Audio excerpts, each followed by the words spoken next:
Normally I'll joke about the weather, but last night the weather was no joke. It was the northwestern portion of the state of Wisconsin got hit, and hopefully everybody's okay. I know no loss of life, but man, it was rough. Our buddy Chuck Freeman was driving through a nadir yesterday. Saw that on his post as the severe weather hit over through the Palmyra area, or not Palmyra? Yeah, I think Palmyra. Was it Palmyra? I can't remember. Lomira. Thank you very much, Grant. Lomira. I got my Myras wrong. So we've all been there. It's that kind of day. So anyway, yeah, hopefully everybody's okay. But today, another warm day, a few rain showers tonight, and then get into a cooler weekend. It is what it is. Welcome into the program. We're going to go up to Green Bay and talk to Mike Clemens. We are going to talk a little Brewers baseball. That's going to be coming up. Brewers and Twins down at the ball yard. Back at home, maybe some home cooking will bring the bats to life. I wanted to say back to life, but it's come on. So that'd be nice if the Brewers could start hitting the baseball. I don't know if that's going to happen anytime soon. You've got we have to discuss muddy balls. Got to talk about muddy balls. They're a topic now, so we can. So there's kind of the show in a nutshell today. It's easy enough. Not that Grant and I don't bathe, because that's not where we're going to go with this, but, you know, you got to. I think I missed the story about muddy balls. Golf balls? There you go. PGA Championship? Yeah. Oh, all right. The controversy. So apparently, and I know this only because I watched Seinfeld, there is an episode where whoever the guy was, they do the mimic of OJ in the chase. During the OJ trials and stuff. So they do a show based upon the OJ stuff from years gone by, but I think it's Gunderson or whatever the guy's name. He apparently plays for New York or something. They just use a generic thing or plays with the Yankees. Anyway, Kramer was playing golf with him, and he hit a drive, and then he picked his ball up, and he cleaned it. And everybody went, so? And he went, with his hand like he normally does, and said, no, the rules are specifically against that. You cannot do that. And the PGA said to golfers yesterday on drives, specifically on 16, where it was still, the ground was really soft, they were hitting these high arcing drives. And when it would land, it would like plug into the ground and then pop out, and it would have mud all over the ball. And if you've ever, played golf consistently and got to the point where you can actually manipulate a golf ball, it ends up that mud on the golf ball does not allow you to spin the ball the way you want to. So 3 or 4 golfers then tried to be able to wipe the balls off. The PGA said, no, you can't, not until it gets to the green. And they all hit the ball in the water because they were trying to hit these fades and couldn't get the ball to fade because obviously there was mud all over the ball. So anyway, there's become a controversy at the PGA Championship at Quail Hollow about muddy balls. So I watched that last night when I was going to bed. Muddy Balls sounds like a blues singer from the Delta of Mississippi. You're right. Ladies and gentlemen, playing down here at the club. Woo! Let me give it up. Mr. Muddy Balls. Muddy Balls, ladies and gentlemen. Muddy Balls and his Bayou Blaster Band. Oh, that's great. I might have to introduce the show every segment today doing that. Ladies and gentlemen, Muddy Ball. So anyway, so that became the big controversy at Quail Hollow yesterday, was that they were not allowing them to wipe the balls off once they plugged into the ground. And that became a thing. Golfers got mad about that. So it's a rule. I mean, I get it. There is something, though, like an amendment to that rule where if it's bad enough, like if you chunk it and there's a big glob of mud on the ball, you should be able to then wipe the ball off. But I'm like, whatever. Okay. I think ball washing on the course for me is the same as putting chalk on a pool cue. It's like I suck so much at the game. It's just cosmetic. You know what I mean? Like it doesn't matter. It doesn't matter if there's the right amount of chalk on the pool cue. I'm gonna miss the ball completely. It doesn't matter. I have a superstition about putting the ball in the ball washer on a golf course. I really do. And it's not because I watch Caddyshack and there's Bill Murray with the one that goes up and down going, I got salami, I got to hide. I don't have that problem. Every time I clean a ball, I lose it. It's mental. Every time I wash it up, it's like I'm playing. I'll open up a new sleeve. open up a new sleeve, and I'm like, oh, this is great. You know, I'm driving the ball well. My second shot isn't great, but okay, whatever. And then I'm like, okay, the next hole. And then I'll wash the ball. It's got green on it or whatever, you know, wash the ball. I'll sail one so far to the right or to the left that I'm hitting neighbors' houses, and it's just, or into the woods. And it's just, so I try not to wash the ball until I absolutely have to, because usually I lose it. It becomes a mental thing with me. Now I'm the same with underwear. If we have a good radio show, I don't wash mine. It's a superstition. Luckily, no one sits in the chair after me until the next morning, so there's time for it to air out. It's a superstition. Can I not have a superstition? What the hell? So, in other words, you're saying you haven't washed your underwear now for almost 2 years. Yeah, exactly. Thank you. You're exactly right. Just the waistband at this point. Mm-hmm. Everything's disintegrated. Yeah, they're not tearing or ripping it. They're basically just decomposing. Oh my God, have we gone off the rails, and we didn't even get out of the gate. We can't get off the rails if we were never on them. Right. That's fine. We got Mike Clemens in a half hour. The show will take care of itself today. It'll be fun. It's great. We got Mike coming up here in just a little bit. And oh, by the way, I had a listener. His name's John. Really nice guy. And I've seen John in Green Bay numerous times. And he said, hey, when you guys come to La Crosse, we are going to have a tequila dinner tasting. We'd love to have you. I said, okay, you know what? Let me. I didn't want to say think about it, because it made it think like I didn't want to go.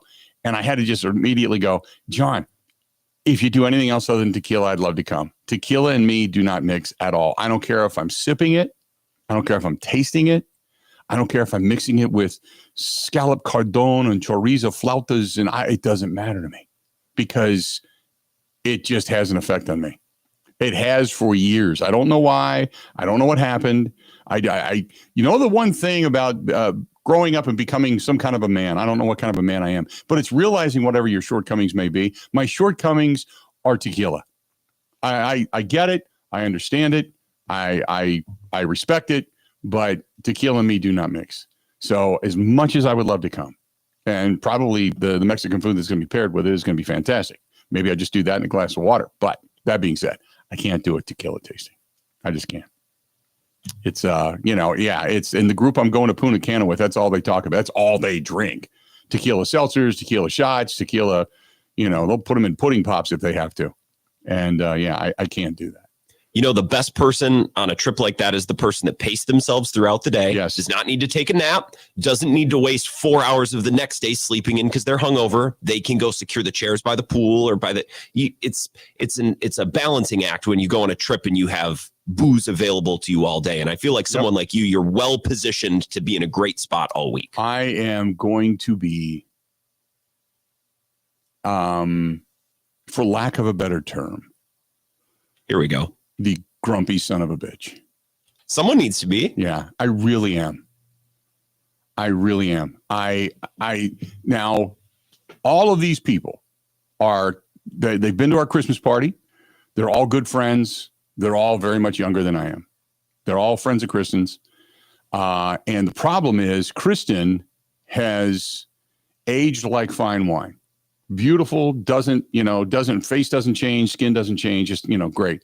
But when she gets around them, she wears the t-shirt that says just one more. And I've never had to carry her out of any place. I've never had to help her get undressed at night or anything like that. Nothing like that where she's all boozed up and can't do it. So that's not what I'm saying. But it's always, let's go for one more. When I'm ready to go to bed, I'm ready to get up the next day, tackle the next day, go out and enjoy the next day. They're the ones that will, on vacation, lay in bed until 1 o'clock because they're smashed, hungover. And then they'll say, save us chairs at the pool. And I'll always say the same thing. You will be there in the next 15 minutes. And if you're not, I'm not saving anything, because I don't want to be one of those people, because I've seen people do that and I get mad. You walk up and all the premium chairs are taken and there's towels or something thrown on them or a hat. And you sit there for 2 hours and nobody shows up. And you're like, I could have been in and out in 2 hours. So I'm the guy that will go over and throw your stuff on the ground and say, you're not here. I've been sitting here for 15 minutes. There's nobody here. You're not getting this back. Oh, by the way, if you want it back, move me. That won't go over real well. Okay. Yeah. At that point, you'll wish your mom would have never said yes that night that you were conceived. That'll be a bad night for you. So I can't do tequila. I'll be the grumpy old dude. You don't need to do tequila. If you can sip beer and that's good enough for you, tequila's not necessary. The only time there is tequila is really like at a margarita or something like that. And then I don't do they're always like double shots, Tito's. And I'm like, nope, single shot of no dose. And I'm good. That's it. So there you have. If by the way, I didn't go through any of the analytics here. Call us 877-867-1670, 877-867-1670. You can text us 608-321-1670, 608-321-1670. If you hit us up on YouTube, you can subscribe absolutely free. Go to youtube.com/Bill Michaels Show. youtube.com/Bill Michaels Show. Hit us on Twitter, on X at Bill_Michaels, at Bill_Michaels, at Wisco Grant, WISCO at Wisco Grant. You can find us on Instagram, Facebook, TikTok, the Twitch app, the Kick app, and the LinkedIn app, all under an amalgamation of The Bill Michaels Show, THE, The Bill Michaels Show. The email, thebillmichaels at gmail.com, thebillmichaels@gmail.com. The website, simply thebillmichaels.com. Our app, which is the Zone Madison, WOZN, the Zone, ZONE Madison. You can download us and take us anywhere and everywhere. And then you've got Spotify, Apple, iTunes, and Google Podcasts after the fact. And you can also watch us tomorrow night, 5 o'clock, special time tomorrow night, 5 o'clock Central on My 24 TV. That is My 24 TV. This is from Jan. Jan said, did you ever get a chance to grill out yesterday? Jan, I did. I grilled out just as the storms were starting to approach. I even took a can. I opened the lid. I even took a can of Bush's, the maple hickory baked beans, and set those on the grill as well until they started to bubble just a little bit. And it was an absolutely delicious meal. I had it on a plate. I had the beans sitting there next to me. I had a beer, and I looked up, and it was starting to get really windy. I'm like, crap, I got to take it inside. So I went inside. But I did. I get a chance to grill yesterday. So, Jan, thank you for asking. We got Mike coming up here in about, 15 minutes. Michael's going to join us for half an hour, and we'll talk to him about what's going on inside 1265. So we'll get inside that coming up here in a little bit. Brewers back at it, taking on the Twins down at American Family Field. By the way, they are going to have a celebration, if you will, for American Family Field coming up. And did you see the press release on that, Grant? They're going to bring back. Go ahead. Ebo and I were reading the list of names this morning, and there's some really cool names on there. I think that's going to be cool. Fielder, Ben Sheets, all that kind of stuff. Those guys, yeah. I remember Ben Sheets used to live right down the street from us. Way back when, lived right down the street and used to come out here to, there was like Adventure Rock. Adventure Rock is where he would come. He'd come out to Adventure Rock and hang out and climb rocks and stuff with his kids. And it was funny. We were out there because I was out there with my son, and he ended up busting a fingernail at Adventure Rock. And the next thing you know, he was on the DL. And they said, yeah, he, they used to yell at him because he would bite his fingernails down to the point where they would bleed. And he had a bad habit of doing that. And on that particular case, Doug Melvin got mad at him, and he was swearing to God. He's like, look, I broke it, climbing rocks with my kid. And they didn't believe him because he kept biting his fingernails down. But anyway, I just remember that from way back when. So the 25th anniversary, I can't believe it's 25 years. I could have swore that opened up in, I guess 2001. So it was supposed to open in 2000, but it never did. Obviously because of the accident, but 25 years. But Billy Hall, JJ Hardy, who am I missing? Corey Hart, Prince Fielder, I mentioned. Gallardo. Ebo and I were yelling that Jace Peterson's going to be there. That's funny to me for a couple of reasons, because Jace Peterson he wasn't in Milwaukee as long, and he certainly wasn't a star, but he works for the Brewers now. Right. So we were joking like, wow, Jace is up there. He's up in his office. You want to ask him if he wants to hang around for the night? We might as well make him part of it. And then we were joking, Jace maybe asking like, well, am I going to get paid? If I stay late on Friday for the game or whatever, am I going to get paid extra or time and a half to hang around? I thought this was funny. And I appreciate what they're doing. But did you read the alumni autograph section of it? No. So which alumni will be in certain sections giving autographs? No, it's alumni autographs from 150 until 215. Oh, so like just a real small window. You got all of those players, and you get 25 minutes. That was like watching the movie Caddyshack, to reference that again, when they say it's caddy day in the pool from 1 o'clock to 1:10. That's kind of what it's like. It's like, hey, we got now. I appreciate the fact that it's 250 draft beers and 250 brats. By the way, it only goes until first pitch, and after that, it goes back to regular pricing. But so you get to run down on the track, you get to, on the warning track, and you get to go see these guys for 25 minutes. Because remember, they open up the gate an hour and a half before the game. So an hour and a half before the game, you get in. You got to run and grab your beer. You got to run and grab your $2.50 brats. You got to run down in 25 minutes, get your alumni stuff, and then you got to get back. I like it. I mean, I appreciate what they're doing. I just wish it was a more elaborate day than basically squeezing it in prior to a game.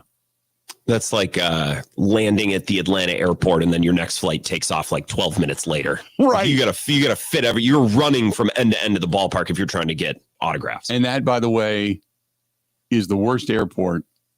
Atlanta is one of the worst airports in the world to go through. It's atrocious. Probably better than Newark right now. Have you seen Yes, I did see that. Man alive. Yeah. Luckily, I don't ever have to go to New York. Like I would never have to go, but that looks like a nightmare too. Yeah. That I agree with. But yeah, Atlanta we've connected in Atlanta a couple times, and that's awful down there. And that was actually where all those TikTok fights you see on airplanes, when you scroll through, that's where I saw a TikTok fight too. You see TikTok fights at the custard store. You can't avoid those things. Okay, I'll tell you this. And I wasn't going to tell this story because people get to the point where they're like, this never happens. And I swear to God, I went the other morning to get my hair cut, and I, checked in online and everything. And I showed up, and I just took first available because I had to get it cut because the girl that normally cuts my hair wasn't there. And I got there, and there was a woman in the back. She was a little bit older. I say woman in the sense of probably she was in her early 40s, maybe. She was in the back, and she's kind of cleaning up and stacking towels and everything. And I got there, it opens at 9, and I got there probably about 5 till 9. This other girl walks in about 2 after 9. She's got a nose ring, blue hair, the whole thing. Now, she's cut my hair before. She does a pretty good job. She's just extremely slow. But she walks in, she's like, hi, have you been helped? And I said, no, because the other woman said, I'll be with you in just a second. I said, no, she goes, okay, I'll check you in. So she checks me in and everything. And she goes, okay, have a seat. I'll be right with you. And the other woman comes out of the back, and she said, and she like walks up to the computer. She goes, no, you won't. And I'm listening to this, and she goes, what do you mean? She goes, you're never here. You never open. You never take care of your duties. You never do the things you're supposed. And they start arguing. Whatever. What kind of bug is up your butt? And the next thing you know, it's like they're ready to throw down. Like she's screaming, ask everybody around here. No, screw you. F you. And I've just got my head down on my phone. Like, I cannot believe this is happening. This woman is going to angry cut my hair. And she did a great job. But man, when they take the when they finish you up and they kind of sculpt around your head with that razor, she's like, I don't know why she gets so angry because she's never here. She's stuck in that thing against my ear and my neck. And I'm like, and I'm doing that twinge thing, and I'm like, you taking skin there, doc? That type of thing. But yeah, they were ready using the whole fist back there, doc? Exactly. She was ready to throw down right there. The older lady came out of the back, and and the one girl said, I got kids. And she said, we all have kids. Shut up. And it was like, wow. Good morning to everybody. Holy crap. But, again, it's just got to be another page in the book of crap that only happens to me, I guess. The book of Bill. These are things that only happen to you. But I don't like angry people working with blades around my head and neck. Exactly. I would like to avoid that. You like a pleasant experience, You like it. Hey, how's your day? You off to a good start? Today's going to be a great day. Bzz, that looks really good, So anyway, but Tim, you got a good point. Good thing she wasn't a proctologist going in there angry. Next thing you know, there's something back there that's really, really bad. And she stands up and does that, no hands thing. You're really in trouble. Stay tuned. We got more right after this. Covering Wisconsin sports like a blanket. This is the Bill Michaels Show on the Wisconsin Sports Zone Radio Network.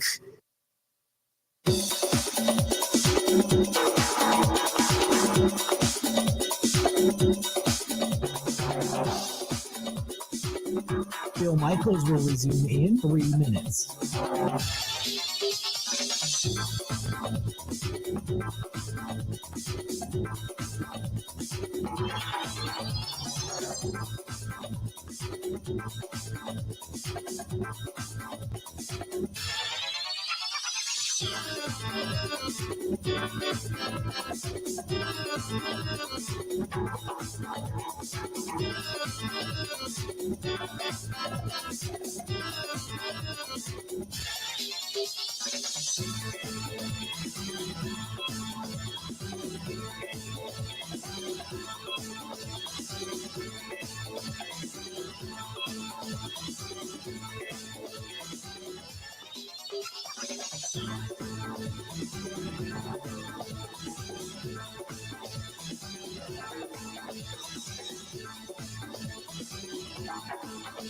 Bill Michaels will resume in 2 minutes.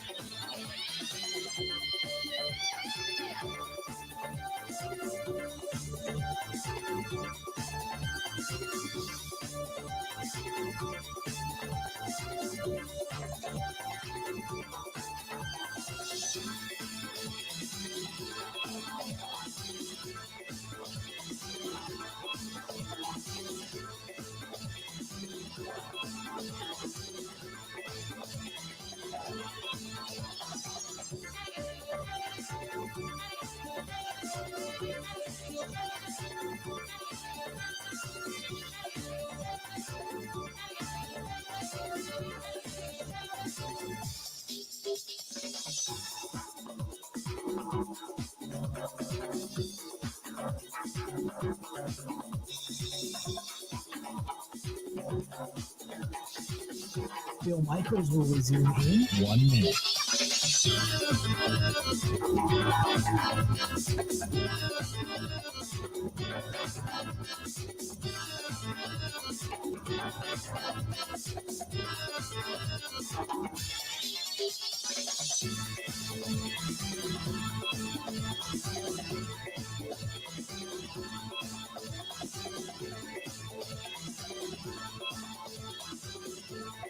Bill Michaels will resume in 30 seconds.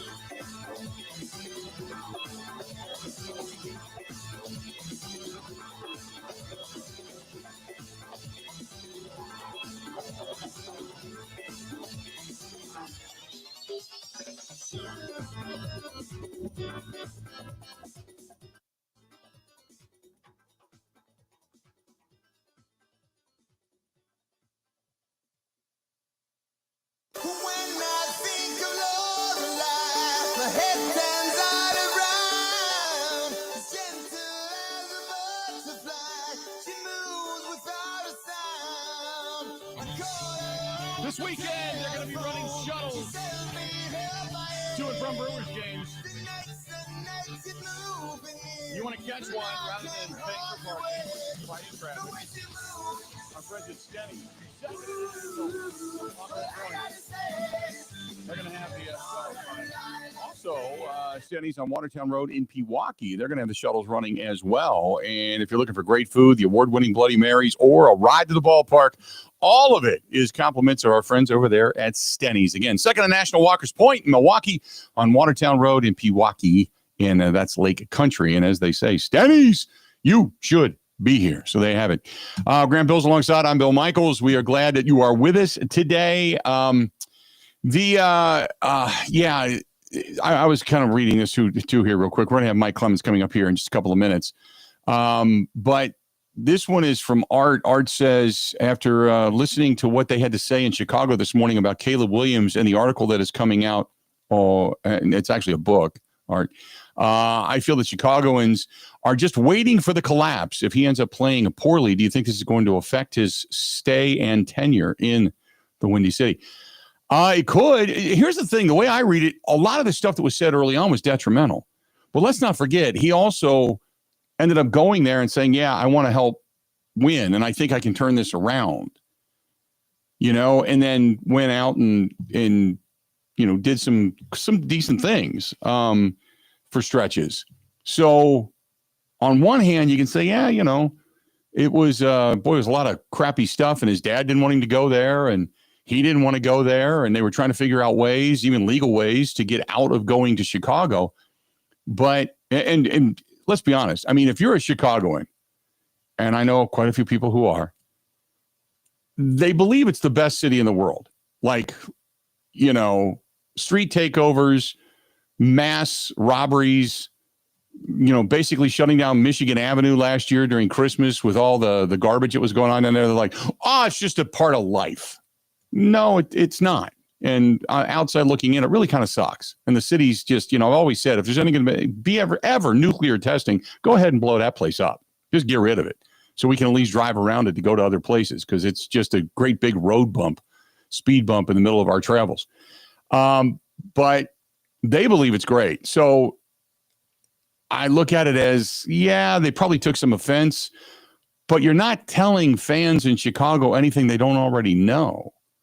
That, yeah, it's a bad organization. That, yeah, the McCaskies don't know how to do it. That, yeah, Eberflus was a joke. And Waldron, I guess, was even a bigger joke because he was the offensive coordinator, and throwing him to the wolves and just saying, here, go study, and not really helping him. And, so I guess on one hand, you can say, man, this guy just didn't want to come to our city that we love so much. But on the other hand, do you blame him?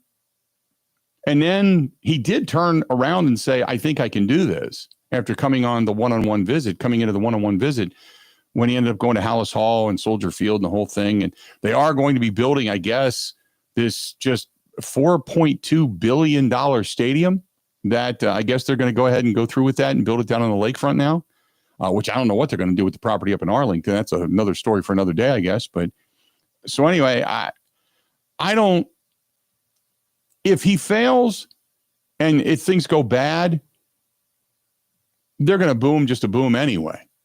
I don't think him not wanting to go to the city in the beginning was, maybe that adds a little fuel to the fire, but I don't think that's going to be the reason why. I think they just boo him anyway. But I think actually what he went through last year is kind of scary, in the sense that he was kind of thrown into the ocean with barely a life preserver and said sink or swim, and he didn't play bad. And now he's actually got a play calling guru as a head coach that wants to focus on the offensive side of the football that maybe can help him, that's actually going to be there and challenge him and work with him to make him better. So to me, I kind of look at it as, this could be the turning point for that franchise more than anything. I think Bears fans would tell you that he was right. He was right to have those concerns, and he was proven right. Look, they fired Waldron partway through the year, and they clearly didn't have a clue. I think now the idea would be Ben Johnson has a clue, and the Bears are going to have a different approach to them moving forward. I think that's probably likely on some level. I'm not going to say it for certain, because I've thought the Bears have figured it out before, only for them to be the Bears. So we'll have to see this fall. But if I was a Bears fan, I'd have a good amount of optimism that his concerns were hopefully fixed by bringing in Ben Johnson in this new regime. Yeah, exactly. Let's do this. We're going to go ahead and take a quick break. We're going to come back. Mike Clemens is going to join us, and they have had a lot of activity in Green Bay. We got a lot to catch up on. The next half an hour is basically going to be you, me, and Mike. Stay tuned. Mr. Clemens, next on the Bill Michaels Show. Covering Wisconsin sports like a blanket. This is the Bill Michaels Show on the Wisconsin Sports Zone Radio Network. The engines are coming to life. It's race season again. Vintage, Superbikes, IndyCar, and more. For tickets and information, go to roadamerica.com. That's roadamerica.com. The Big River Rally coming to La Crosse, Wisconsin, June 27th and 28th. Don't miss the excitement on the main stage Friday night. It's Texas Hippie Coalition. And Saturday night, Drowning Pool. Tickets are on sale now. Want more? Follow Big River Rally on social or go to BigRiverRally.com.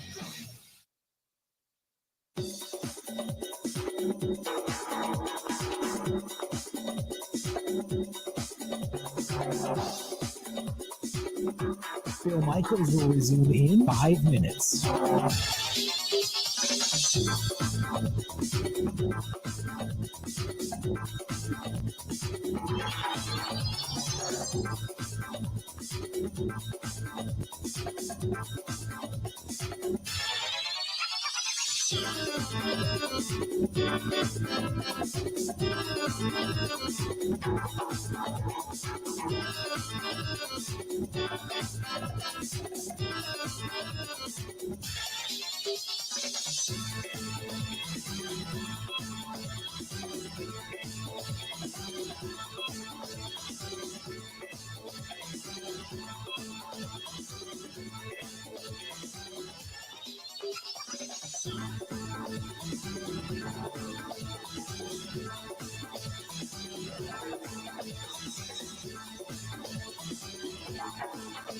Bill Michaels will resume in 4 minutes.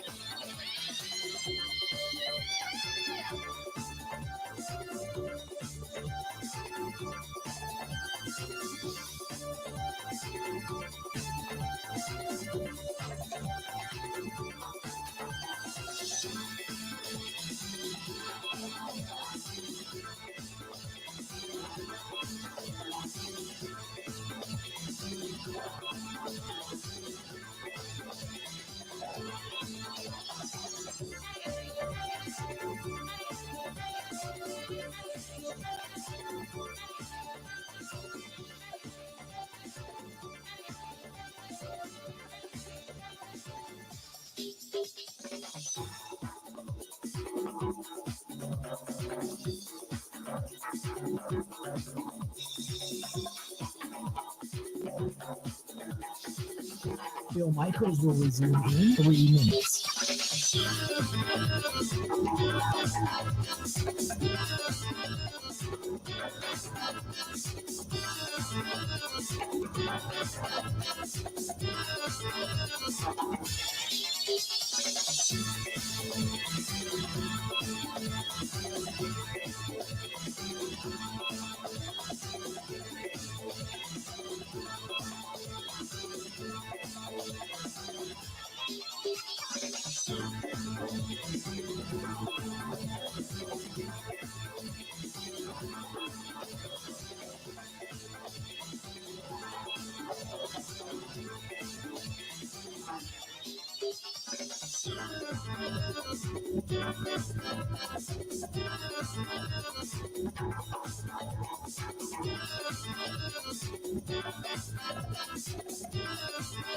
Bill Michaels will resume in 2 minutes.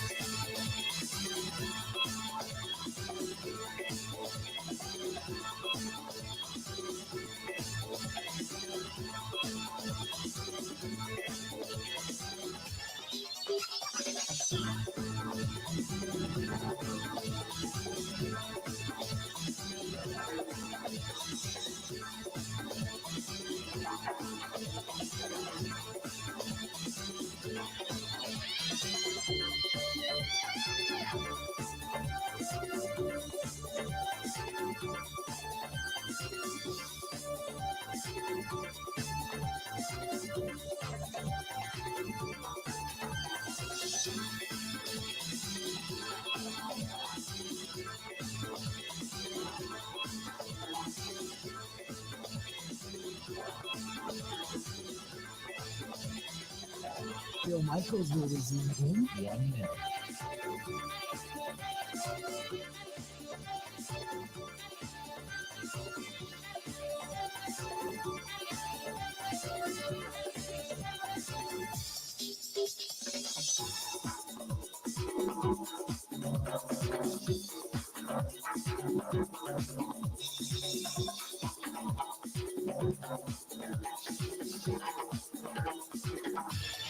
Bill Michaels will resume in 30 seconds.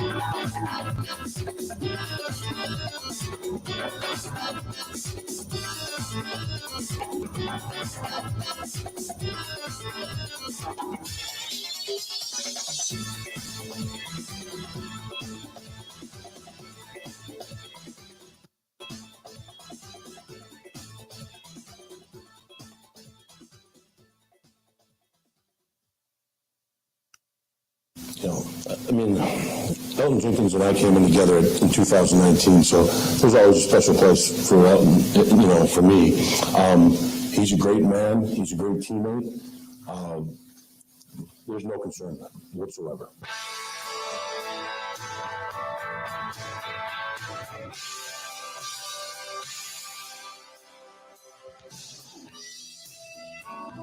Welcome back.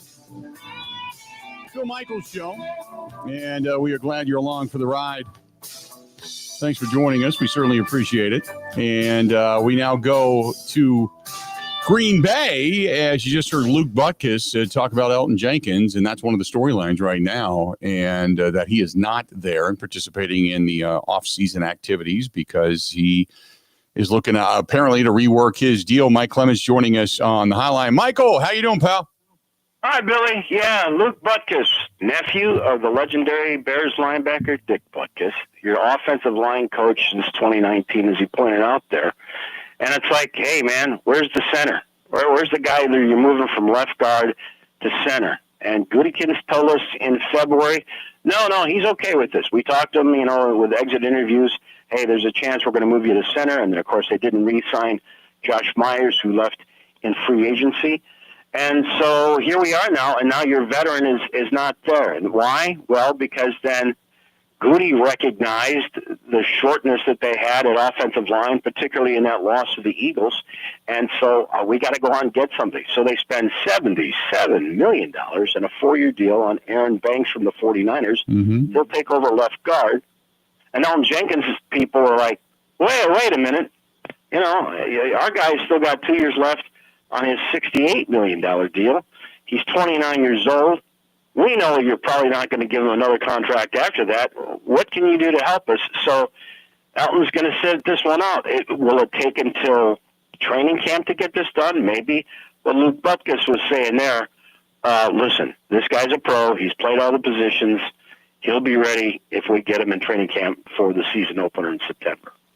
So that being said, and I want to go back to what you did state was the fact that Elton has played all over.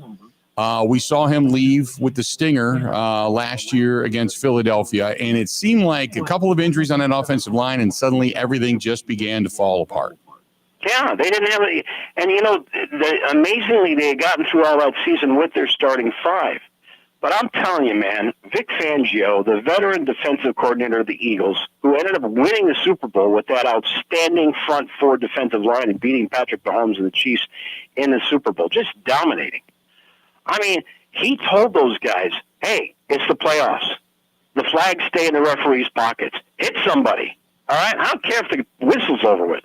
Go out and hit somebody. And there's a half dozen times when you rewatch that playoff loss in Philadelphia where if you're a wide receiver or a tight end standing around, some dude's going to come and clock you one. You better have your head on a swivel. That's the way the Eagles were playing.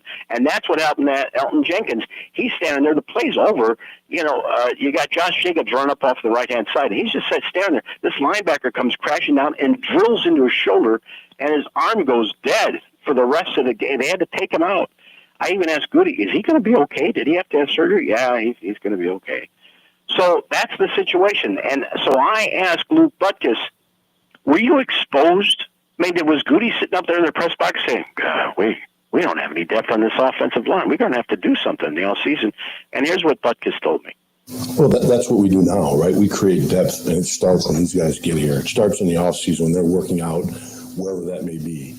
And then when they get here, we get to put our hands on them a little bit, work technique, and that's where we get the depth. That's where we get guys to cross-train and be able to play a bunch of different positions. Because like you said, we were relatively healthy last year until the last game. So for Glove to come in, for Telly to come in and be able to play, right, you want to be able to train them now so when it does happen, and it will happen, right, that you don't fall off as much. So, Mike, that's a story. The other drama, if you will, or story, is the fact that Jair still has not been traded. Nobody really wants to talk about it because it sounds, for all intents and purposes, like maybe after June 1st, he may not be there anyway, or they could just hold on to him until somebody actually needs a corner and then make a trade. Let me touch on a couple more points on offensive line, and we'll do that next. And that's the left tackle situation. Is Rasheed Walker really going to be your left tackle? Because they used their first-round pick on Jordan Morgan. He ended up missing the season with the shoulder injury, going on IR. And Luke Butkus says, well, you guys saw, this Jordan Morgan kid's the real deal. Agility and all that. And it's like, you know something, Luke? I can't tell you that. That's not what we saw in training camp and the few snaps that he got during the season. We take your word for that. But I mean, I'm the guy who years ago I see this number 69 line up against Clay Matthews, and Matthews can't get around him, and that turned out to be David Bakhtiari. You know, if you're here every day and you watch these practices, it's not too hard. Like 2 or 3 years ago, I tweeted out, okay, I know it's only the second day of training camp, but this kid that they got in the 4th or 5th round, they've really got good footwork. And that turned out to be Zach Tom, who's your starting right tackle now. So I don't know about Jordan Morgan yet. I wait and see. There's one other quick story. Did you see the Sean Ryan story, your starting right guard, how he lost? He's in a deal where in his 3rd year and the 3rd round pick or higher under the CBA, he could get like triple his salary if he played 35% of the team snaps. So last year he needed 963 snaps to go from $1.3 million to $3 million. At the end of the season, the NFL and the NFLPA said he only had 961 snaps. Sean Ryan came up 2 snaps short and lost $2 million. And the Packers can't do anything about it because under the CBA agreement, the collective bargaining agreement, that won't allow them to bonus a guy like that. He lost out because of 2 stinking snaps. I mean, I would be going over the tape and counting every one of those snaps. Right, exactly. To get my $2 million back. But yeah, moving on to Jair. Yeah, you know, I mean, he only played in 7 games last year with the knee injury, 7 games before that. Remember a couple of years ago, he missed 13 games with a shoulder injury. They owe him $16 million this year, and $700,000 with a workout bonus. And so, you know, they're going to him to say, well, what I guess was, Jair, you have to take a haircut going into year 8 and what your track record has been in terms of your availability. So it sounds like, you know, they're working on it. That there's still a chance that Jair actually could stay in Green Bay. And Derek Ansley is the passing defense coordinator, the secondary coach. And so he was asked yesterday, do you still have any contact with Jair Alexander? Every day we have contact every morning. I send him a positive quote. Sometimes it's a scripture. Sometimes it's just something that somebody sends me and I forward it to him. But yeah, we have contact every morning.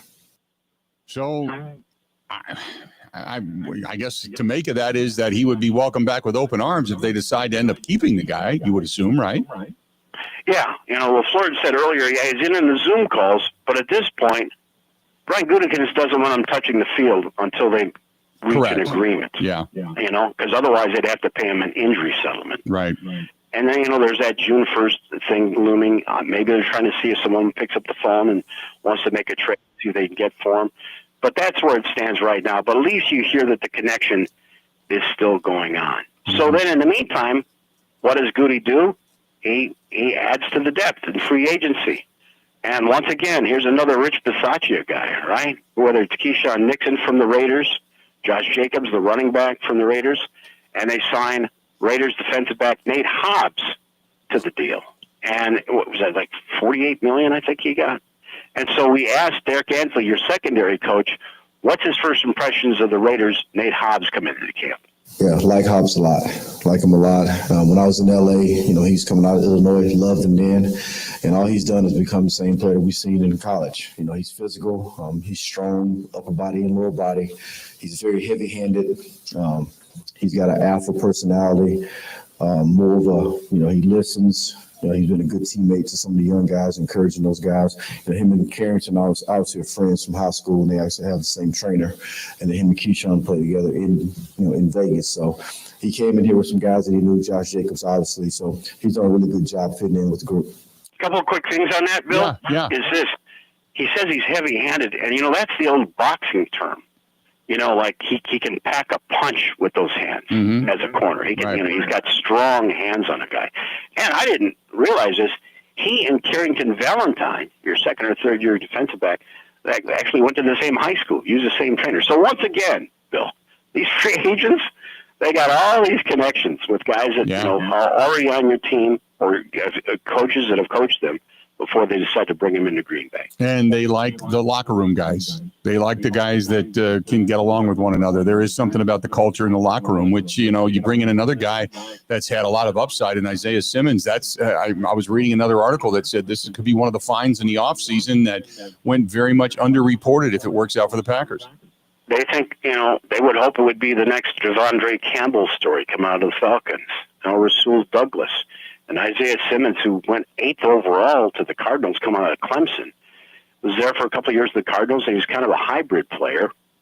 And then, of course, the Cardinals had turnover and changed at GM and coach. And then he was with the Giants, and Lord knows what the Giants are thinking these days. But anyways, they pick up Isaiah Simmons as a free agent. So I asked the new linebacker coach, who's only 32 years old. He took over for Anthony Campanelli, who took that defensive coordinator job. I asked Sean Dugan, so what do you see in this former Cardinals and Giants linebacker in Isaiah Simmons? Right now I see a really hungry player.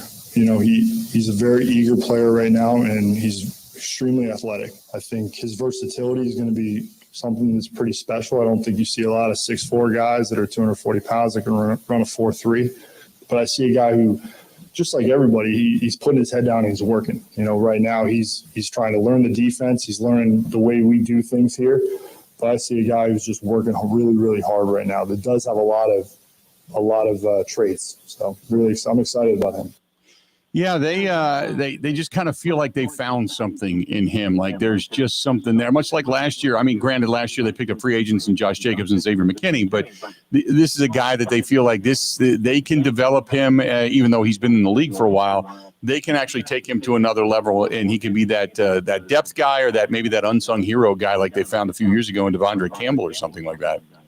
And another issue you've brought up about, where's the pass rush? And you got that interview off season with Lucas Van Ness. He talked about being held up there for at least a month with the thumb injury, and how do you grab a hold of a 300-pound offensive lineman and try to get around if you can, one-handed, right?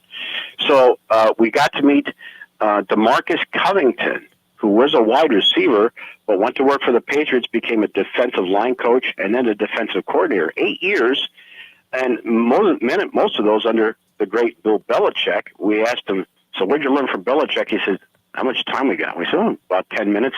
Yeah, that's not enough. Wow. So they brought this guy in. He's got connections to what? Jeff Hafley, Boston College, all kinds of connections. And I said to him, so what do you think you got for a line? He says, I never had a first-round pick on my defensive line. I had to train up guys all the time under Bill. He was always using a first-round pick on something he needed, like a running back or a receiver or something like that. So he said, are you kidding me? I got Rashawn Gary. I got Lucas Van Ness. I got Kenny Clark. Yeah, I could do something with that. And then on the back end, as you mentioned, Xavier McKinney. I mean, this guy comes in from the Giants and takes over that locker room, and as a leader, and has 7 interceptions. And him and Josh Jacobs are saying, finally, we're with teams at the prime of our career where maybe we can get to a Super Bowl, and you're one and done after losing to the Eagles. You lose your last 3 games. So I wondered if that leadership had Xavier McKinney kind of coming into his exit interview after that disappointing loss where you held the Super Bowl champions to 22 points. Did he go in there and just rant and rave with his position coach in his exit interview? So I asked his coach yesterday, Ryan Downard, the safeties coach, how did X handle that season-ending playoff loss against the Eagles in his exit interview? I don't know if I learned anything new from that because after being with the guy for, almost a whole year, I felt like I kind of knew him. I knew how he's going to react in different adverse situations. And I think he's done a great job continuing to grow as a leader. I've talked about it up here. This guy's so hard on himself. Like, we're at practice. If he messes up a rep, like sometimes I'm reeling him back in like, hey man, we got to play the next one, play the next play. And he's done a great job with his own mindset, self-talk and things like that, so that he can continue to perform and 1 doesn't creep into 2, and it normally doesn't for him. But it's just that's a microcosm, I think, of a big game like that when we're set back. Like, the guy's disappointed, he's frustrated, but he looks at himself first. What could he have done better? And so I was proud of that. I guess that's my best answer for what I've learned about him from that game particularly. Let's do this. We'll take a quick break. We'll come back. We got Mike Clemens on the line with us, brought to you by the Bay Motel in Green Bay. The Bay Motel and Restaurant It is just a mile from Lambeau Field. The homestyle cooking is 7 days a week. And if you're looking, obviously the schedule's out. If you're looking for a package, you get up there. Call our friends over there at the Bay Motel, 920-494-3441, 920-494-3441, or you can check them out online at baymotelgreenbay.com. That is baymotelgreenbay.com. It's quiet, cozy, comfortable. Like I said, just a mile from Lambeau Field. Perfect for the family stay as well. All you got to do is check them out, 920-494-3441, 920-494-3441, or go to baymotelgreenbay.com. That is baymotelgreenbay.com. Ready? This is the Bill Michaels Show on the Wisconsin Sports Zone Radio Network. When having new Pella windows and doors installed at your home, you get the full Pella experience. That means we're with you from start to finish. Our team doesn't disappear after the work is done. Just like with Vinny, your Pella experience starts with a free in-home consultation. It was a really comfortable kitchen table chat.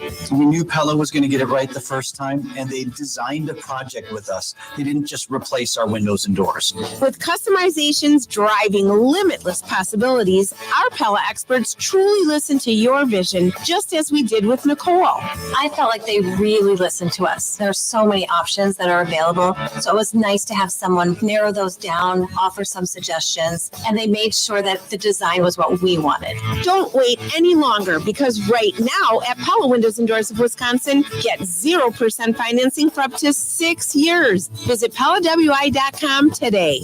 Certain restrictions apply. It's 5/31/2025.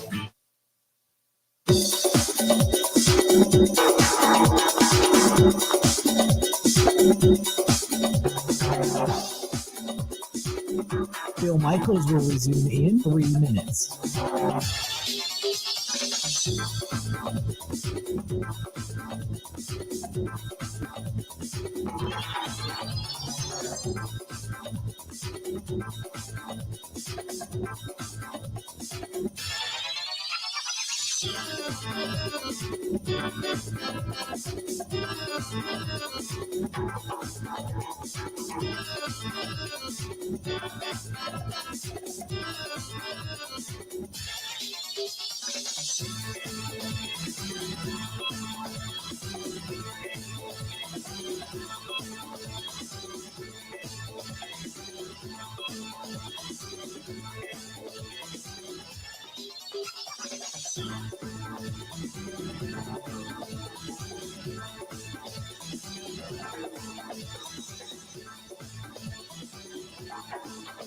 Bill Michaels will resume in 2 minutes.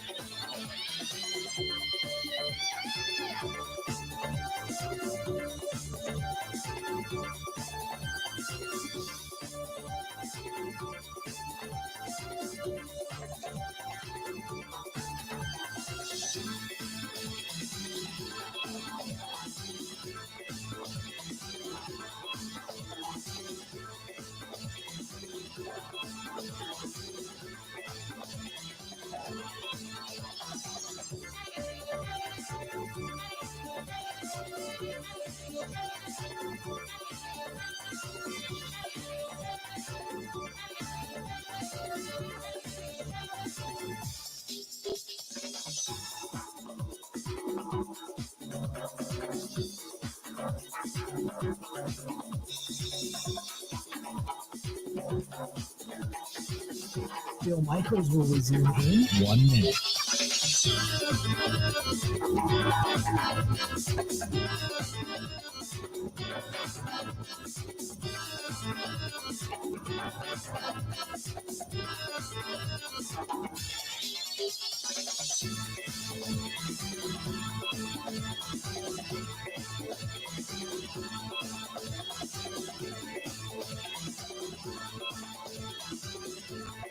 Bill Michaels will resume in 30 seconds.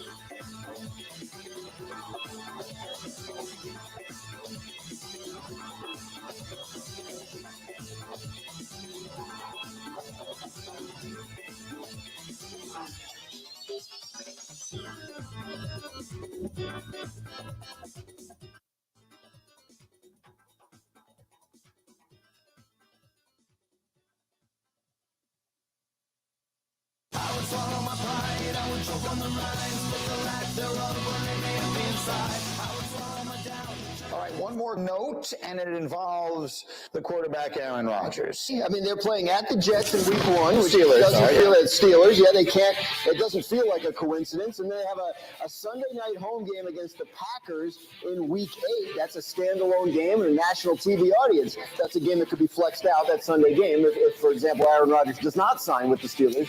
But, Is there anything on that? I mean, we are well into May at this point. Is there any news on Rodgers? Nope, they're still waiting, and they have continued to say he can take his time. They're going to go to camp with 4 quarterbacks. They currently have 3, so there's a spot for him if he wants. Welcome back.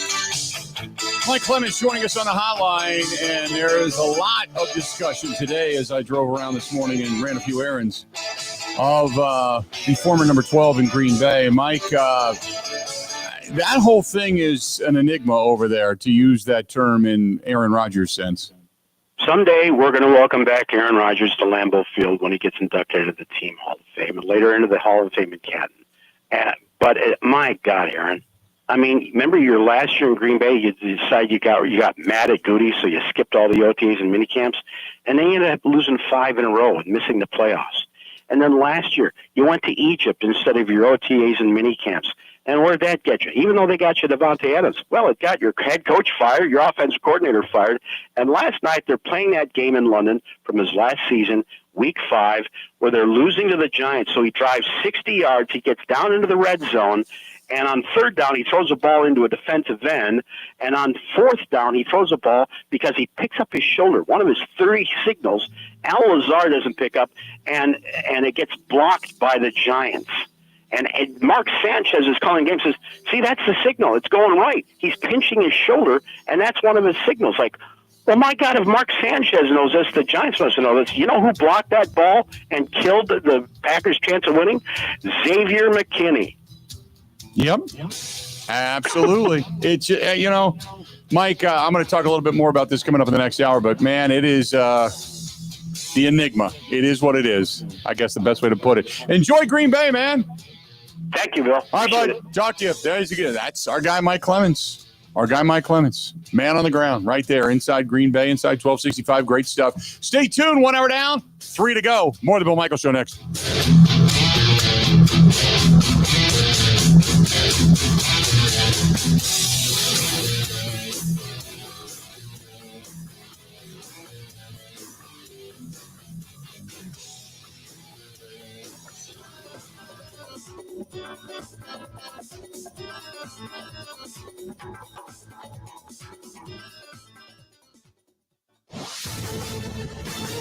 This is a Wisconsin Sports Zone update. Well, yesterday was an off day for the Brewers. That came after they salvaged their final game of a 3-game series against the Guardians on Wednesday. The Crew, they went 2-4 in their 6-game road trip, now just 5-8 in the month of May, which led to a team meeting on Tuesday night. It was their second team meeting in the past few weeks. Reese Hoskins, he played down the nature of that meeting, but acknowledged the importance of getting a win. That's a big one for us, rough stretch, rough month, let's call it, of May so far for us, but that's not going to change our mentality, at least how we prepare every day and get ready to show up to compete. So sometimes, you kind of need to take it on the chin a little bit. And I think just talking about it last night as a group put us in a good position to go compete today. Brewers return to American Family Field tonight as the Twins come to Milwaukee. First pitch, that'll be at 7:10. Turning to the NBA, the draft combine is finishing up in Chicago. It includes former Badgers guard John Tonje. Most projections have him going in the second round in next month's draft. He could become just the 4th Wisconsin player drafted since 2012. For nearly 40 years, ABC Wisconsin Apprenticeship has been helping men and women transform themselves into highly skilled trade professionals. These skills are in demand and provide strong wages and benefits for a bright future. If you're a hands-on person who likes the feeling when you get projects done, apprenticeship could be for you. Go to buildyourcareerwi.org or just search online for ABC of Wisconsin. The NFL having their full schedules out. The Packers will open the season at home, the first time doing so since 2018 against the Lions. Some other highlights include a Thursday night game against Washington, a Thanksgiving game in Detroit, and closing the season in Minnesota. For the Wisconsin Sports Zone Network, I'm Ebo.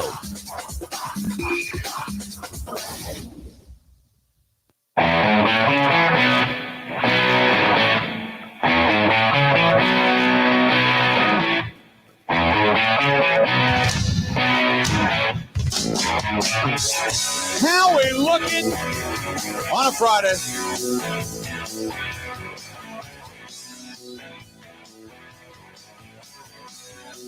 Hopefully you're doing well. Recovered from yesterday's weather that went through our area. I guess we got some storms today, but nothing that's going to be severe, so that's good news. That's good news. So we're at least ahead of the game there. Going to get a little bit cooler this weekend, but that's okay. It's not going to dampen the spirit for people heading down to American Family Field to catch the Brewers and the Twins this coming weekend. And we'll talk a little bit about that. Great to have Mike Clemens on in the first hour of the program and for a half hour to sit with us and kind of go through some of the things that are going on in Green Bay. But the two bigger stories really are, one, no Elton Jenkins, and he wants to get his deal reworked, and he knows that, that in a couple of years his contract's done, if not sooner. And he'd like to at least be compensated and to extend this out. He's still on the good side of 30. So it's not like he's an old dude and they're just going to cut him loose. But and he's been extremely solid for this team as well. But I'm sure they'd like to get him into camp and start working with, the quarterback and start, kind of getting him, for lack of a better term, muscle memory wise, into the center position. He has been a guard for quite a time now, and they'd like to get him acclimated to the center position. And obviously he knows a lot of the, the blocking assignments and the play calls and such, but now he's kind of the captain of that offense when it comes to walking to the line of scrimmage and being able to pick everything out and what needs to be picked up, what needs to be blocked, how it needs to be blocked and such. And he's got to be the guy for that now. So you'd like to get him in. And then there's the Jair Alexander. And Grant, didn't it sound when Mike was talking to us like there's even more optimism that maybe Jair is going to be here out of, because normally it was like, we still believe he's going to be gone. But it didn't sound like that from Mike. It sounded like there's still this level of optimism that maybe, as Mike put it, Jair decides to take the haircut, give some money back because he hasn't been able to play, and maybe they end up keeping this guy. It changes with the wind. It changes with who's saying what on what day. I can stack up a bunch of tweets and reports that make it sound like he's going to stay. And then you could talk to a bunch of Packers beat reporters and they'd all mostly tell you that, I don't think there's a chance. So I don't know. I think you can make this situation go one way or the other based on the day and based on your mood, honestly. Here's my question. Do we want him back? Do you want Jair back? I mean, I think that's a legit question. Because you get a lot of people that go, he's banged up, you don't want him. But I'm like, my question is, do you want him back? I mean, perfect world if I had to sit here today and say Jair was going to be healthy and he was going to play all 17 games, be available for the postseason. Do you want Jair back? And I think a lot of us would go, yeah, you'd love to have him. Now, with what you know about Jair, do you want him back? Or much like yesterday, we talked to Rob Reichel, and Rob's like, yeah, I mean, he plays a half a season, and when it's the most important time of year, he's not there. He's not available. So don't even bring him back. Cut him loose. I still contend that, to me, if indeed you wanted to bring him back, obviously, first and foremost, you would have to, he would have to take a pay cut, or at least to the point where he would then have to, I mean, he could still maybe earn the same amount of money, but it's got to be completely incentivized. He's got to play so many games. He's got to, that type of thing. He's got to have so many picks. He's got to have so many pass breakups, because this year his total cap hit is $24.6 million. 17 million would be a dead cap hit. So you'd actually gain 6, 7, 8 million back unless you get past June 1st and then they get some more money and what have you. But he would be a $24.6 million cap hit if you paid him the way it was. They can still afford to do it because they've still got money, but you're not going to do that. So do you want him back? And maybe that's a legit question. Do you just want to see him back? Yes, no, indifferent, whatever. But that's a question where it's really mixed, where a lot of people just really don't know. I think part of you would be like, if he's back, yeah, I'd like to have him back, But if not, would you want him? I mean, if you cut him right after June 1st, the dead money would be, instead of $17.5 million, it would be $7.5 million. You would save $17.1 million on your cap. $17.1 million on your cap. So that's why I keep saying, look at June 1st to see where this whole thing falls. Because if after June 1st he's still on this team, doesn't mean they still won't cut him. It could mean they're just hanging on to him to see if somebody goes down and, some team needs a corner and he's a tradable guy. Because you like to get something for him. You don't want to just cut him loose and get nothing if you can get something for him, obviously. But after June 1st, you save $17.1 million. Or, I mean, what would the look be for the Packers, Grant, if they just hung on to him until training camp? And he didn't have time to catch on with another team and then cut him loose. That wouldn't be a good look either, right? Well, that's an interesting question. I wonder how the Packers view their options. Is this he's not going to be on the team no matter what, even if we cut him situation, and they're just going to hold on until the very end for a trade? Or if they don't get a trade and training camp fires up, are they fine with keeping him on the team? Right. You know what I mean? Like, I don't know what the Packers have the appetite for.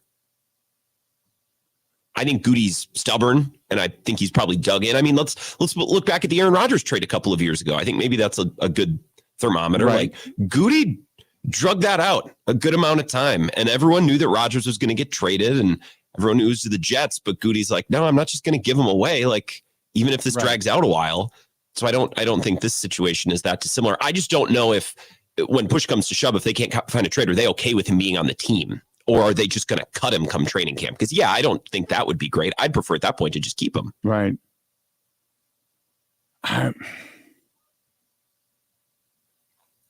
I unless you get something, I want to say unless you get something for him, but you're not going to get. Teams are going to wait. If you don't need a corner, and you're just going to wait it out. If he's not going to be, if you don't want to trade, unless you get desperate. I don't know. I still think there's a large part of me, a large percentage of me, maybe 80% of me that says he's not going to be with this team when training camp hits, that they're going to end up cutting him loose. But every time you listen to a coach, we're in touch with him every day. I'm sending him inspirational stuff every day. All the coaches say, yeah, he's on Zoom. They don't want him to get near the indicator is they don't want him near the field because their intention is still to trade him. So otherwise he'd be there. They don't want him anywhere near that facility because he is most likely a trade up. And that probably is what people aren't talking about. And that's the thing that probably speaks the loudest, to be perfectly honest with you. 877-867-1670. Coming up bottom of the hour, we'll talk more about this. Bill Huber is going to join us from Sports Illustrated, obviously, up there in Green Bay as well, covering the Packers. But I'll ask all of you, do you want to see Jair back with this team? Let me give you the perfect world. If you knew he was going to be healthy, and we'll just say normal opportunities throughout the season to get hurt, but if you knew he was going to be healthy right now, and if you knew that they would work out a incentivized contract, not for the contract he currently has, but if you knew that he would take a bit of a pay cut, put some incentives in there, and he wanted to come back with the Packers, and the Packers were going to take him back, do you want to see Jair come back with his team? Maybe it's just that simple. 877-867-1670, 877-867-1670. If you want to hit us up, again, 877-867-1670. Find us, and I'd love to get your opinion on this. Do you want to see Jair come back with this ball club? LaFleur seems least interested of all. Hafley seems like he's been told what to say. Right. The further you make your way down the food chain, assistant coaches, positional coaches, or teammates, everyone seems to be perfectly fine with the idea. They seem excited by the idea that he's still on the roster. Right. It's the higher that you go up. And maybe it's just because Matt LaFleur's sick of dealing with this. Right. You know what I mean? But that's part of being a head coach in the NFL. Yeah. Derek Ansley is the one that just I talk to him every day. Every day.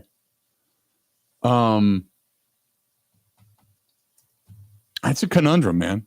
I think if he came back and he was healthy, I think he could be one of the better secondaries in football. When you think about it. And look at how good they could possibly be. Think about your secondary of Keyshawn Nixon, Nate Hobbs. Nixon's either going to be your nickel or your corner, and then Hobbs comes in and is your nickel. Jair on the other side. You still have Javon Bullard to move around back there. Carrington Valentine to move around back there. You'd have 4 names of depth in your secondary. Well, I think Jair's presence, while I don't think it's necessary and required, it would significantly raise the ceiling. Yes. Right? Because Nate Hobbs is fine. Keyshawn Nixon is fine. Those guys are solid, but none of them are going to give you a season where it's like, holy balls, he's unbelievable. He's elite. Jair could. Yeah. Right? He raises your ceiling. And if you bring him back, I don't think he hurts your floor all that much, because even if he gets hurt and doesn't play, you're no worse off than you were last year. Was it 3 years ago or 2 years ago that he locked down Justin Jefferson at Lambeau Field? And then he had the pick on Jefferson and then did the gritty, and Jefferson went nuts. Was that 3 years ago? I think that was Aaron Rodgers last year in 2022. I think so too. Because I remember that, and I'm like, boy, he was so good. And then I'm thinking, we haven't seen that since then. We haven't seen that. Maybe it is time. I'm still living maybe off of the memories of what could be or what once was rather than what is now. I don't know. I think it could be, boy. Michael says, wow. He's only 28, so it's not like you're holding on to someone who's 35 years old. It's reasonable to think he's still got football in him. Yeah. Michael said, wow, what a difference in opinion from Mike today. And your guest, Rob Reichel, yesterday. Rob said 95% chance, no way he's back. Mike seems to think that maybe he will be back. Honestly, what this says is that nobody really knows. Has anybody reached out to Ja himself? He's not talking, by the way. He's not talking right now. The only thing that he did was the video with Xavier McKinney. That was it. He told everybody, I'm not talking. Don't call me. So he's not talking. Goody's been asked, and he hasn't said anything of any substance. So then in turn, the hypotheticals begin. I personally would let him go June 1st if a trade cannot be made. That's from Mike. Mike, I still think that's what's going to happen. That's what's going to happen. Out of the 715, a text that says, I take Jair back at $1 million a game. Got to play to get it. That's that. The incentive contract, I'd be all for that. I don't think he's going to play for $1 million a game. I think if you could pay him, well, maybe go $14 million and the rest of it's incentives, and you can earn your money back. It's games played, it's passes defended, certain level of picks, playing in the postseason, how many games in the postseason he plays, all that kind of stuff. That's what I would do. Now, whether or not he would accept that, he could just say, go pee up a rope and I'm out of here, which is most likely going to happen, but I don't know. 877-867-1670, 877-867-1670. If you want to hit us up, please feel free to go ahead and do so. Kenny Mack says Trey Hendrickson would make this team's defense a championship contender. You probably got that right. You got that right. I'd love to see a guy like Trey Hendrickson, but it's not going to happen. And here's the reason why. Packers are never going to pay him. They could trade for him, but they're never going to pay him. Never going to pay him. not the money he's going to be looking for, because he's going to be looking for Myles Garrett. And remember, Micah Parsons hasn't signed yet. He's due to get paid by Jerry Jones at some point in this particular year. And that's the kind of money that Trey Hendrickson's going to get. What I can't believe is that Cincinnati lowballed him and then said, well, that's our final offer, and then walked away, basically. That's almost embarrassing for that organization. So I guess there was discussion, but since then there hasn't been basically any. But the Packers aren't going to pay him that level of money. Not to belabor this, because I know we got callers on hold, but no one would have blamed the Bengals had they traded him before the draft. Not a single soul would have blamed him, because they'd say, well, the defense sucked with him. Right. So why, continue to try to do that thing when you can rebuild it with younger, cheaper guys? And this is what bad franchises do. They have a decision to make, and then they just put it off as long as they can, and it only gets worse. Yeah. Yep, no doubt. Let's do this. We're late. So Jay is in Stanley and Jay is in Blair. There's two different Jays on the line. I'll get to you right away. I promise. We're going to take a quick break. We'll come back and I'll come right to you. Don't go anywhere. Hang in there. We got a lot more of the Bill Michaels Show. This portion of it coming up. Brought to you by our good friends at Suburban Motors, Suburban Harley Davidson. Get on two wheels and ride, and did a little bit of it yesterday before the weather started to kick up, and just love it. Wind therapy is sometimes the best therapy there is. Suburban Harley Davidson, they've got a big selection of both new and used. And the announcement is this. They are the landing spot this year for the Big Unit Poker Run, the 18th annual. It is getting back to roots. This year is the theme of the motorcycle rides, getting back to our roots. We are going to end at Suburban Motors in Thiensville, Wisconsin. They've got two huge lots and lots across the street. Six Pack Sammy is going to be the band, and we're getting back to some good Southern fried rock. And they're going to have food vendors and food trucks and some vendors inside and outside the store. We're getting back to our roots. Suburban Harley Davidson put the whole thing together and said, let us do this for you. We want to be a part of this. And we're like, damn straight. So give it up. Suburban Harley Davidson, the landing spot for the 18th annual Big Unit Poker Run, coming up August 31st. And space now is available.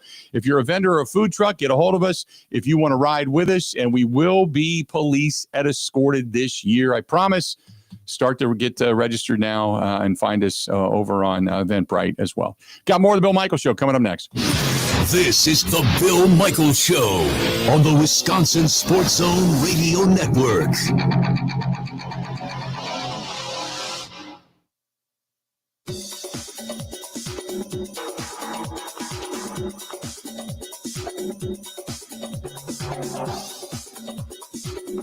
Bill Michaels will resume in 3 minutes.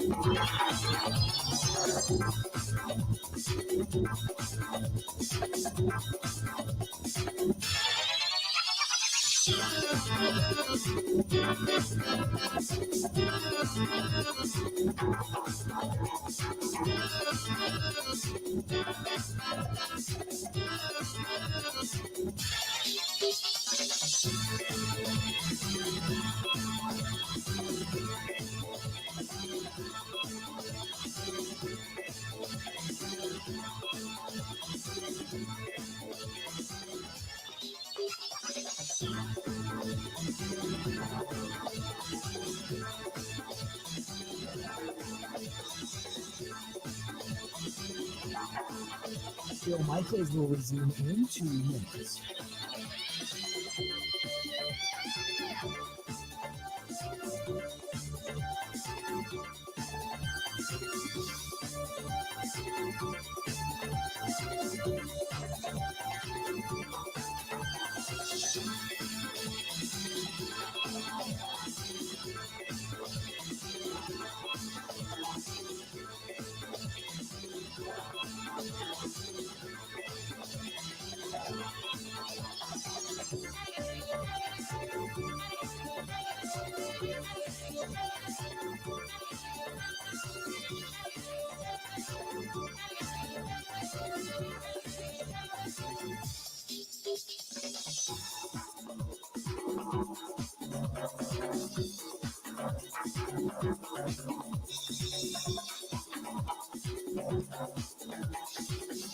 Bill Michaels will resume in 1 minute.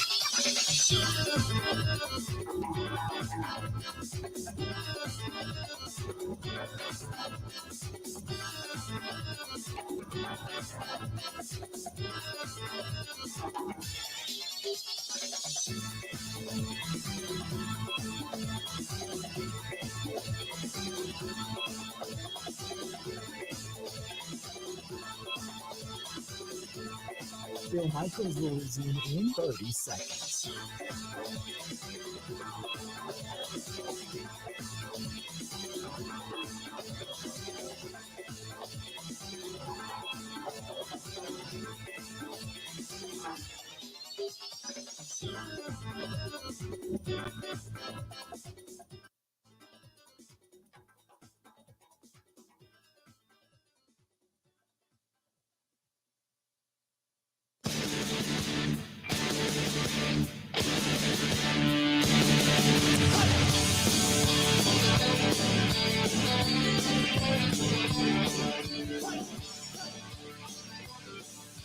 Welcome in.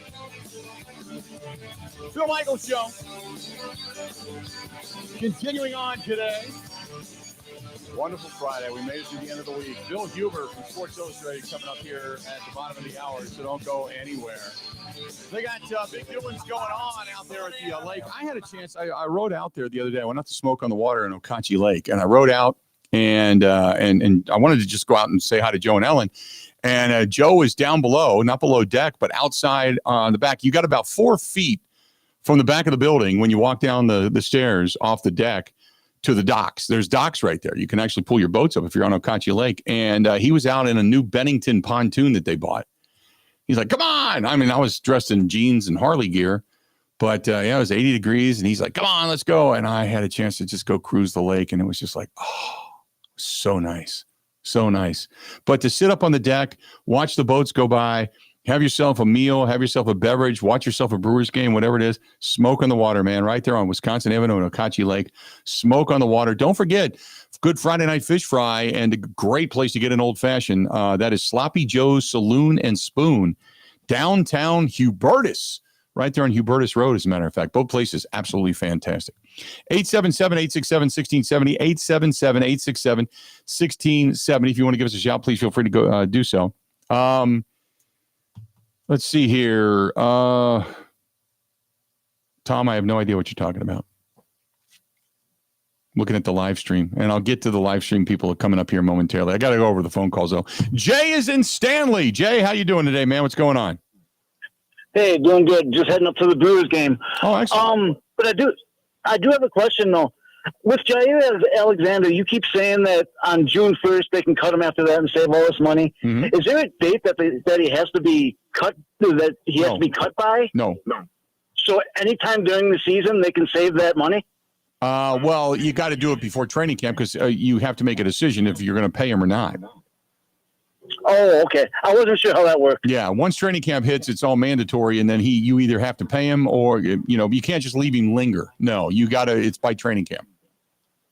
Okay, cool. Thank you. Okay, appreciate it. Now, if you tell him not to, there is the mandatory minicamp. If you tell him not to show up, then he has an excused absence. If you have mandatory minicamp and he's like, nah, I really don't want to come, then you can fine him for that. But at this point, you're not doing that. You're not going to do that.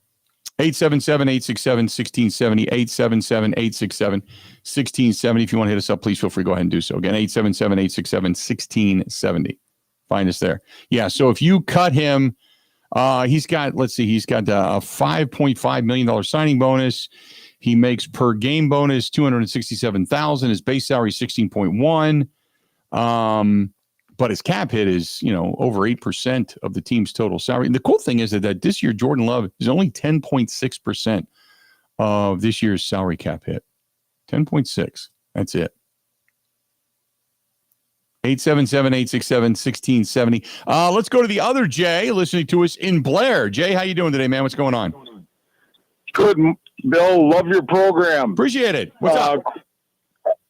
With Alexander, what I would do, I don't know what they're going to do in Green Bay, but to me, he's a China doll.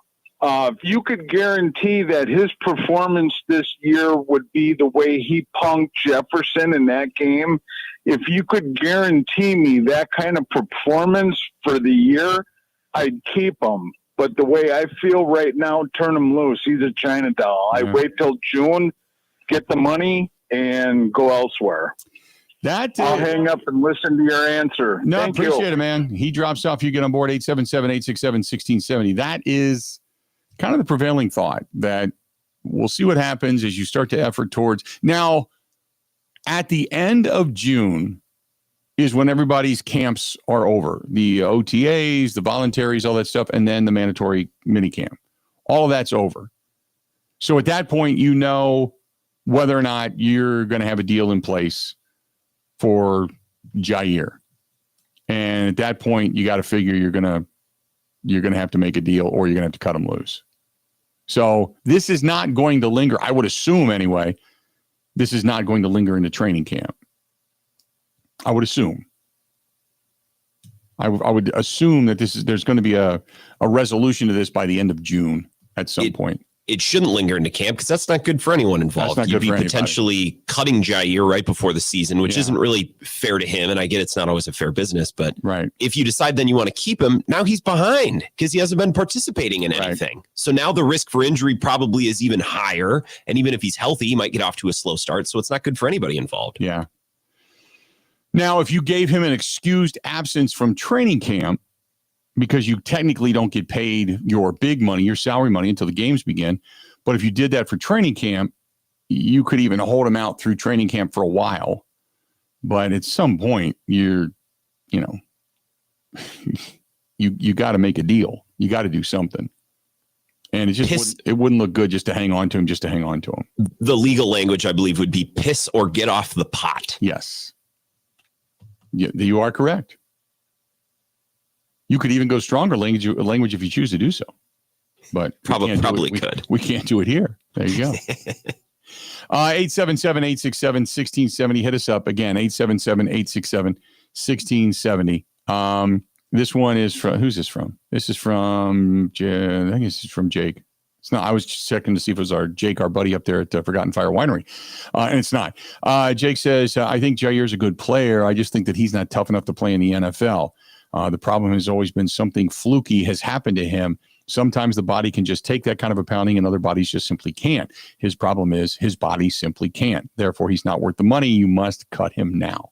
Well, again, you're going to wait, go June 1st, make him a June 1st cut, and then kind of go from there if indeed you go in that direction. Out of the 920 on the text line, has the Packers medical staff given Jair a physical this spring to see if he's actually 100% ready to go? Sid, that's a great question. I don't know. Rick from Spencer says, I want Ja back. They may pull him on obvious rushing downs, though.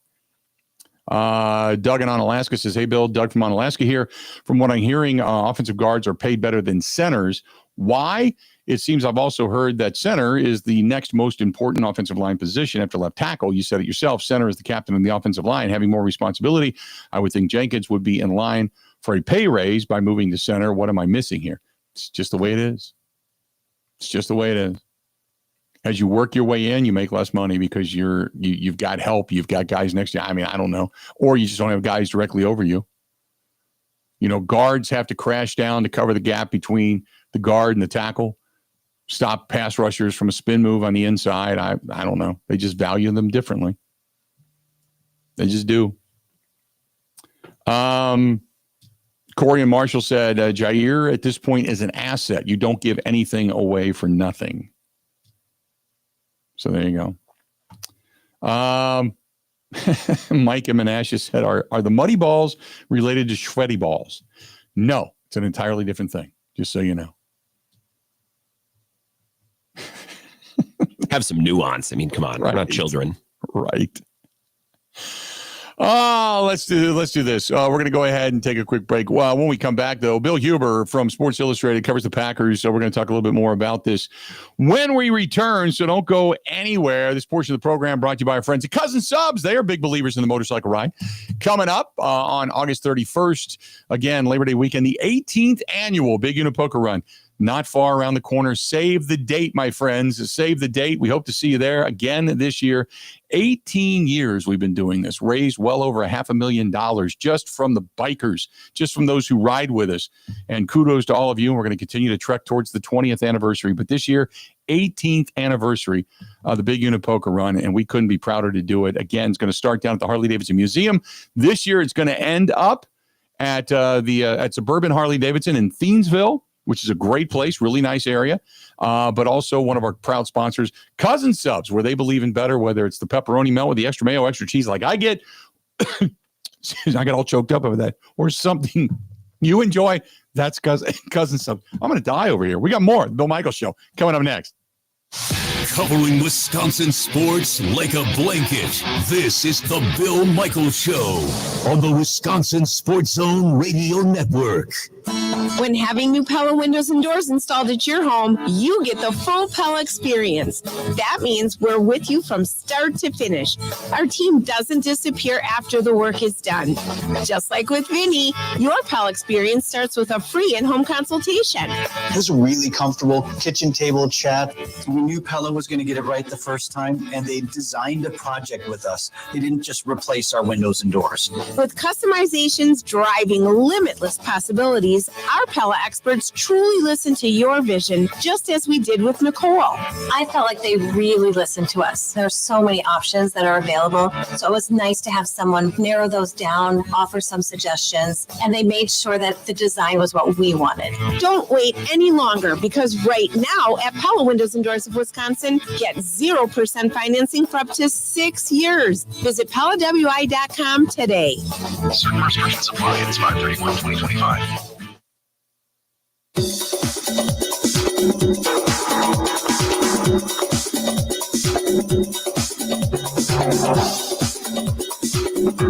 Bill Michaels will resume in 5 minutes.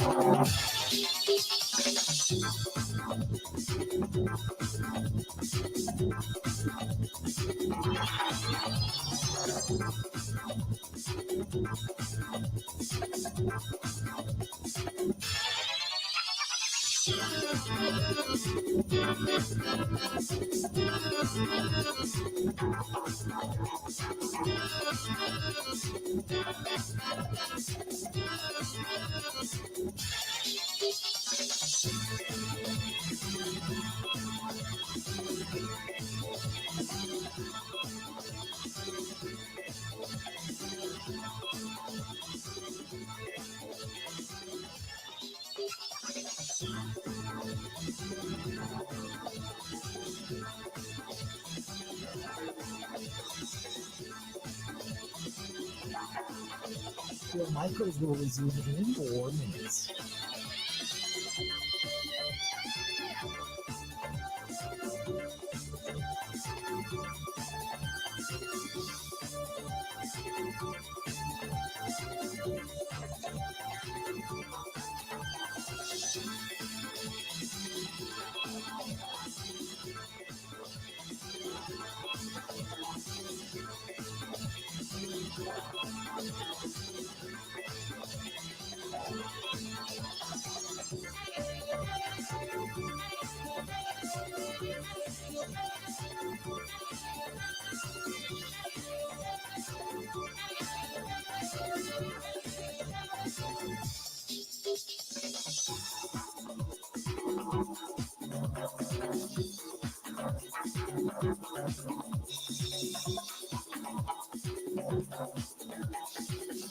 Bill Michaels will resume in 3 minutes.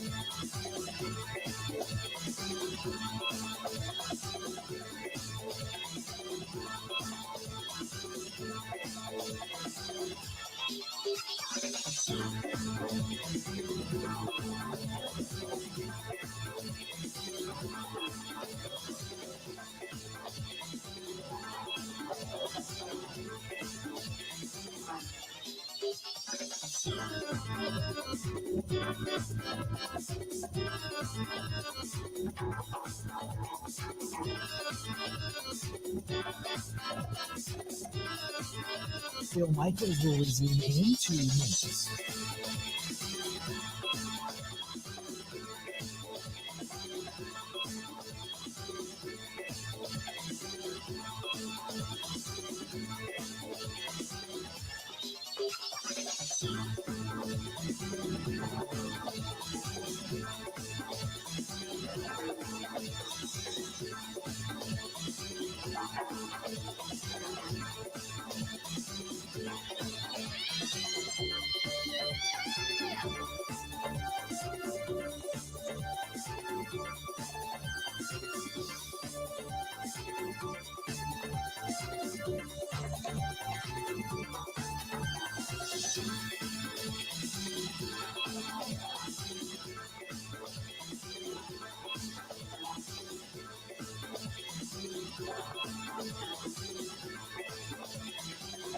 Bill Michaels will resume in 1 minute.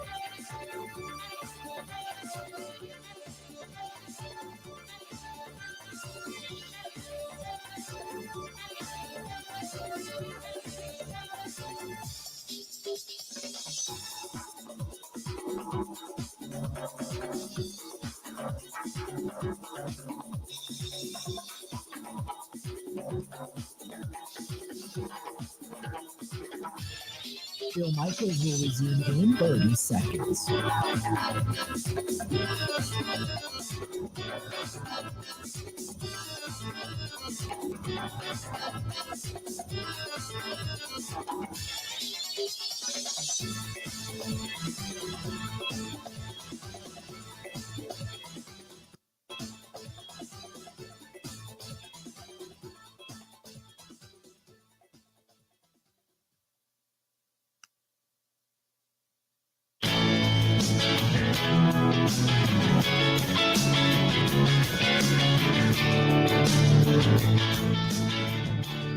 is looking?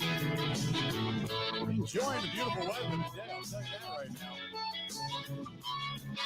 Get out and ride, and should you choose to do it via the pedal, there is a hell of a ride that's going to take place up in Marinette, Wisconsin, and it's going to go to Marinette up into the UP, and it's called the WIMI Wish Ride, Wimmy Wish Ride, and it basically raises money for both Make-A-Wish Wisconsin and Make-A-Wish Michigan, and it is a tremendous ride. It's 200 miles, and it is their first ever doing this, and there have just been a lot of people that have been really interested in this because the ride is so beautiful up there on a pedal bike. Okay, I'm not talking about a motorcycle ride now, but you go past lakes and beautiful roads and tree-lined roads, and it's just a really cool adventure, and they're bringing in bicyclists from all over the state and beyond for this length of a ride.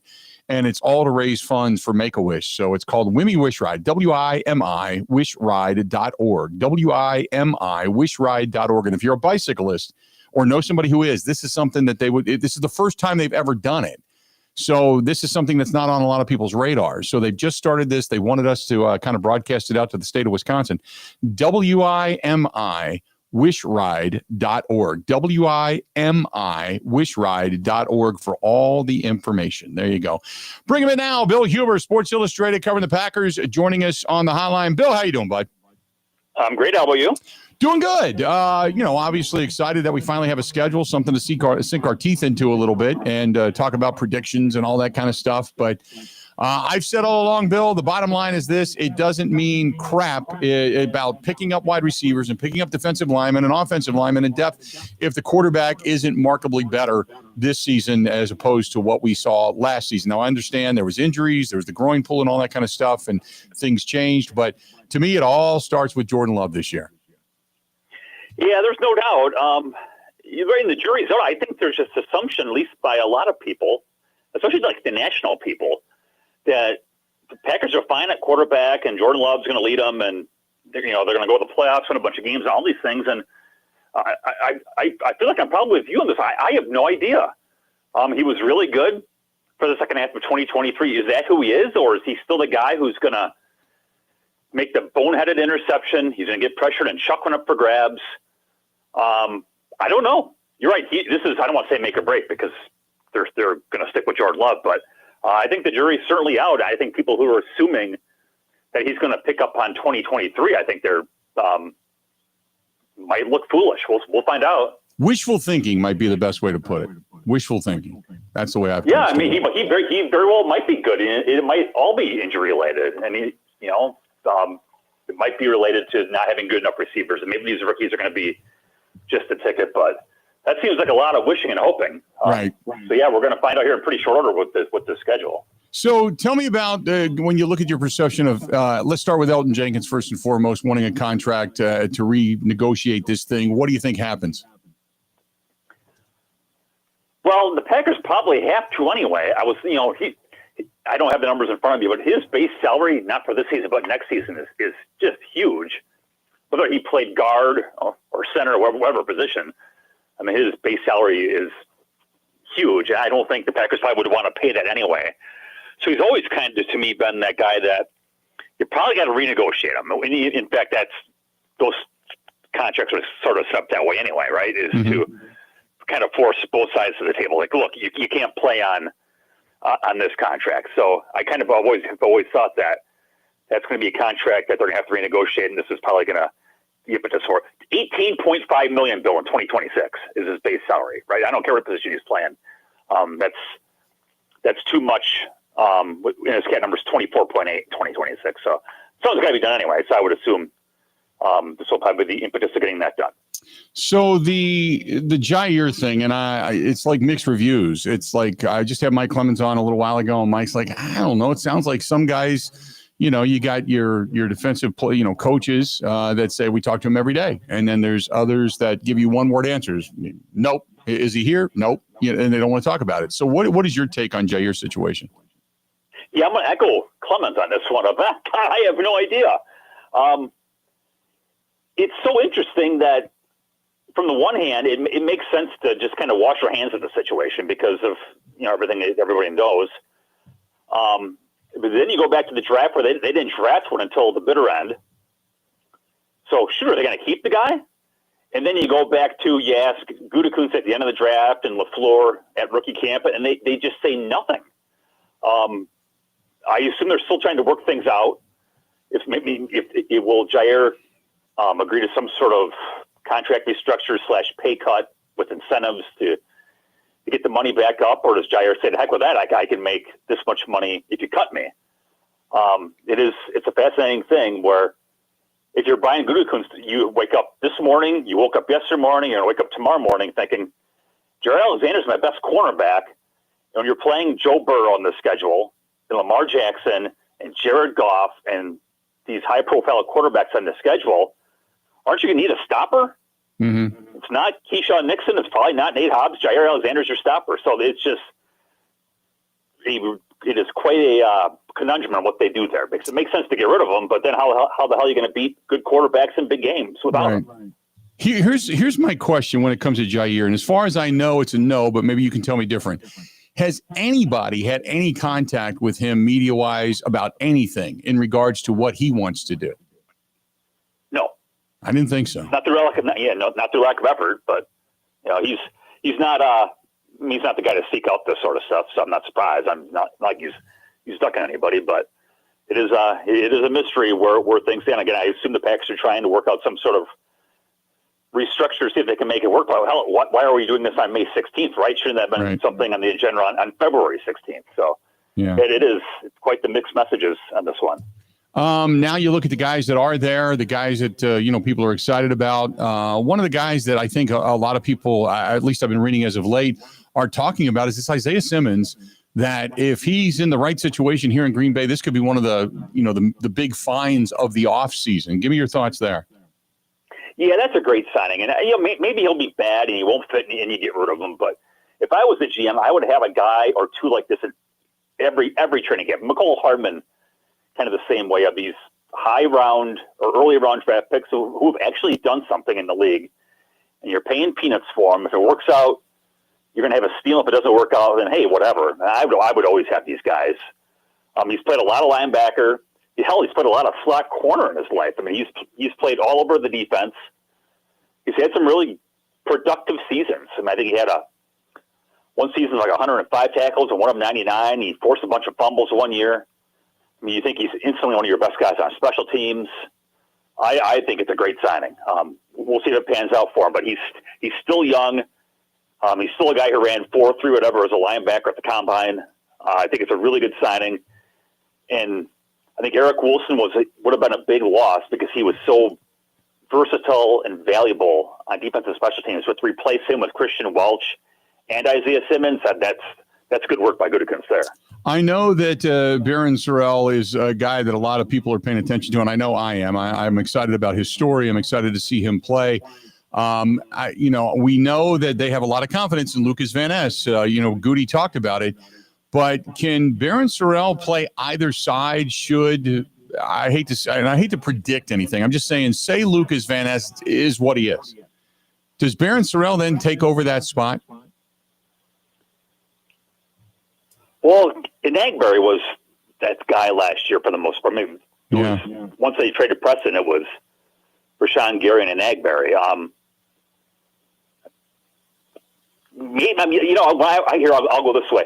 I talked to a scout after the draft, and he called him a day one starter as a run defender.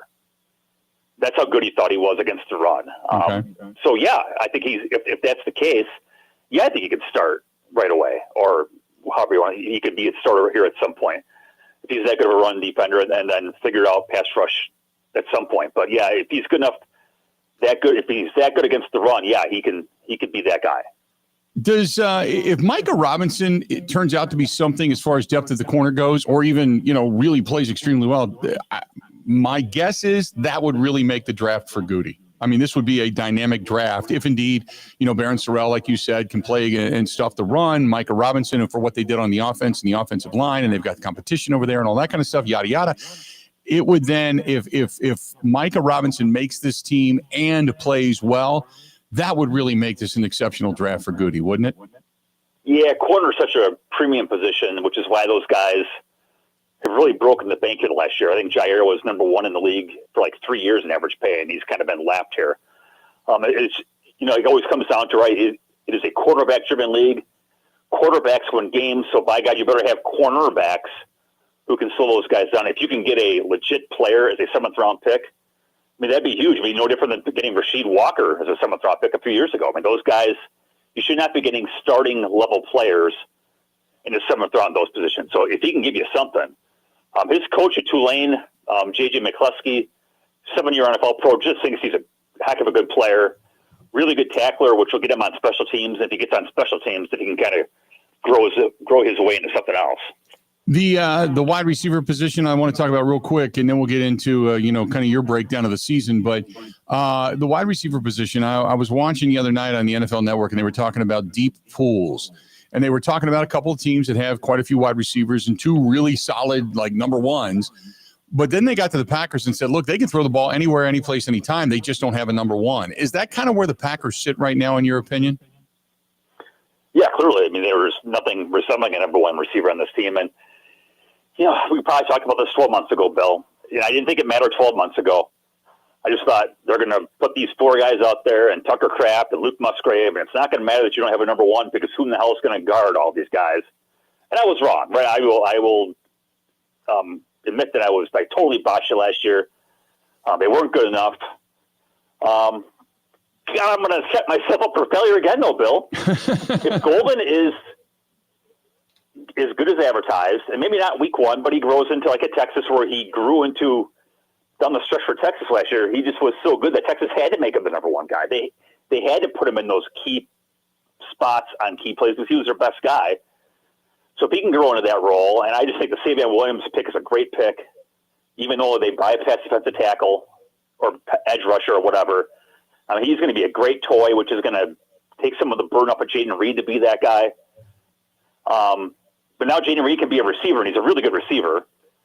Dobbs is Dobbs, and Wicks is Wicks, and Kraft, I think, should get more opportunities. I'm going to say the same crap I did last year, that it might not matter because while Green Bay's quote-unquote number one receiver might not be able to beat the number one cornerback, like what number three corner is going to keep up with whoever the number 3 target is for the Packers. I think they have too much firepower. Right. So I'm setting myself up to be stupid again.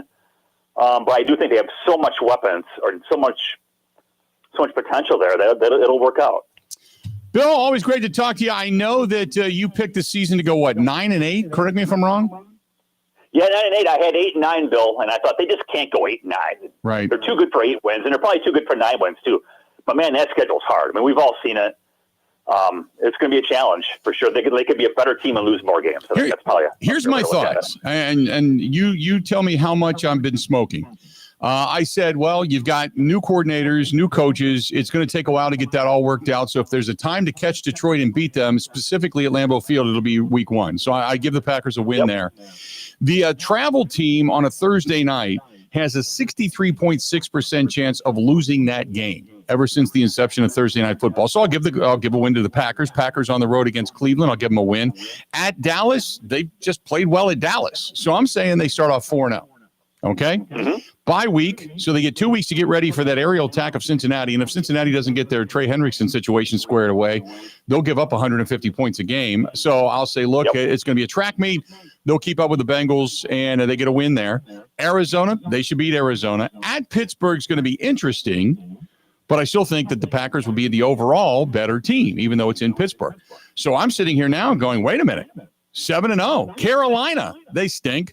8-0. I'm saying 8-0 before they get to Philadelphia. By the way, I ended up with 11 and 6 on the season, I think is what I ended up kind of calculating this to. But that to me is a winnable schedule early on just because of some of the circumstances. No, I see your logic. I just wonder with Detroit, I mean, yeah, they have new coordinators. That's true. Does the element of surprise work for them? Does Dan Campbell just know how to beat Matt LaFleur? I mean, who the hell knows, right? Right. I agree with you on the Washington game for sure. Arizona's going to be tough. And that's the game where I had Green Bay losing originally, and I changed it to win just because I didn't think they'd go 8 wins. Arizona's defense is really good, and they added a whole bunch of guys there. It's going to be hot, so I mean, who knows? Yeah. So that could be a challenging one. But you're right. However you want to slice it, Bill, they have to win a bunch of these games early because that late season stretch is so hard. Right. So that first 11 games that you came up with, they better be pretty close to that because having Chicago twice and you get Philly, and I just wrote this a minute ago, Bill. They got Philly after Philly's bye. Minnesota is on a long week for Minnesota. I mean, Packers got hosed from a bye week, Thursday week perspective too. Right. So they better fatten up early. All right, bud. Appreciate it as always, and we will talk again real soon. Okay, Bill? All right, take care, Bill. Thanks, pal. Talk to you soon. There you go. Bill Huber joining us for a couple of minutes on the hotline. Always love talking to him. He's got him at 9-8. I said, look, 11-6, probably a little bit high. Maybe 10-win season, give or take. There you go. That's kind of where I'm at right now. Stay tuned. More of the Bill Michaels Show next. Covering Wisconsin sports like a blanket. This is the Bill Michaels Show on the Wisconsin Sports Zone Radio Network.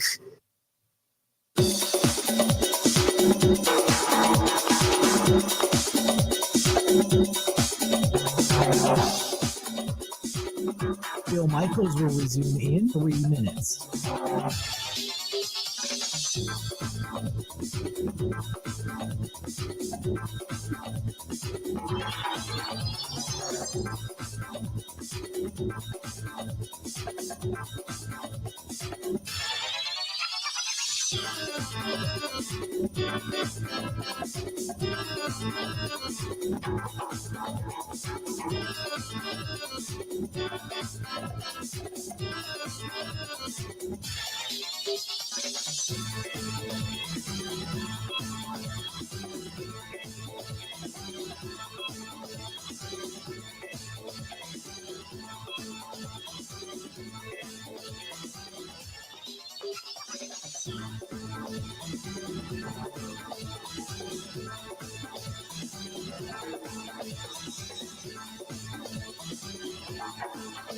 Bill Michaels will resume in 2 minutes.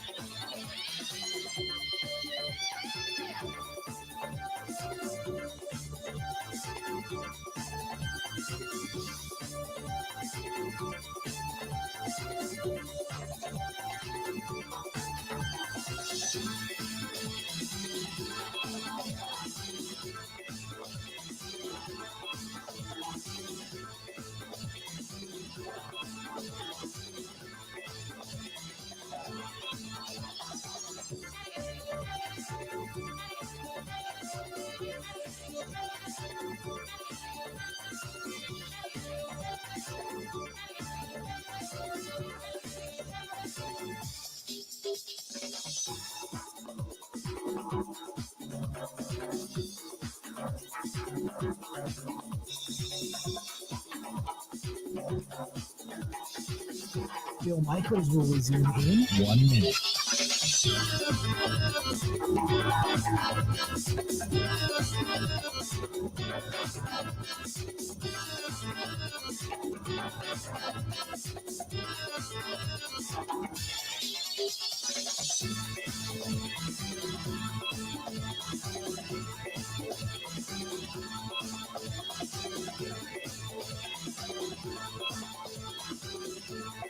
Bill Michaels will resume in 30 seconds.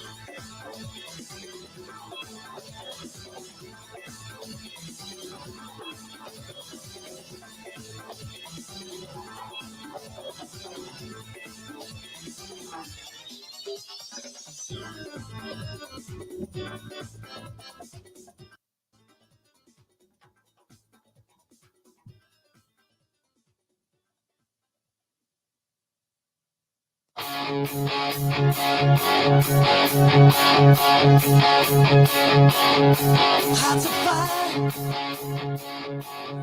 streets of stone, modern warrior. Welcome, Bill Michaels Show. Satellite horses of chrome. What a beautiful day. Windy, but a beautiful day. A beautiful day. This portion of it brought to you by our friends at Fellow Winners in Georgia, Wisconsin. 2 hours down. We've got 2 more hours yet to go. You're not going to want to go anywhere. There's a lot of discussion out there about many different things. The Packers, the Brewers, Aaron Rodgers, muddy balls. There's all kinds of things that we can discuss. And it's all going to be brought to you by our friends at Pella Windows and Doors of Wisconsin. Go to PellaWI.com for the windows, the doors. Do what I did. 0% financing. And they have got many different lines to fit your budget, fit your needs, safety, security, home beautification, curb appeal, you name it. That's why you go to Pella. Go to PellaWI.com. That's PellaWI.com. Don't go anywhere. We're going to be right back coming up right after this.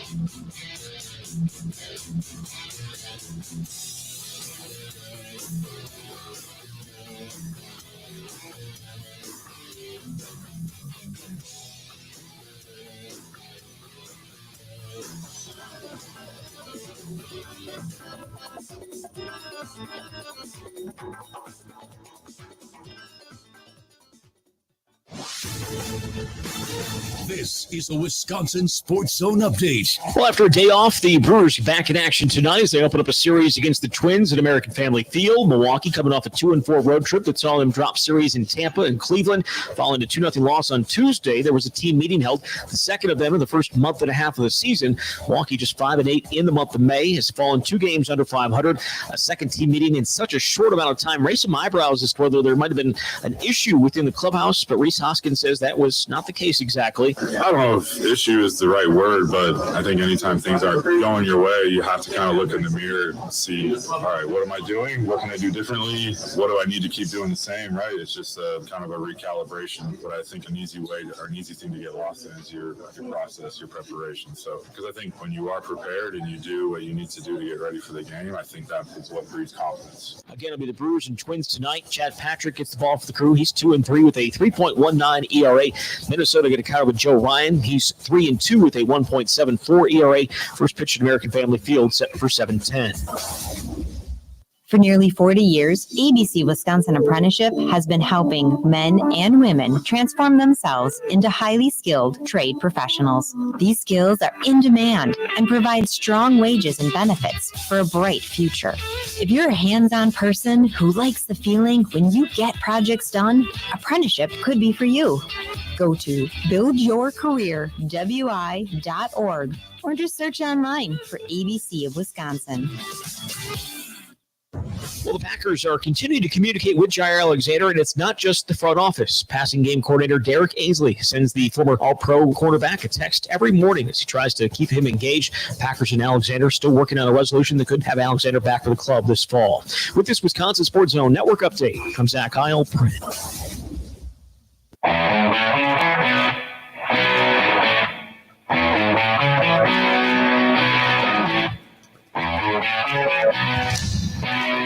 Welcome in. Oh, yeah. Hopefully you are, it's Friday. Yeah. Now we get around. It's Friday. So enjoy your day. Get ready for the weekend. All that kind of good stuff. Brewers baseball back at American Family Field beginning this evening, which is awesome. Got some Packers stuff as they're, kind of doing their thing in Green Bay. You got the controversial muddy ball issue. Got muddy balls at Quail Hollow. Got that. Before we broke at the end of last hour, you go, yeah, we got Packer Talk and the Brewers and Dick Girardi's coming up and Muddy Balls and Pella's sponsoring it all. I said, did you check with Pella about the Muddy Balls? Right. Are we sure they're on board? The rest of it, sure, but maybe the Muddy Balls, we can run that by Gina Della real quick. We could ask her. She's actually on a trip in Punta Cana right now. Oh, then she's got better things to worry about than Muddy Balls. That'd be more like Sandy. Yeah, Sandy Balls. Yeah. Sure, that's an issue of hers maybe at the time, but. Yep. Brewers back at it tonight, back at the ball yard. They've got the old rival Minnesota Twins coming to town. Hopefully they can get the offense going. And their home record's better than their road record. I don't know what else to say. I'm just hoping that they show up and they play better. And, right now the Brewers, they're 4 games back. Cincinnati 4.5 games back. The Cubs, I don't think the Cubs played yesterday. The Cubs, the last time they were on the field, they ended up losing. But the Cardinals, their win streak got snapped, but they're still 9-1 in the last 10 games. By the way, when it comes to win streaks, Minnesota has now won 11 in a row. 11 in a row coming into American Family Field tonight. 11 in a row. You're hoping the Brewers have the wherewithal to stymie that. Minnesota Twins, believe it or not, the American League Central, think of this, for as bad as it's been, Kansas City, Minnesota, Chicago, the White Sox. Every team but the White Sox are over 500. The Twins are 24-20. The Royals are 25-20. 25-18, the Guardians, and 29-15 is the Tigers. The Guardians, the funny thing about it is they're 25-18, but they're -14 in run differential. They got blown out of a couple of them. Just destroyed. How would you like to be the Rock? If it wasn't for I think the Brewers and the Reds, the Rocky and the Padres, the Rockies wouldn't have a win. Let's see here. I got to go back through this. I think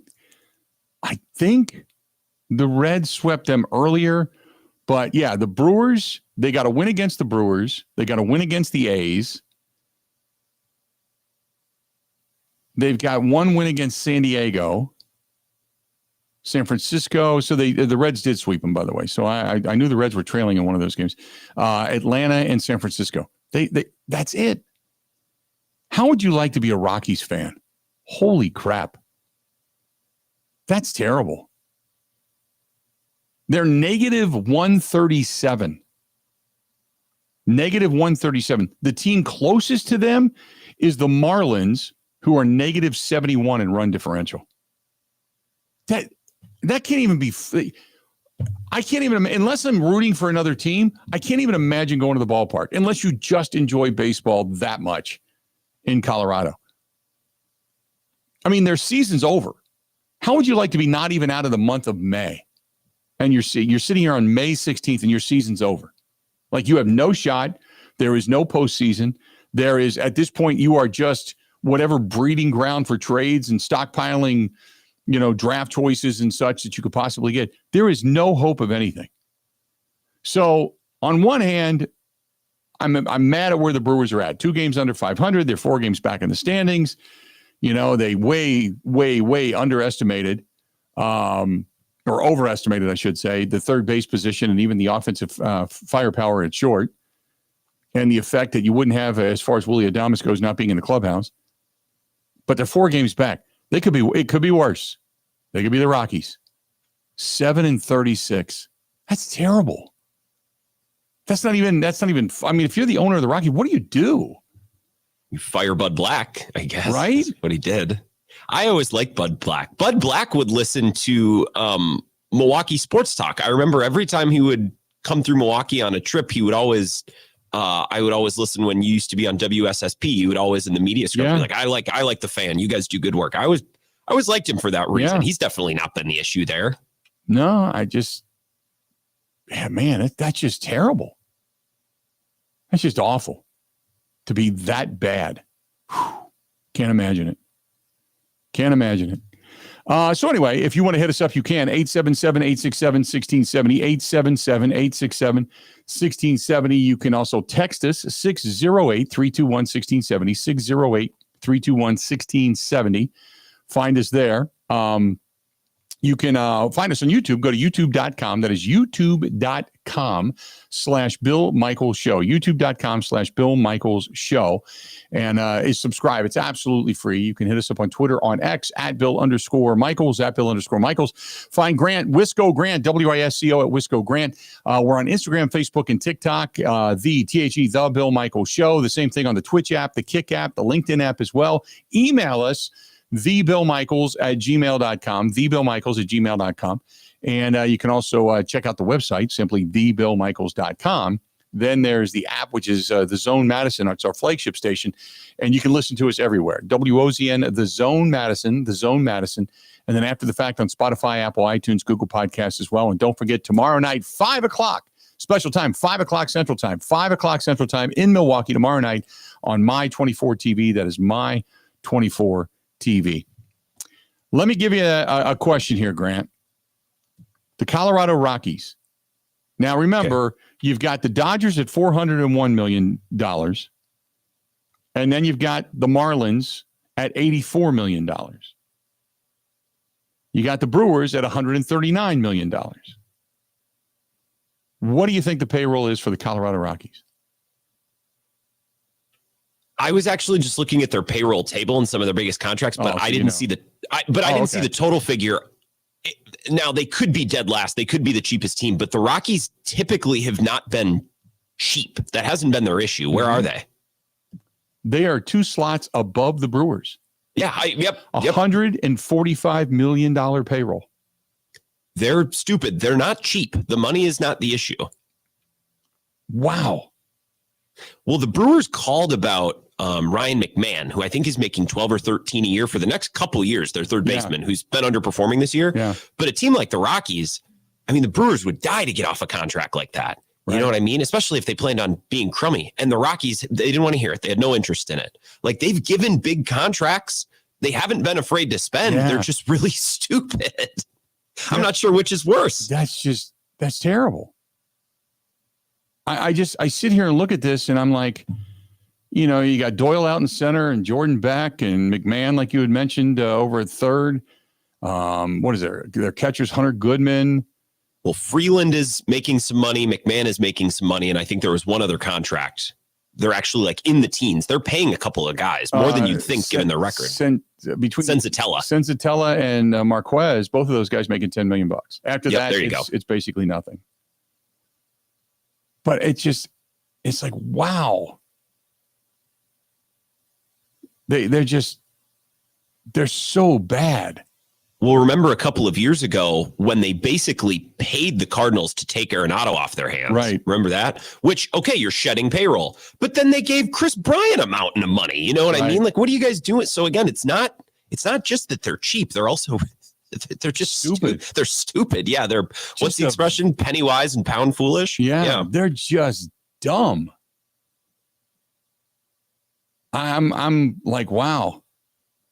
And you look at you kind of look at their breakdown of where they went and spent money on the 40-man roster. And, they've 5 free agents. They've grown 24 of their players.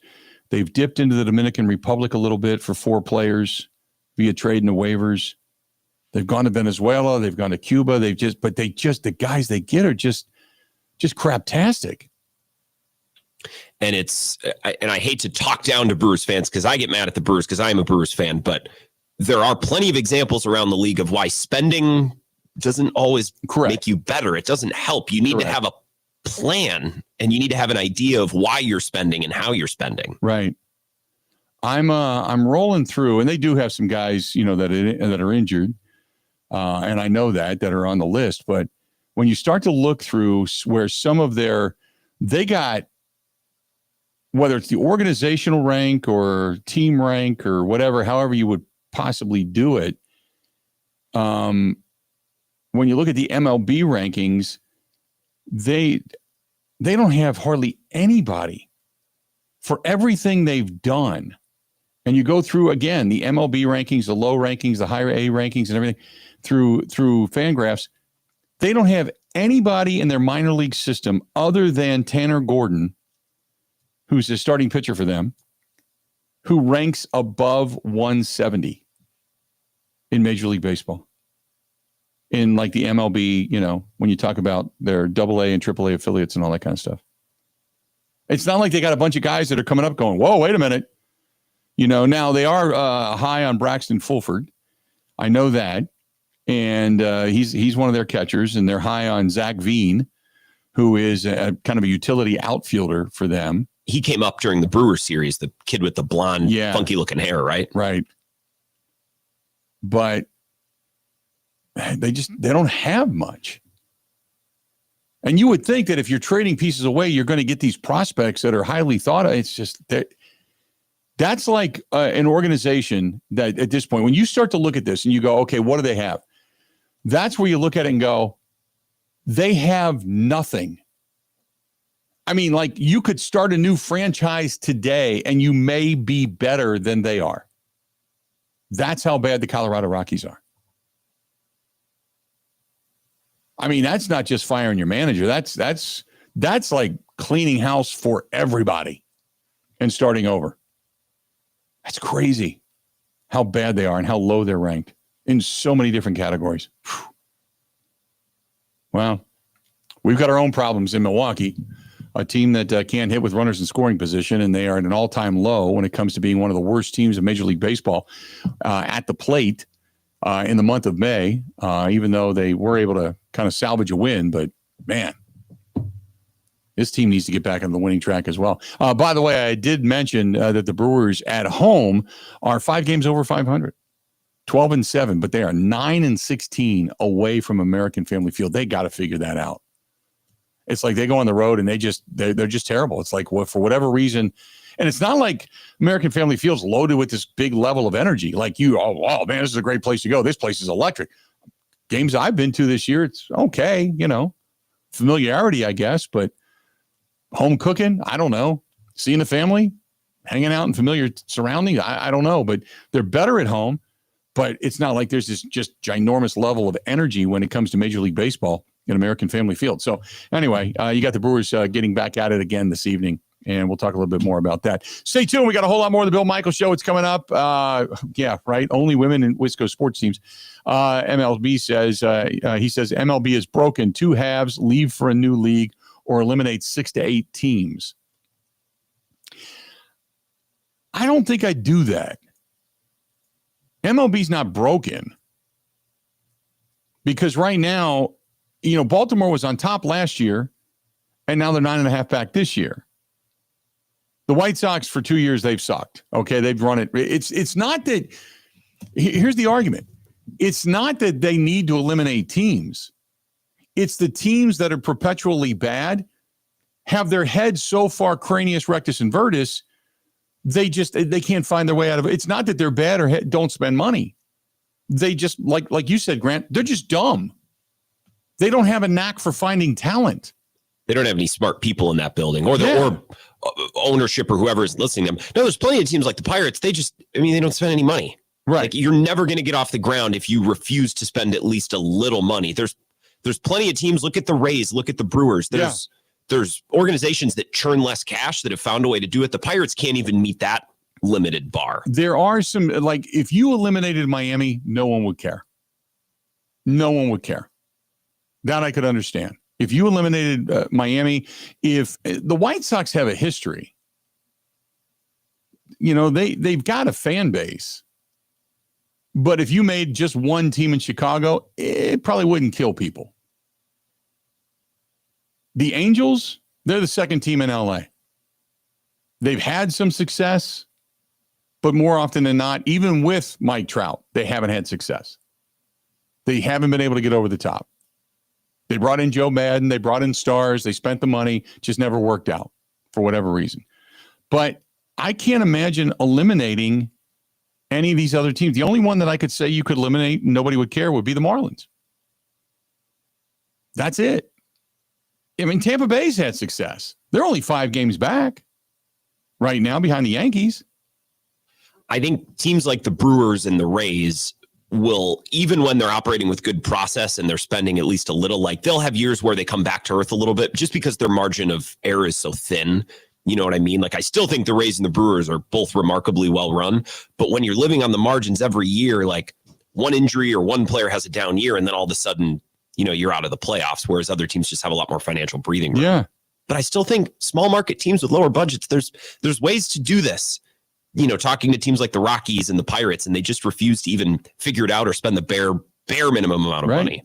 Nope, I agree. Let's do this. We'll step out. We'll take a quick break. We'll come back. We got a lot more to get to.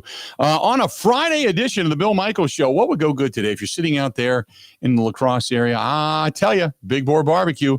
Lunches, dinners, they got catering. They have breakfasts and breakfast sandwiches. Yes, they do. Big Boar, BOAR, BigBoarBBQ.com. That's BigBoarBBQ.com. By the way, bottom of the hour, we're going to talk a little horse racing. So if you got maybe, you know, some horse racing parties coming up again this weekend, the secondary parties after the, you know, Churchill Downs is now done, but you've got more coming up. There you go. You could be even catering that or graduation. Think about that. Whether it's a breakfast, a lunch, a dinner, they can cater that for you as well. Go to Big Boar, BOAR, BigBoarBBQ.com. That is BigBoarBBQ.com. Ready? This is the Bill Michaels Show on the Wisconsin Sports Zone Radio Network. Bill Michaels here. Your 2 wheels revved up because here it comes. The Big River Rally where the river meets the road. It rolls into La Crosse on June 27th and 28th. Join us for a weekend packed with action. Stunt shows, a killer bike show, food trucks, all kinds of awesome vendors. Friday, Rod's River Run with Texas Hippie Coalition lighting up the stage that night. Then Saturday is the Big River Rally ride. Miles and miles of pure freedom. Then Saturday night, Drowning Pool rocks the house. Grab your tickets right now. BigRiverRally.com. That's BigRiverRally.com, and I'll see you there. When having new Pella windows and doors installed at your home, you get the full Pella experience. That means we're with you from start to finish. Our team doesn't disappear after the work is done. Just like with Vinny, your Pella experience starts with a free in-home consultation. It was a really comfortable kitchen table chat. We knew Pella was going to get it right the first time, and they designed a project with us. They didn't just replace our windows and doors. With customizations driving limitless possibilities, our Pella experts truly listen to your vision, just as we did with Nicole. I felt like they really listened to us. There are so many options that are available. So it was nice to have someone narrow those down, offer some suggestions, and they made sure that the design was what we wanted. Don't wait any longer, because right now at Pella Windows and Doors of Wisconsin, get 0% financing for up to 6 years. Visit PellaWI.com today. Certain restrictions apply. It's 5/31/2025.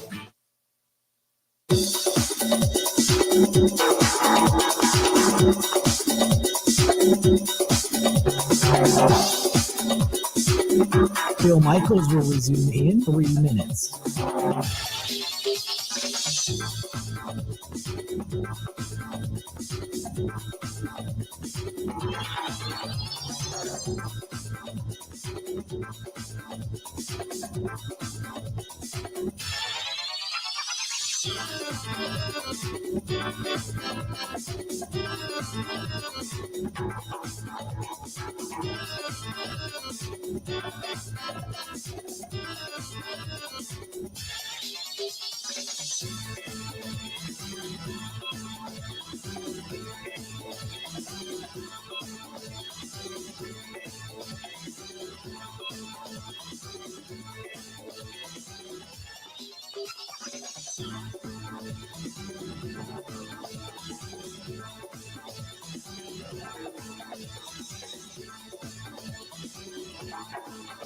Bill Michaels will resume in 2 minutes.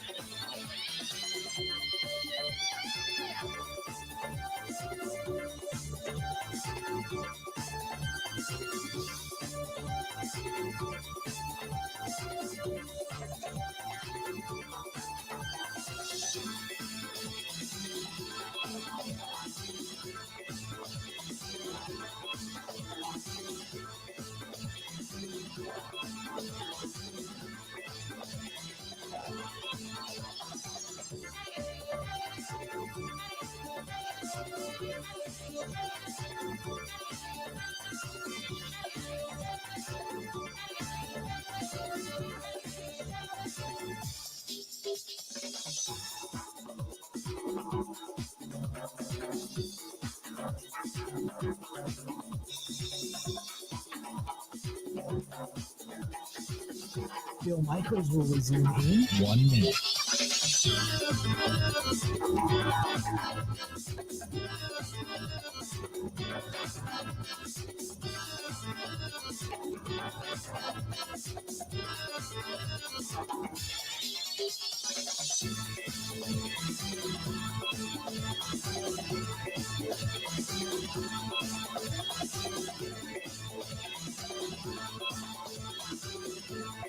Bill Michaels will resume in 30 seconds.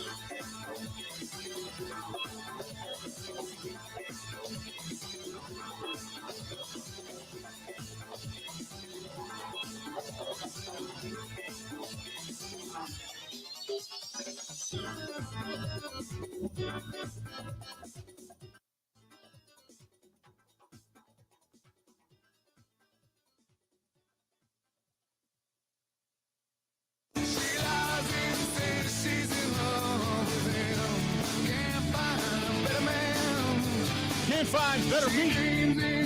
Better meat. How we looking? Hey, if you're going to be tailgating tonight, tomorrow, anytime for that matter, no better place to go than Robert's Specialty Meats in Waukesha. Robert's Specialty Meats, they do handmade, custom-made sausages. Whether it's the cheddar brats, the jalapeno brats, the really hot and spicy Italians, whatever it happens to be, they have got something for everybody. They've got pre-made burgers, mushroom and Swiss, like I said, the bacon cheddar. They have all of that.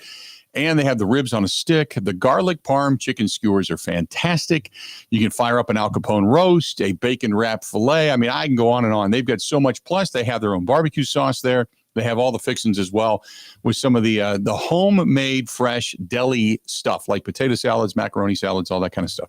So they got something for everybody. Your hometown butcher is Robert's Specialty Meats in Waukesha. Go to robertspecialtymeatswaukesha.com. That is robertspecialtymeatswaukesha.com on Sunset Drive in Waukesha. And I'm going to be doing some grilling this weekend for sure. We are, this is I don't know about tonight, but we have nothing going on this weekend because this weekend is basically get ready to travel weekend. And there's going to be a lot of it coming up, but with the trip. But we just kind of decided, I don't want to be eating out and eating a bunch of junk we shouldn't be eating and everything. And so we're doing Roberts. So I think it's either tonight or tomorrow. I can't decide, but got some of I get the really thick cut pork chops, the steak cut pork chops. Kristen loves steak, so she's got New York strip ready to go. But she's heading down to Roberts today, as a matter of fact. And then it's either tonight or tomorrow. We're going to do some grilling out. Sunday, she's going to go back to her place and get ready and begin packing and everything because we leave on Tuesday. But getting ready for the trip. So first trip in a long time, man. First trip in a long time. I always have to keep everyone control down there or keep everyone under control down there. Yeah. I'm kind of looking forward to that. I need to go and look on certain things. I've got people watching the house and I've got people collecting my mail. So I always worry about that. But I got to look at things like I want to take cigars with me. Can you take cigars out of the country? I don't know if you can. I got to look at that. My first bit of international travel ever was back in March when we went to that wedding in Cancun. Mm-hmm. And when we landed at the airport, I thought, all right, now I'm going to, all right, let's lock in here. We're entering a new country. They're going to want to see this and that. And nothing. They just walk. No, you scan your passport on the way in and then that was it. Go to the self-serve line because that line, for whatever reason, all you had to do was scan the passport, go. And I thought, well, I'll have to look through my bag and you just go right in. No, we've got, TSA pre-check and global entry and whatever the highest level of stuff is. I just said, I don't want to. Plus, when we go to Super Bowl, and we have all of our equipment, it makes it so much easier. You still got to scan some of that stuff, but you don't have to go through all the rigmaroles once you're cleared by, Homeland Security, I guess. And really, they want your fingerprints and they want to see if you're in the system and if you've got crimes and, owe thousands of dollars or tens of thousands of dollars in taxes and stuff. If you're escaping the country, they just want to make sure that you're who you are. And so, okay, I can live with that. But I went out, there was an offer through my credit union that said, here, we're going to give you, I can't remember what it was, a Visa card or a MasterCard or something. I don't know what it was. But they said, we'll give you all the money to go and get registered for all of this. And they give you TSA pre-check, something else, then global entry, which was like the highest. And I'm like, I don't care how much it costs. I'll just take it all. Just whatever it is, if I can get in and get out, that's it. And makes it easy. So, but I don't know if I can take cigars to another country. You know, like if you take gummies, can you take gummies out of the country? I don't know. I'm not a big gummy guy, but I do have friends that take them to sleep. Travelers can bring up to 25 cigars duty-free into Mexico, provided they are over 18 years old. I assume this is AI. I assume they mean the traveler, not the cigars, but AI can be a little spotty. If you were bringing more than 25, you may need to pay duty on the excess. It's important to note that Cuban cigars are prohibited. I hate AI. That's not what I asked. I hate how they give you the AI answer, but it seems like you can bring a handful. Okay. If that helps. I don't know. No, I've got a travel cigar case. I got a small one and a large one. And I got another buddy of mine that's going with us, and he smokes cigars too. And he's like, hey, can I give you some of the cigars to carry in the humidor? I'm like, yeah, no problem. And it's a travel. So you can throw it on the ground and throw it in the ocean and it'll float. It's fine. But I don't know if I can take, because I figure we're there 5 days, a couple of cigars a day, that's 10. He's probably going to smoke 5, so that's 15. So you can't take more than 20. So I'll take like 17, 18. I also think that they have a cigar shop there in the resort. Oh, yeah. So I'm going to probably buy a few there. I don't think you can take lighters, torches and stuff. I know you can't take torches. So, but anyway. I'm looking at Mexico's external affairs website. If you were over 18, here's your guidelines. Okay, Bill? You can bring 10 packs of cigarettes, 25 cigars, or 200 grams of tobacco, 3 liters of alcoholic beverages, and 6 liters of wine. I would love to know how they came to those numbers. Right. Sounds like that's your cutoff, 25 cigars. I'm worried about the 6 liters of wine. I'm not that I'm a wine drinker, but now I want to drink wine. You know, it's a Friday. Now I'm craving it. Well, everybody just got themselves an international travel lesson. How about that? Feel better. We've all learned something here today, or maybe not, depending on what you did or didn't want to learn. Let's do this. We're going to talk a little horse racing when we come back. We got to, because the second leg of that Triple Crown is upon us. And you know what that means. We got to get with our buddy, Dick Girardi, and that's who's going to join us coming up next. Don't go anywhere. This portion of the program brought to you by our friends over there at Stoley's Hog Alley. He sent me a nice note today. As a matter of fact, he texted me. And it was great to hear from Jeff. I haven't talked to him in a while, but I was out at his place a couple weeks ago. And a great fish fry, by the way. So if you're going to go there for that tonight, they're going to have the doors open and everything. It'll be fantastic. But Stoley's Hog Alley on Venice Beach Road in Oconomowoc, Stoles 01 and 9 on County Road are in Watertown. And both places absolutely fantastic. Great riding, too, if you're a motorcyclist or even a bicyclist and you want to go to those areas. Great streets and great roads and countrysides and such to ride out in that direction, or in Lake Country to Stoley's Hog Alley. Both places fantastic. Stoley's Hog Alley in Lake Country, Stoles 0109 in Watertown. We're going to go ahead and take a quick break. Dick Girardi is going to be joining us. We'll talk some horse racing. Don't go anywhere. More after this. This is the Bill Michaels Show on the Wisconsin Sports Zone Radio Network.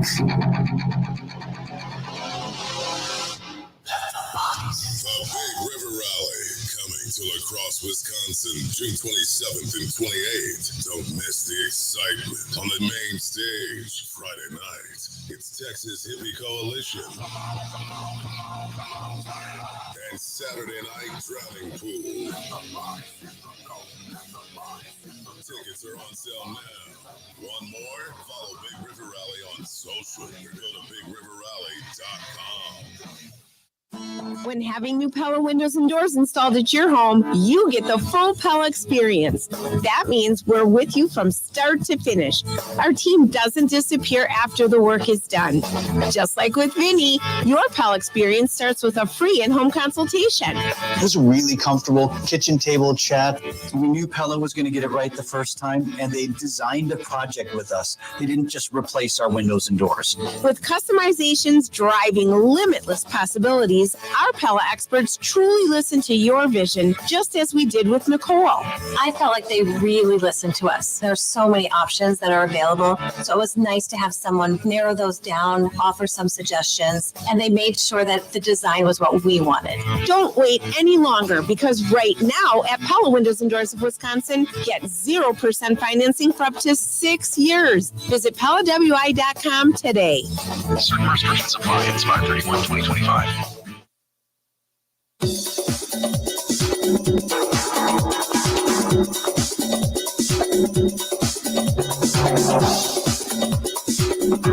Bill Michaels will resume in 5 minutes.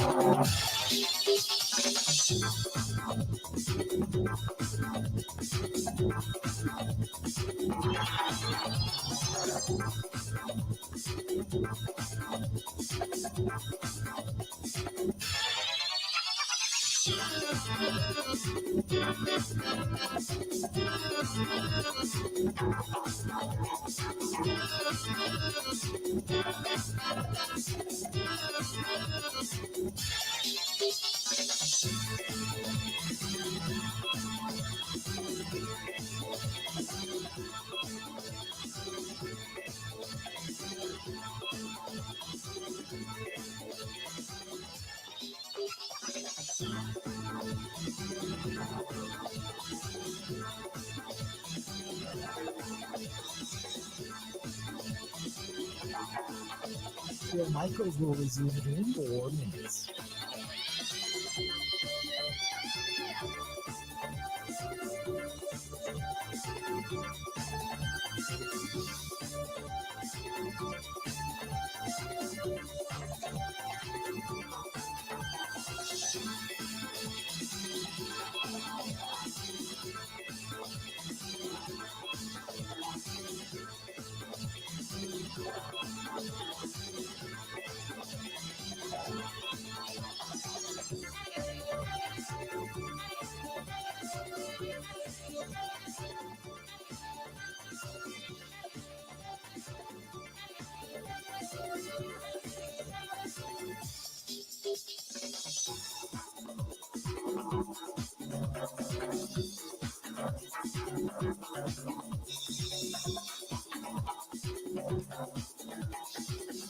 Bill Michaels will resume in 3 minutes.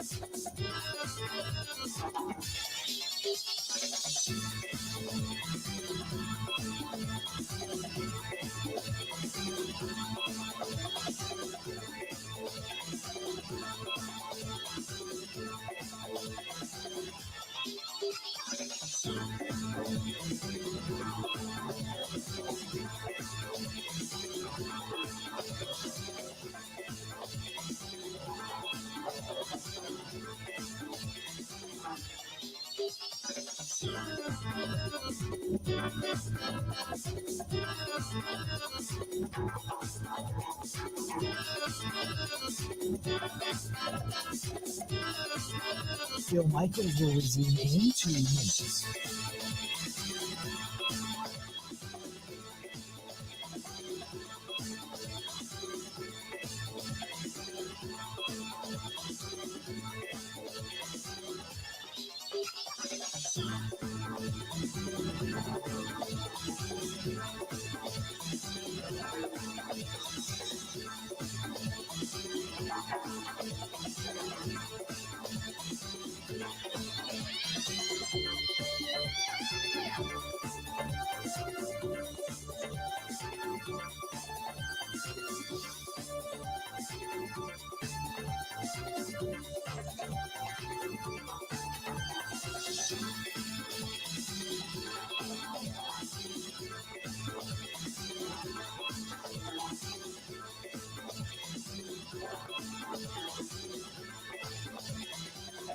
Bill Michaels will resume in 1 minute.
Ford Beer Garden at Catalano Square is open. It's going to be a beautiful weekend down there. Green space. But next Wednesday night, it is like a rite of passage here in the state of Wisconsin to get into summertime. The Glam Band will take the stage. Wednesday Night Live is back at the Wisconsin State Fair Park at the Bud Pavilion. The gates open up at 6.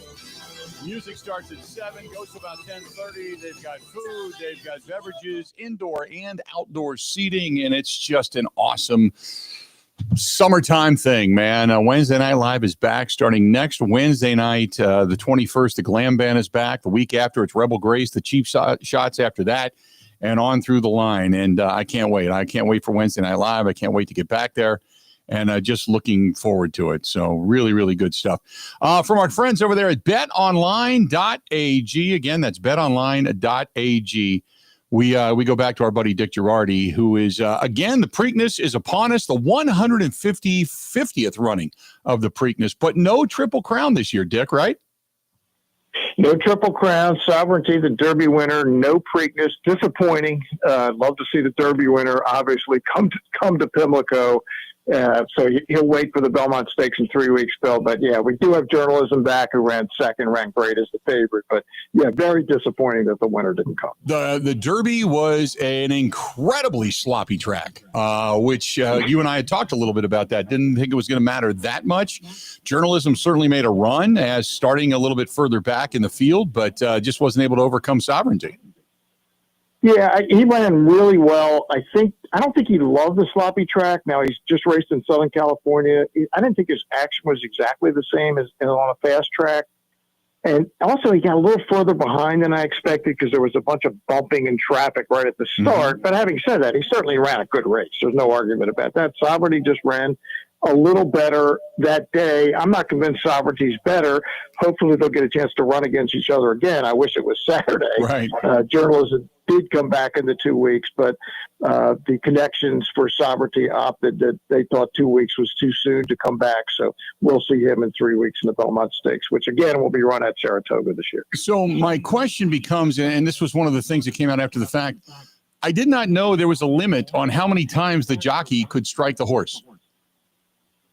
Yeah, I think very few people knew that. This is a rule that has just come in within the last couple of years. There's a new group called, the acronym is HISA, that oversees horse racing on a national basis. It's the first time there's been any kind of a national authority. It's involved in having uniform drug testing, uniform rules. Almost every racing state in the country, with the exception of a couple, is part of it, including Kentucky. And they instituted a rule, mostly part of its perception, part of its horse safety.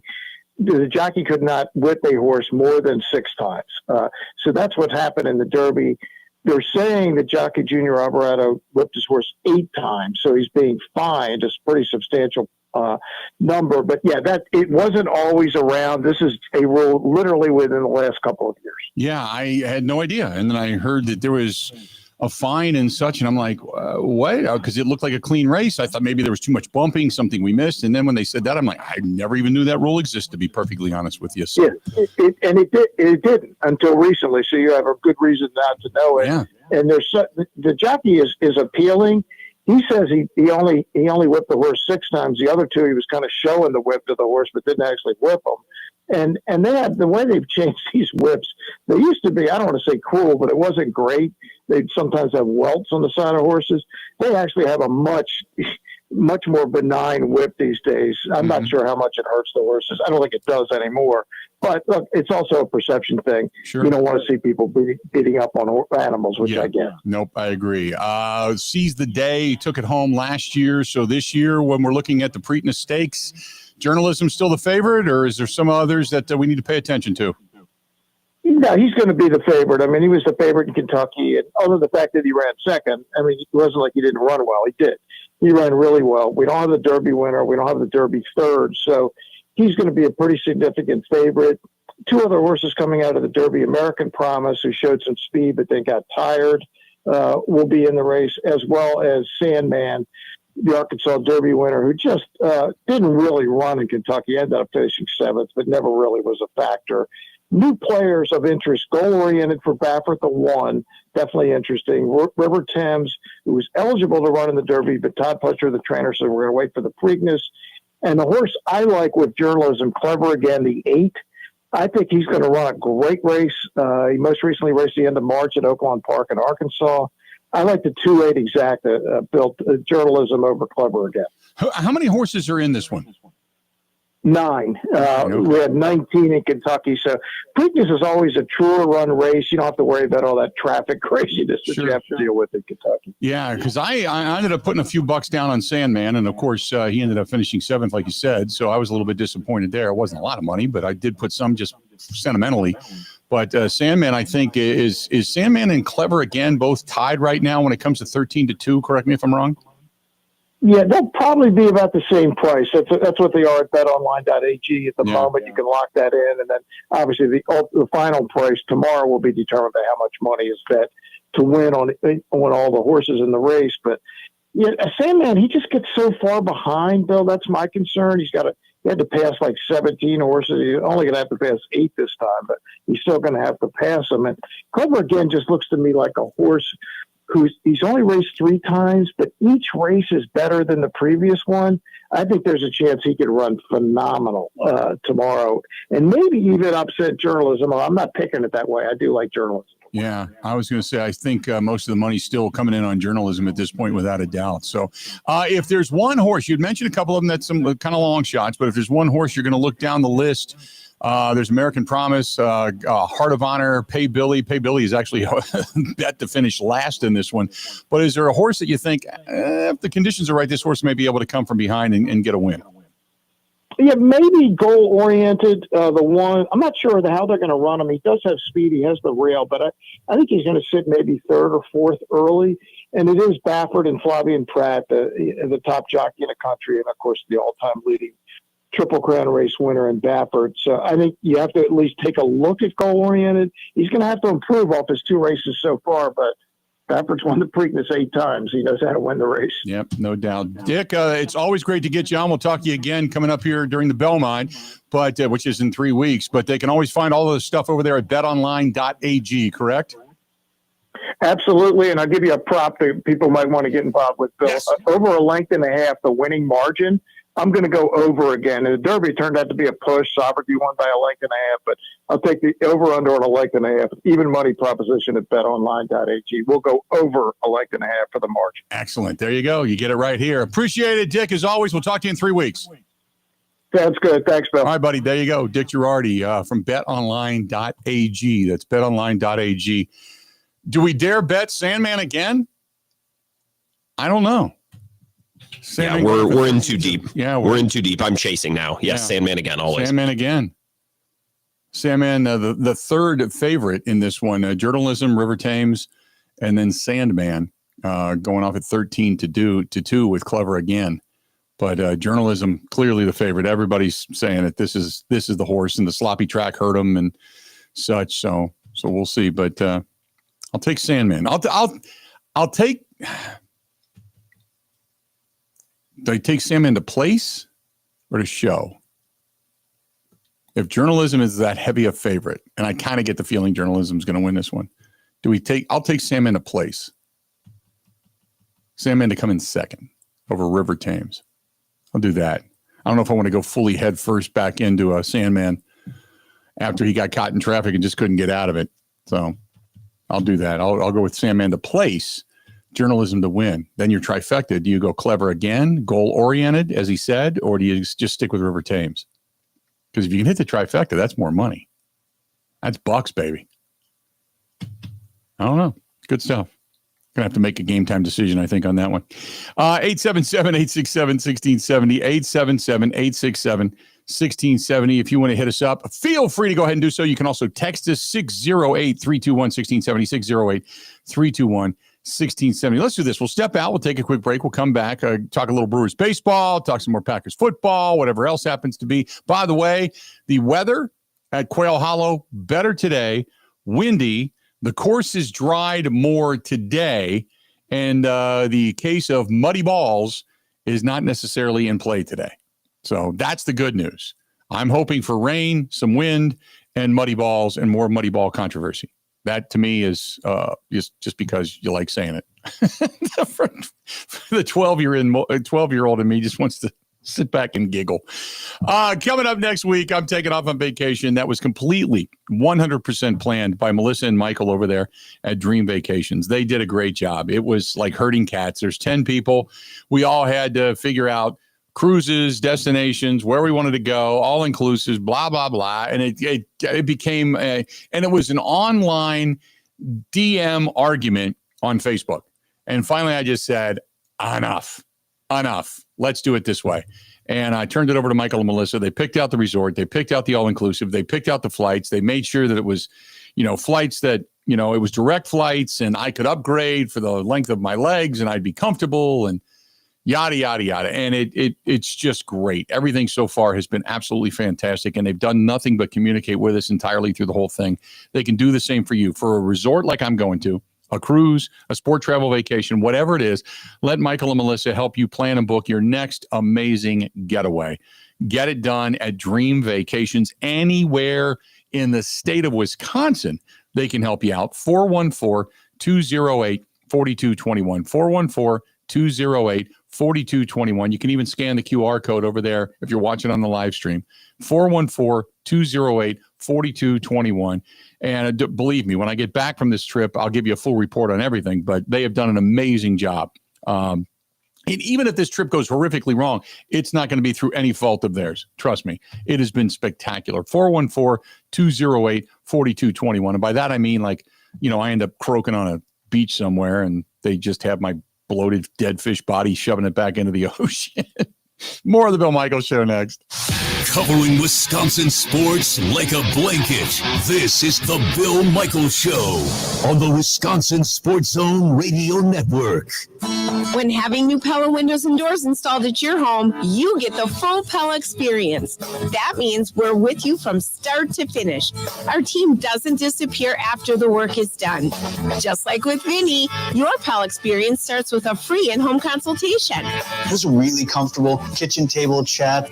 We knew Pella was going to get it right the first time, and they designed a project with us. They didn't just replace our windows and doors. With customizations driving limitless possibilities, our Pella experts truly listen to your vision, just as we did with Nicole. I felt like they really listened to us. There's so many options that are available. So it was nice to have someone narrow those down, offer some suggestions, and they made sure that the design was what we wanted. Don't wait any longer, because right now at Pella Windows and Doors of Wisconsin, get 0% financing for up to 6 years. Visit PellaWI.com today.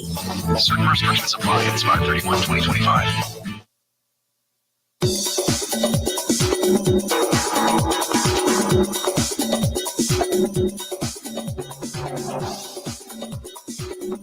Bill Michaels will resume in 3 minutes.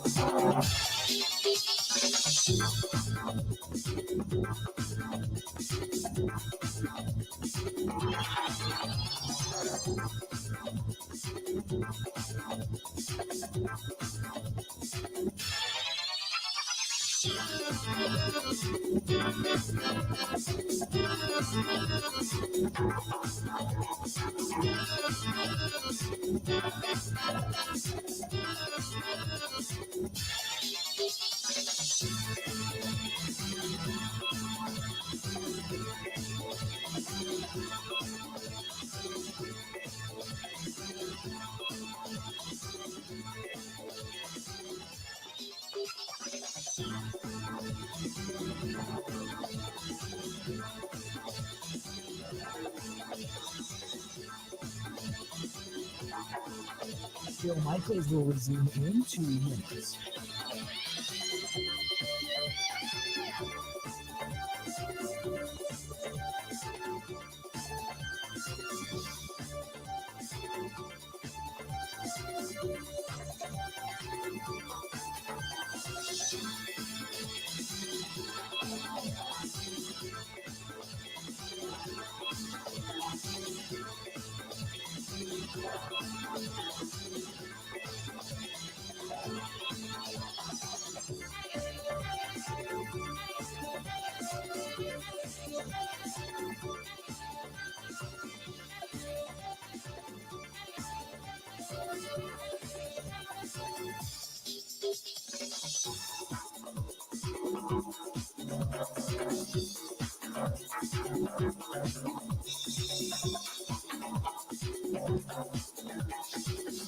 Bill Michaels will resume in 1 minute.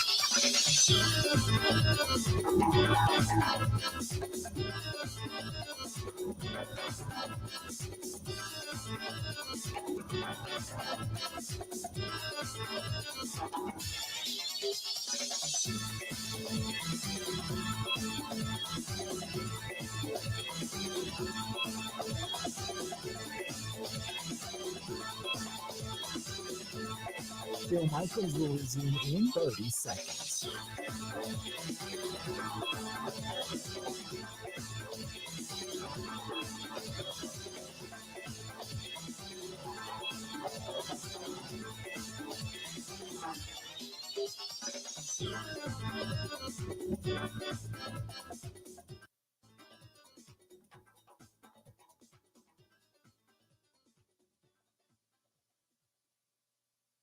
But I would walk 500 miles and I would walk 500 more. The beat of man who walks. This portion of the Bill Michaels Show brought to you by MIBA, M-I-B-A, manufacturing hydrodynamic bearings for the power generation industry in Grafton, Wisconsin.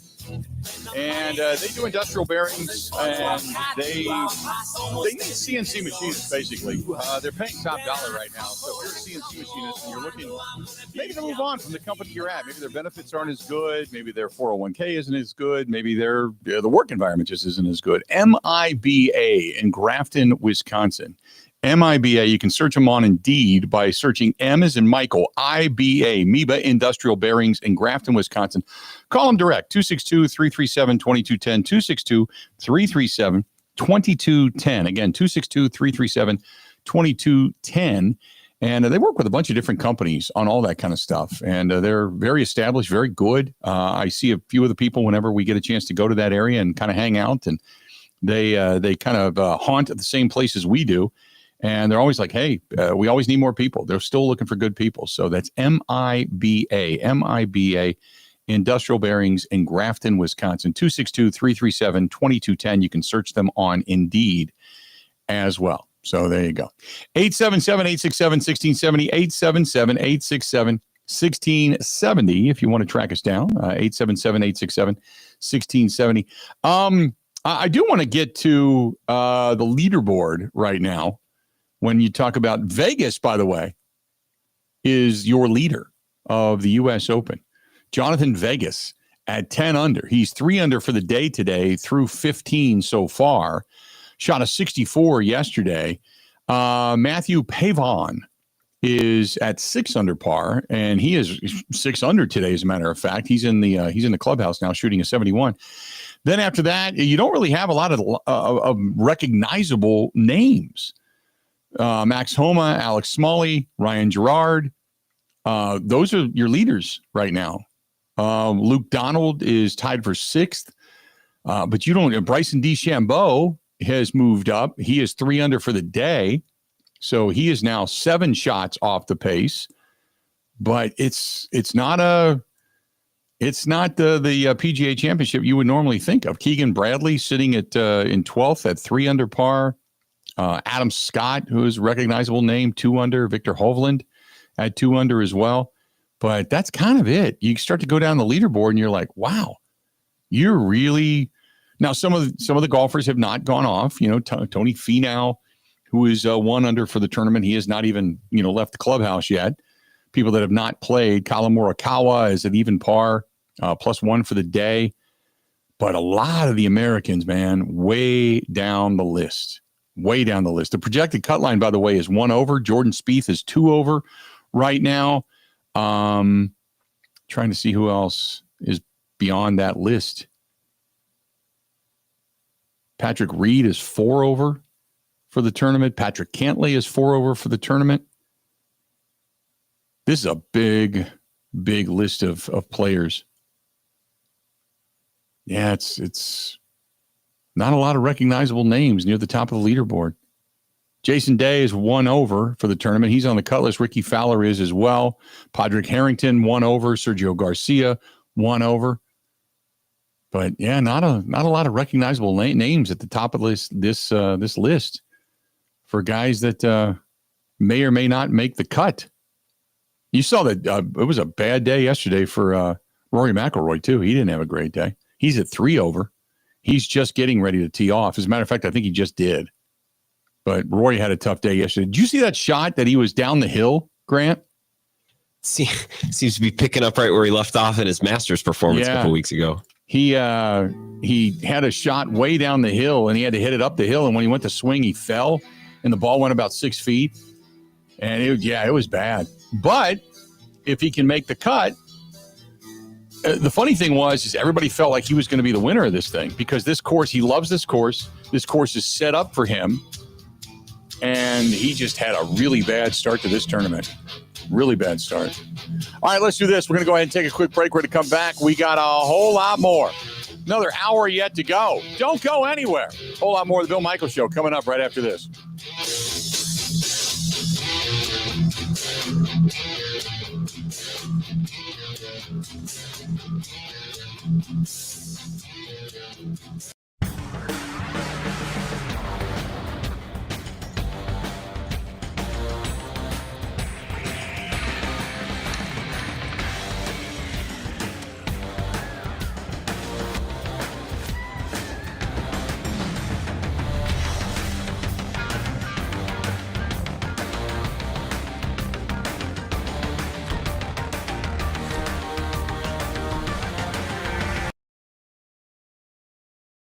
After a day off, the Brewers back in action tonight as they open up a series against the Twins at American Family Field. Milwaukee coming off a 2-4 road trip that saw them drop series in Tampa and Cleveland. Following a 2-0 loss on Tuesday, there was a team meeting held, the second of them in the first month and a half of the season. Milwaukee just 5-8 in the month of May, has fallen 2 games under 500.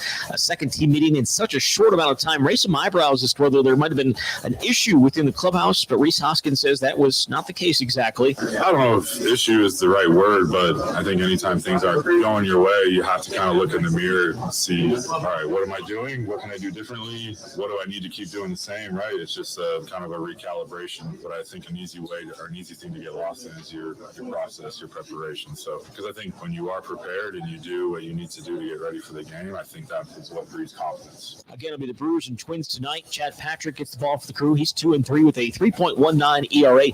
Minnesota get a counter with Joe Ryan. He's 3-2 with a 1.74 ERA. First pitch at American Family Field set for 7:10.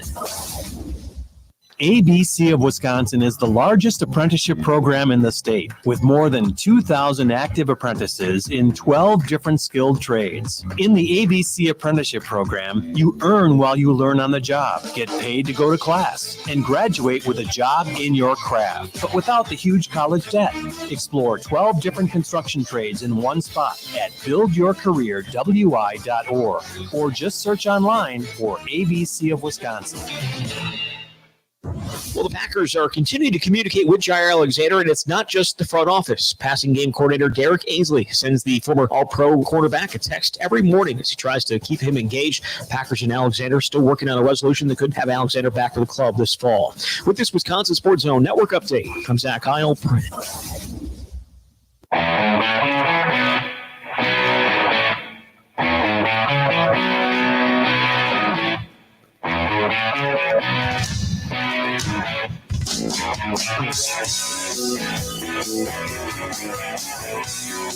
We are back. We've got another hour yet to go. Don't go anywhere. Bill Michaels Show. On a warm and windy Friday, sitting here in studio, got the PGA Championship on, watching that. Although now it's just as green outside my window as it is at Quail Hollow, which is nice. But fired up. You've got a good night, at least as far as the weather goes right now. Prior to the game tonight for the Brewers, if you're going to take a tent or maybe a little canopy or something, you might want to batten that thing down. Take some weights with you because it may blow away. The wind is kicking up. But if you're going to do a tailgate, maybe a little grill out tonight at the ball yard, not a bad way to go. Not a bad way to go. Looking forward to that coming up tonight. This portion of the program brought to you by our friends at Potawatomi Hotel Casino. The sports book is open, and whether it's going there to check out the PGA Championship, Brewers baseball, some of the NBA postseason, the NHL postseason, or going there and starting to place prop bets and everything else, specifically the horse racing coming up this weekend, you can do that. It is gaming. It is the sports book. 13 different restaurants. You've got a hotel. You've got the Canal Street cafe, which is fantastic for breakfast meetings. They've got music upstairs, both live music and some hop and DJ stuff. So a lot of great things under one roof. That's Potawatomi Sportsbook, Potawatomi Hotel Casino. Go to paysbig.com. That is paysbig.com. And just a great place to hang out. Great place to hang out. Bottom of the hour, Mike Clemens. You're going to hear from him. So we're looking forward to that. But until then, I wanted to do this real quick. I got an email here. And this is from James. James says, hey, Bill, can you run through your trip to La Crosse? We're actually coming over from Minneapolis, and at some point we want to come by and say hi. We have friends that live there, and our daughter's friend is graduating, UW La Crosse, so we're coming into town for a party there as well. We are going to be in La Crosse on Tuesday, June 3rd. Tuesday, June 3rd, we are going to be at the Loggers game. So if you want to come over, come on by and say hi. But we are going to be at Flipside Pub and Grill doing the show live on June 3rd. So from 10 a.m. to 2 p.m. Central Time, we're going to be at Flipside Pub and Grill, which is on Grant, like the northeast side of town is the best way to put it. Flipside, I guess, northeast side of La Crosse. Slightly. I guess it's like a 5-minute drive from downtown. So It's on the northern side, but it's not all the way way up north. You don't have to go far. Exactly. So anyway, we're going to be there for the live show. Starts at 10 a.m. all the way through the lunch hour until 2 o'clock. And Flipside's going to open early for the breakfast and all that kind of stuff. So we're excited about that. So come on by and say hi there. And then I'll be back in studio in La Crosse on Wednesday. And then Wednesday night, we're going to be over at Celebrations. And you got to that's a ticketed event. You got to pay to get in, basically. But you get cigars, you get dinner, you get dessert. We do kind of a private show over there. So I don't know if there's tickets available. I really should look this up, and I'm a dumbass for not doing it. But I'll take a look for you. But there might be a ticket or two available for that. But we're going to be there for the cigar dinner. So we're looking forward to that as well. So we've got that coming up. And what else? I think that's it. And then after that, we end up going over to Eau Claire. We're going to be in Eau Claire. So excited. I am able to at least put tickets in my cart and start checking out. So there's got to be at least a couple left. Really? Okay. At eventbrite.com. Yeah, Quick Spirits. And they're the presenting sponsor, and it's on their website. Oh, there it is. You go to quickspirits.com and you go scroll all the way down. Yep. And you go to the Cigar Dinner Events. Cigar Dinner Events. So Celebrations on the River. Tickets are, and again, you get cigars with this. They give away all kinds of stuff. You get dinner, you get desserts, you get a couple of cocktails, all for $60. So, so I think some tickets can be purchased there. We're going to be in Wausau coming up on Tuesday, June 10th at the Bar, which is right there in Rothschild. And that's always a fun event. That thing sells really quick. Then we're going to be June 24th. We're going to be in Kenosha, Wisconsin at the Apis Hotel, which is beautiful. They got a rooftop up there. That's where we do this. And that's a 5 to 6 cocktail hour and 6 to 7 dinner and all that kind of stuff. And then we do some guest speaking, take some questions. That's a weird one.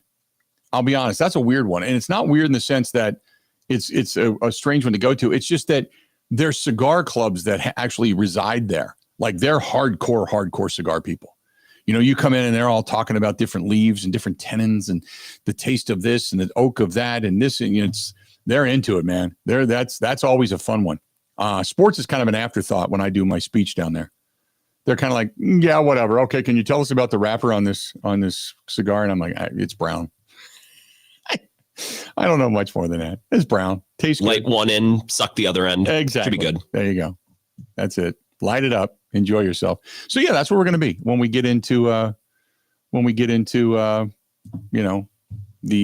La Crosse area. So we're looking forward to it. 877-867-1670. Got more text messages to get to. By the way, this is out of the 608. Joe from Sun Prairie says the Pirates are the exception. They do find decent talent. They have 3 top flight young pitchers right now, but They just continually lowball the payroll and take the money and run. What happened to Major League Baseball penalizing teams in the draft that continually finish in last place with worst records year after year after year? That's Joe in Sun Prairie. Joe, they've penalized the Pirates before. Pirates they used to be such a good organization. They just used to be so good, and they are just so craptastic. Yeah, I ever since, God, how many years has it been? Well, like the mid-'80s, they were good. And early 70s, they were good. I can't think of how good they have been since then. And put it this way, it's not consistent enough for me to go, oh, yeah, they're a good organization, because they just haven't been able to do it. They haven't been that good. So I get it, man. The Pirates if you're a Pirates fan, you just toil away in anonymity. What was it like last year or 2 years ago that they were all riled up? They got off to a fast start, and it was Joe Block we had on the show, former Brewers broadcaster. I think that was last year. Was it right? last year? And they were supposed to be so good, and they pumped them up, and I'm like, okay, let's see what happens, And they got off to this fast start, and everybody's like, whoa. And we just kept saying, wait a minute. And then somebody went and blew a dart at the big balloon that was the Pirates, and it dropped right out of the sky. They went right back to being cellar dwellers, and they've never exited that since then. They've just been bad. So I don't know what to tell you. If you're a Pirates fan, I guess that's where it stands, is what it is. 877-867-1670, 877-867-1670. Tasty Ted says, heading down to the Brewers game tonight, not thrilled with the offense, but at least I'm optimistic since they're playing at home. It's always fun to go to he's got Miller Park, but I'm going to say American Family Field. Always fun to go to Miller Park and hang out with friends and neighbors because we all have season tickets together. However, it is becoming a little bit annoying seeing over and over again runners left in scoring position. At what point do they finally pull the plug and say third base and shortstop just simply isn't working? Matt Arnold, I'm asking you. Maybe Matt Arnold is listening, but you got to think that they're starting to make phone calls to see what's available. And here's the other thing, and I hate to say this. We talked about this earlier in the week, Grant. You got to kind of see if you're going to be a buyer or a seller, don't you? Now, you're only 4 games back. So right now you'd be a buyer, especially in a weak Central Division. But if you should go over the next 2-3 weeks and lose 3 games, 4 games, and all of a sudden you find yourself 8 games back, I don't think you're a buyer. I don't think this team is buying. I don't think this team is buying no matter what. I think right now they're playing to avoid being a seller, because I think they might trade Rhys Hoskins if he keeps hitting like this and they stink. I don't think they should trade Freddie Peralta, but they could. I don't think there's a scenario where this team is going to buy, unless it's like another Willy Adames trade where it's like, we need a guy for this year and into the future, and we have an opportunity to get him. You know what I mean? Okay, take that mentality for a second. Would this be then, if you're just trying to avoid the seller, and you're really not going for it, and it's obvious. I mean, if they don't do anything, it's obvious that they're not doing anything. What would you feel like as a fan? Because to me, that'd be deflating for where they are and the expectations of this team. That would be really deflating. I feel like I already have been deflated, though. I think that's the thing. You know what I mean? Like, I actually don't know if my fandom would be that fired up if they add a reliever and a platoon bat. It's like, okay, what are we? No. What are we even doing? I wouldn't do that. If you're adding a reliever and a platoon bat, because you would assume you're going to get better just through osmosis through some of your starting pitching coming back. So my question would be, if they don't make a move to shore up third base or whatever, then you're just relying on Garrett Mitchell coming back and Blake Perkins coming back and, whatever. Would it not be extremely disappointing as a Brewers fan to go, well, what are we doing? Because we're accustomed now to in it to get to the postseason, in it to win it, in to win the division, and then get to the postseason. That's where we're at. That's our mentality. That's how far the bar has been raised. Because like I said, I go back to 99 when I got here, and they were just trying to get back to 500 for so long. So to me, being a Brewers fan means we're in it to win it. We're going for the Central Division. We want to own that, and we want to be in the postseason and find out, where you go. We were talking about advancing, getting past the New York Mets this offseason. And now, if I'm sitting here as a fan going, we're just trying to avoid the cellar. We're just trying to be relevant. We're just trying to get the next season. As a baseball fan, that makes me go, what am I paying attention for? Unless it's maybe if they bring up Mizorowski or to see if Christian Yelich can snap out of whatever offensive slump that he's been in and see if they spent the wise money on Jackson Churio or, how the finger's going to hold up for Will Contreras. Because if you're not in it to win it, then why is Contreras playing? I I'd go already get the feel finger that way. fixed. I already feel that way. Do you? Yeah. That's I the don't know what sad they're part doing about with it. Well, pay attention. But then this season becomes the cliche that no Brewers fan likes. And they get pissed at me when I bring it up. But if that's all this is, then this season becomes hang on and be relevant until the Packers get to training camp. And then nobody will care. Hardcore baseball fans will still go. Season ticket holders will still go. But then that's what this season becomes. And that's not the way to go, in my opinion. We've come too far. Maybe you need one of those seasons every now and then. I just don't want that to be acceptable. I guess that might be my best takeaway. Is I don't want trying to get in the middle, trying to be relevant, I want postseason. I don't want to ever go back to the acceptance of, boy, we're over 500. Because that's, I get where we were years ago, but we're not that way anymore. We shouldn't be that way. I don't think fans are accepting it. I think fans have been pretty displeased with the first 2 months of this season. I don't hear a lot of Brewers fans going, oh, well, right. Oh, well, probably due for it. Like, I don't think that's been the reaction of most Brewers fans. Yeah. Matthew says, back in 91, when they lost to the Braves in the NLCS, that's the last time I remember the Pirates being competitive. That might be 91. Well, they were in the playoffs with Clint Hurdle once upon a time, right? Within the last, 10 or 12 years. I could be wrong. You'd have to Google it. I don't know. That's a great question. I have to Google it and find out when the last time they had actual relevancy, I guess. Yeah, they were in 2013. They actually advanced to the NLDS. Really? Okay. And they were in the wild card in 14 and 15, but those were just, the one game wild card. Right. So they had a 3 or 4 year blur between 2013 and 2015. That was probably with Prime McCutcheon and then who else was on that team? Now I just want to look at old baseball names, but I don't need to talk your ear off about that. Lastings Millage, that's there's a name. Yeah, that's the first thing I think of is Andrew McCutcheon. He was kind of the leader of that team. Remember they brought him back, was it last year? Or the year before they brought him back and they were trying I think he's still there. I think he's there now. Yeah, Starling Marte when he was great. Starling Marte, I remember that. Jose Tabata. Oh, yeah. Some good names. That's some names, yeah. Josh Harrison when he was good. Jordy Mercer. Yeah, they had Neil Walker. They had a couple good years there. They never went on deep runs, but then the Brewers haven't either. Right. Since 2018. So what's the difference? What the hell else was I going to say? I had something on the tip of my tongue and I was ready to go, man. Okay. I have no idea. I've gone down the path of idiocy. Maybe it's Alzheimer's already kicked in, and I'm just starting to forget things. I don't even know who I am anymore. Let's do this. We'll step out. We'll take a quick break. We'll come back. Hey, this portion of it, I do know one thing, that our friends at Marquardt RV are fantastic with us. And the 2025 version of the Big Unit Cruiser, we will be out and about the first week of June, and we are on the road, and we're going to be on the road all summer long. And thanks to Marquardt. The big thing about Marquardt is their service. Oh, my gosh, is their service fantastic. Second to none. Service is second to none.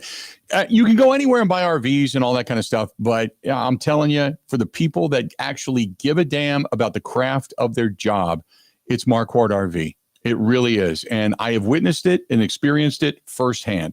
I went to the one in Columbus, Wisconsin, and I'm telling you what, when you start to go through this and you talk to the salespeople and the GMs and all that stuff, that's great. But you want to find out how good they are, go in the back. Talk to the guys that are going to get the thing ready, that are going to winterize it, they're going to summarize it, they're going to work on all the little things that begin to kind of move around as that unit begins to travel down the highway. And Munch and Ben and those guys, awesome people. They're like, whatever you need. And as they're working on it, they're like, hey, this might need something. Hey, I can put a screw in here. I want to tighten this up for you. I want to do that. They got their attention to detail is amazing. And they're great guys. They're great people. Marquardt RV, MARKQUART, Marquardt RV. They pride themselves on their service. They've got the brands like Thor Motor Coaches, what we drive around in, second to none. It's fantastic. That Tiffin Motorhomes, Forest River Motorhomes, fantastic. But I'm telling you, their service, that's the reason you go there. Marquardt, MARKQUART, MarquardtRV.com, one of the biggest in the state of Wisconsin, and they have dealerships in Minnesota as well. Google them or just search MarquardtRV.com for a location near you. You will not be sorry. Covering Wisconsin sports like a blanket. This is the Bill Michaels Show on the Wisconsin Sports Zone Radio Network. At Potawatomi, where ways to win are endless, another chance to capture epic cash and prizes comes Friday, June 27th. It's the season finale blockbuster drawings. Watch your entries from enchanted spins, unreal treasures, and boundless bounty come together for drawings where $300,000 in cash and prizes is there for the taking. Be there to win your share. June 27th only at Potawatomi Casino Hotel, Milwaukee. More info online. Must be 21 years old to play. Bill Michaels here. Your two wheels wrapped up because here it comes. The Big River Rally where the river meets the road. It rolls into La Crosse on June 27th and 28th. Join us for a weekend packed with action. Stunt shows, a killer bike show, food trucks, all kinds of awesome vendors. Friday, Rod's River Run with Texas Hippie Coalition lighting up the stage that night. Then Saturday is the Big River Rally ride. Miles and miles of pure freedom. Then Saturday night, Drowning Pool rocks the house. Grab your tickets right now. BigRiverRally.com. That's BigRiverRally.com, and I'll see you there.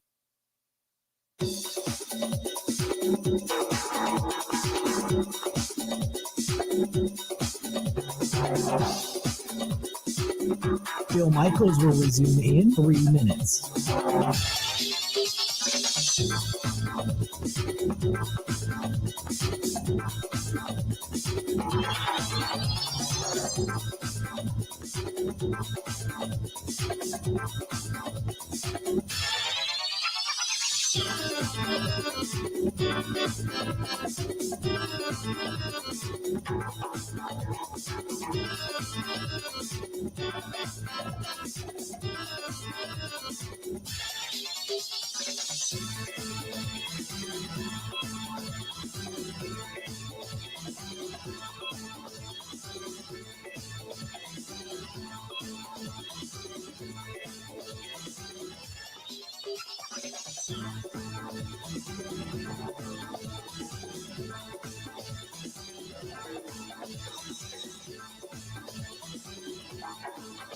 Bill Michaels will resume in 2 minutes.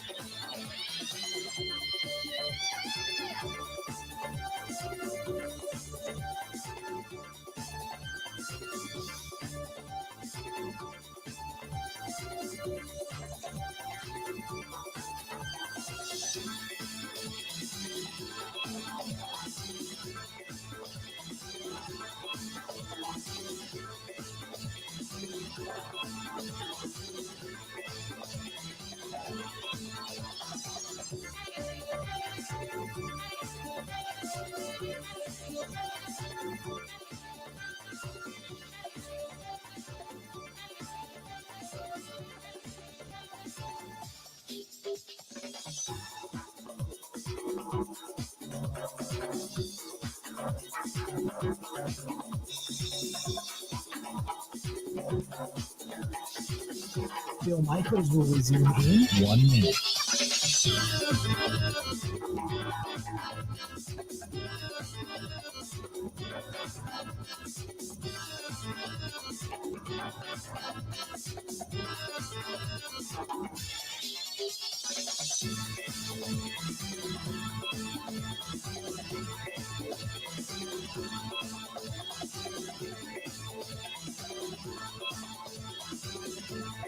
Bill Michaels will resume in 30 seconds.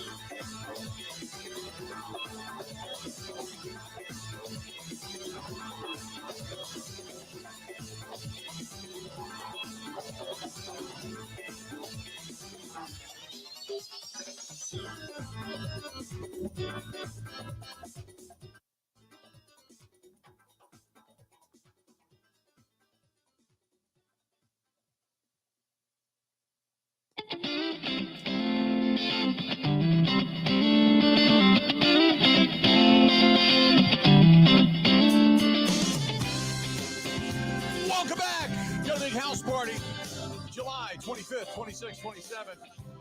Opa, baby. Opa.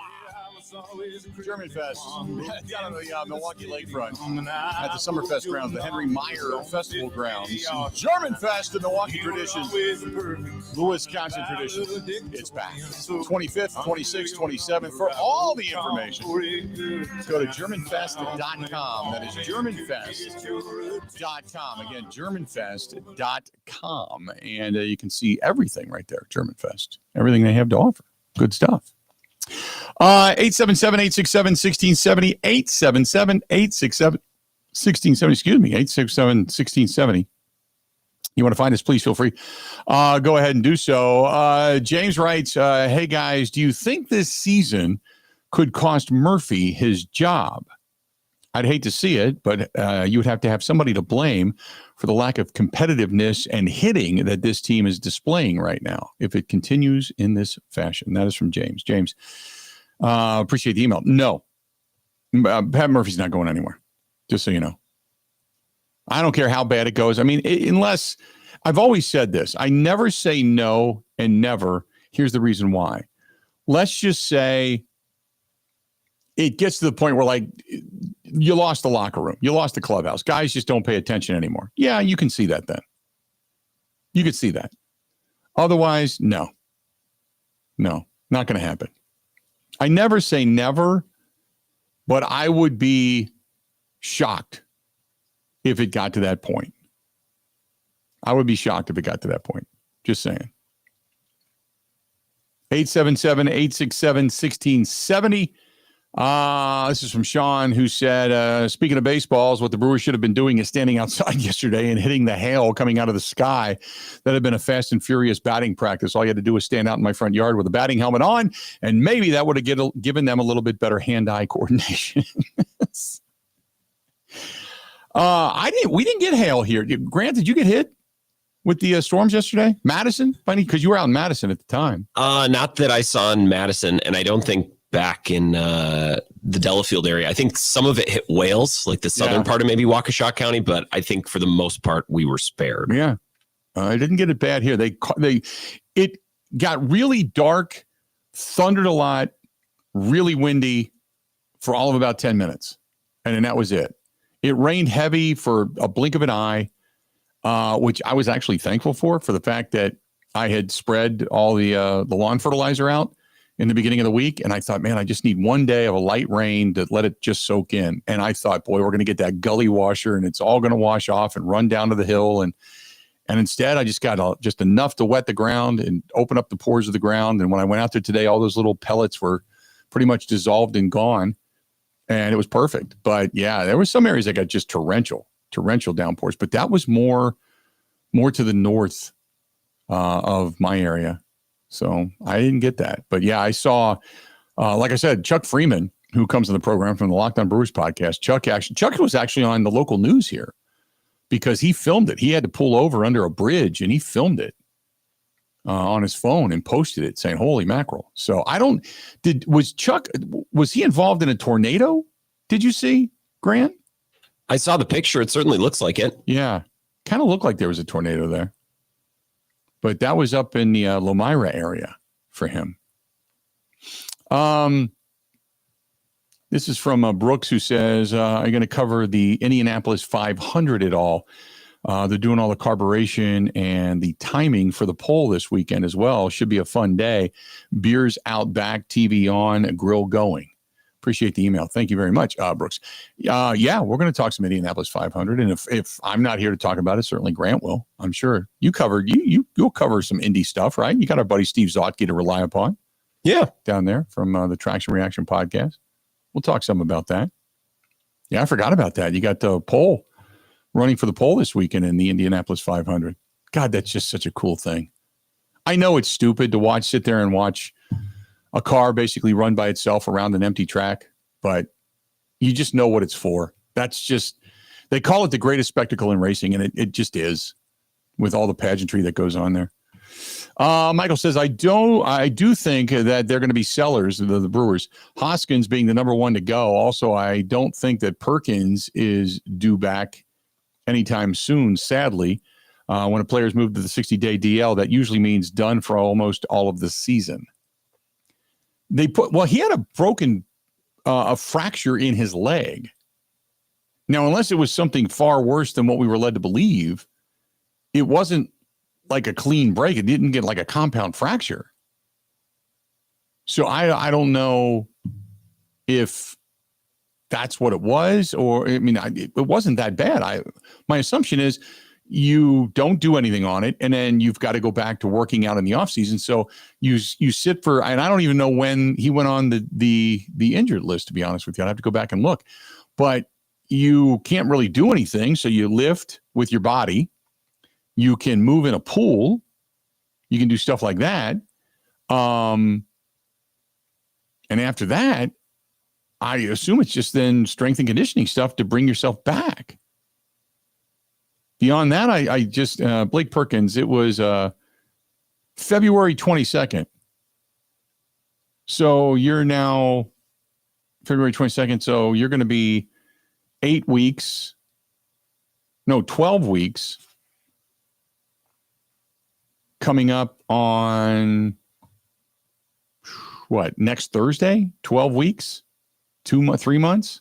February, March, April, May. Yeah, 3 months.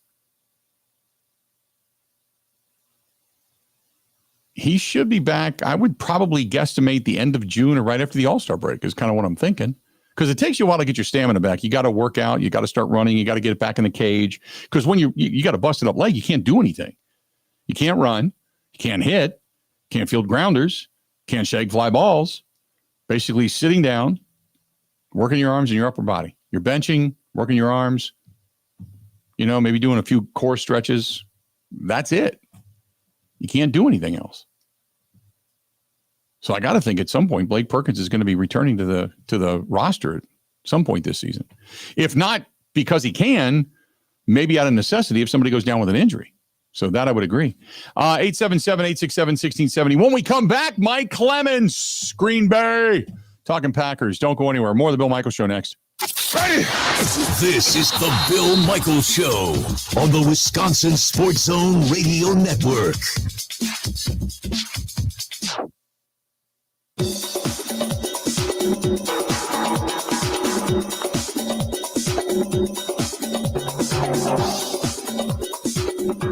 Bill Michaels will resume in 5 minutes.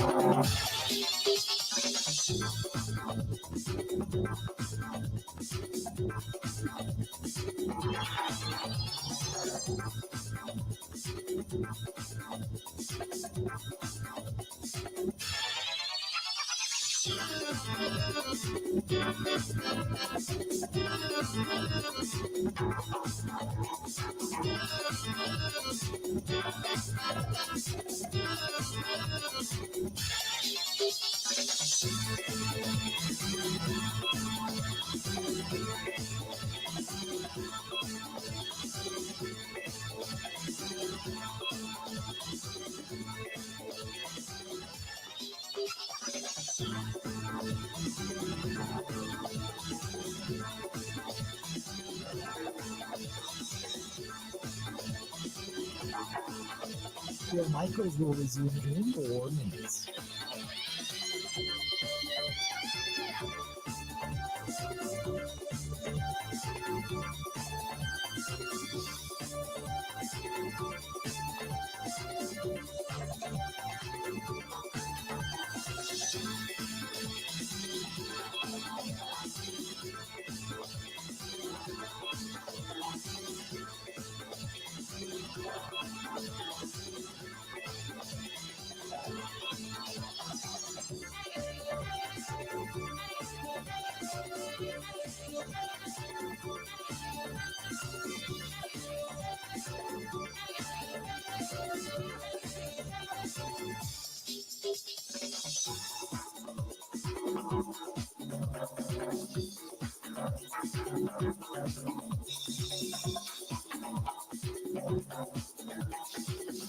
Bill Michaels will resume in 3 minutes.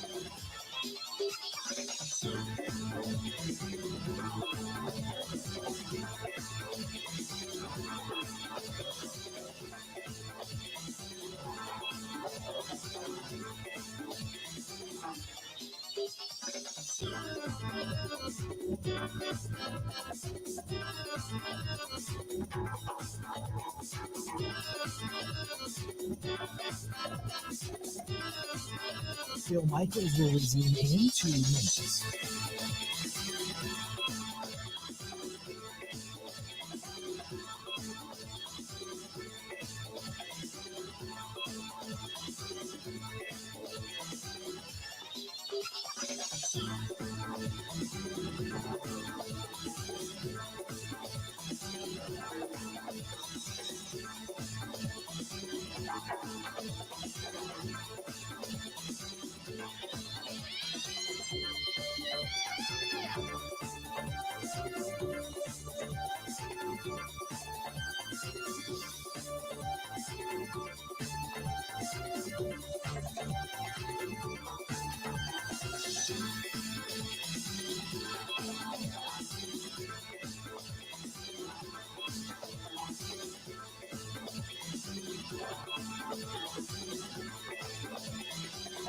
Bill Michaels will resume in 1 minute.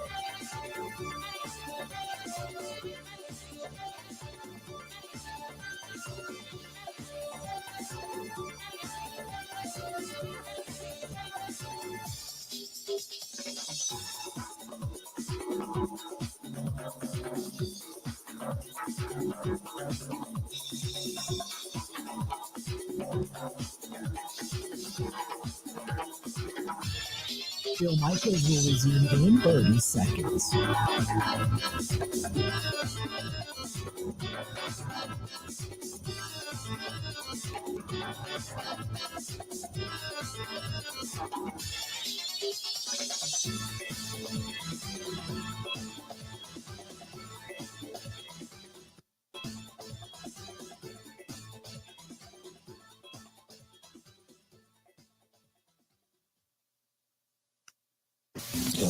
I mean, Elton Jenkins and I came in together in 2019, so there's always a special place for Elton, you know, for me. He's a great man. He's a great teammate. There's no concern there whatsoever.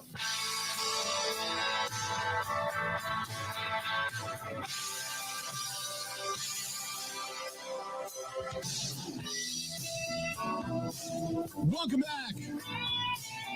Bill Michaels Show. And we are glad you're along for the ride. Thanks for joining us. We certainly appreciate it. And we now go to Green Bay, as you just heard Luke Butkus talk about Elton Jenkins, and that's one of the storylines right now, and that he is not there and participating in the off-season activities because he is looking apparently to rework his deal. Mike Clemens joining us on the hotline. Michael, how you doing, pal? Hi, Billy. Yeah, Luke Butkus, nephew of the legendary Bears linebacker Dick Butkus, your offensive line coach since 2019, as he pointed out there. And it's like, hey, man, where's the center? Where's the guy that you're moving from left guard to center? And Gutekunst told us in February, no, he's okay with this. We talked to him, you know, with exit interviews. Hey, there's a chance we're going to move you to center. And then, of course, they didn't re-sign Josh Myers, who left in free agency. And so here we are now, and now your veteran is not there. And why? Well, because then Goody recognized the shortness that they had at offensive line, particularly in that loss to the Eagles. And so we got to go out and get somebody. So they spend $77 million in a 4-year deal on Aaron Banks from the 49ers. He'll take over left guard. And Elton Jenkins' people are like, wait a minute. You know, our guy's still got 2 years left on his $68 million deal. He's 29 years old. We know you're probably not going to give him another contract after that. What can you do to help us? So Elton's going to sit this one out. Will it take until training camp to get this done? Maybe. But Luke Butkus was saying there, listen, this guy's a pro. He's played all the positions. He'll be ready if we get him in training camp for the season opener in September. So that being said, and I want to go back to what you did state was the fact that Elton has played all over. We saw him leave with the stinger last year against Philadelphia, and it seemed like a couple of injuries on an offensive line, and suddenly everything just began to fall apart. Yeah, they didn't have any. And, amazingly, they had gotten through all that season with their starting five. But I'm telling you, man, Vic Fangio, the veteran defensive coordinator of the Eagles, who ended up winning the Super Bowl with that outstanding front four defensive line and beating Patrick Mahomes and the Chiefs in the Super Bowl, just dominating. I mean, he told those guys, hey, it's the playoffs. The flags stay in the referee's pockets. Hit somebody. All right? I don't care if the whistle's over with.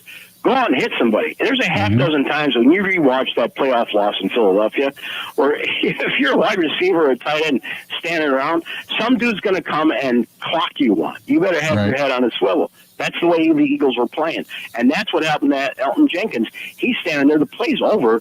You got Josh Jacobs running up off the right-hand side. He's just standing there. This linebacker comes crashing down and drills into his shoulder, and his arm goes dead for the rest of the game. They had to take him out. I even asked Goody, is he going to be okay? Did he have to have surgery? Yeah, he's going to be okay. So that's the situation. And so I asked Luke Butkus, were you exposed? I mean, was Goody sitting up there in the press box saying, we don't have any depth on this offensive line. We're going to have to do something in the offseason. And here's what Butkus told me.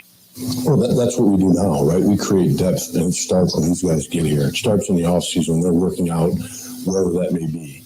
And then when they get here, we get to put our hands on them a little bit, work technique, and that's where we get the depth. That's where we get guys to cross-train and be able to play a bunch of different positions. Because like you said, we were relatively healthy last year until the last game. So for Glove to come in, for Telly to come in and be able to play, right, you want to be able to train them now so when it does happen, and it will happen, right, that you don't fall off as much. So, Mike, that's a story. The other drama, if you will, or story, is the fact that Jair still has not been traded. Nobody really wants to talk about it because it sounds, for all intents and purposes, like maybe after June 1st, he may not be there anyway, or they could just hold on to him until somebody actually needs a corner and then make a trade. Let me touch on a couple more points on offensive line, and we'll do that next. And that's the left tackle situation. Is Rasheed Walker really going to be your left tackle? Because they used their first-round pick on Jordan Morgan. He ended up missing the season with the shoulder injury, going on IR. And Luke Butkus says, well, you guys saw, this Jordan Morgan kid's the real deal. Agility and all that. And it's like, you know something, Luke? I can't tell you that. That's not what we saw in training camp and the few snaps that he got during the season. We'll take your word for that. But, I'm the guy who, years ago, I see this number 69 line up against Clay Matthews, and Matthews can't get around him, and that turned out to be David Bakhtiari. If you're here every day and you watch these practices, it's not too hard. Like 2 or 3 years ago, I tweeted out, okay, I know it's only the second day of training camp, but this kid that they got in the 4th or 5th round, they've really got good footwork. And that turned out to be Zach Tom, who's your starting right tackle now. So I don't know about Jordan Morgan yet. I have to wait and see. There's one other quick story. Did you see the Sean Ryan story? Your starting right guard, how he lost. He's in a deal where in his 3rd year and the 3rd round pick or higher under the CBA, he could get triple his salary if he played 35% of the team snaps. So last year, he needed 963 snaps to go from $1.3 million to $3 million. At the end of the season, the NFL and the NFLPA said he only had 961 snaps. Sean Ryan came up 2 snaps short and lost $2 million. And the Packers can't do anything about it because under the CBA agreement, the collective bargaining agreement, that won't allow them to bonus a guy like that. He lost out because of 2 stinking snaps. I I would be going over the tape and counting every one of those snaps. Right, exactly. To get my $2 million back. But, moving on to Jair, he missed he only played in 7 games last year with the knee injury, 7 games before that. Remember, a couple of years ago, he missed 13 games with a shoulder injury. They owe him $16 million this year, and $700,000 with a workout bonus. And so, you know, they're going to him to say, well, what I guess was, Jair, you have to take a haircut going into year 8 and what your track record has been in terms of your availability. So it sounds like, you know, they're working on it, that there's still a chance that Jair actually could stay in Green Bay. And Derek Ansley is the passing defense coordinator, the secondary coach. And so he was asked yesterday, do you still have any contact with Jair Alexander? Every day we have contact every morning. I send him a positive quote. Sometimes it's a scripture. Sometimes it's just something that somebody sends me and I forward it to him. But yeah, we have contact every morning. So I guess to make of that is that he would be welcomed back with open arms if they decide to end up keeping the guy. You would assume, right? Yeah, well, Florida said earlier, he's in the Zoom calls, but at this point, Brian Gutekunst doesn't want him touching the field until they reach an agreement. Yeah. Because otherwise they'd have to pay him an injury settlement. Right. And then, there's that June 1st thing looming. Maybe they're trying to see if someone picks up the phone and wants to make a trade and see if they can get for him. But that's where it stands right now. But at least you hear that the connection is still going on. So then in the meantime, what does Goody do? He adds to the depth in free agency. And once again, here's another Rich Bisaccia guy, right? Whether it's Keyshawn Nixon from the Raiders, Josh Jacobs, the running back from the Raiders, and they sign Raiders defensive back Nate Hobbs to the deal. And what was that, like $48 million, I think he got? And so we asked Derek Ansley, your secondary coach, what's his first impressions of the Raiders, Nate Hobbs, come into the camp? Yeah, like Hobbs a lot. Like him a lot. When I was in LA, he's come out of Illinois. He loved him then. And all he's done is become the same player we seen in college. He's physical. He's strong, upper body and lower body. He's very heavy-handed. He's got an alpha personality. More of a, he listens. He's been a good teammate to some of the young guys, encouraging those guys. And him and Carrington are obviously friends from high school, and they also have the same trainer. And then him and Keyshawn played together in Vegas. So he came in here with some guys that he knew, Josh Jacobs, obviously. So he's done a really good job fitting in with the group. Couple of quick things on that, Bill. Yeah. This. He says he's heavy-handed, and that's the old boxing term. Like he can pack a punch with those hands at the corner. He can, he's got strong hands on a guy. And I didn't realize this. He and Carrington Valentine, your second or third year defensive back, actually went to the same high school, used the same trainer. So once again, Bill, these free agents, they got all these connections with guys that, are already on your team or coaches that have coached them before they decide to bring them into Green Bay.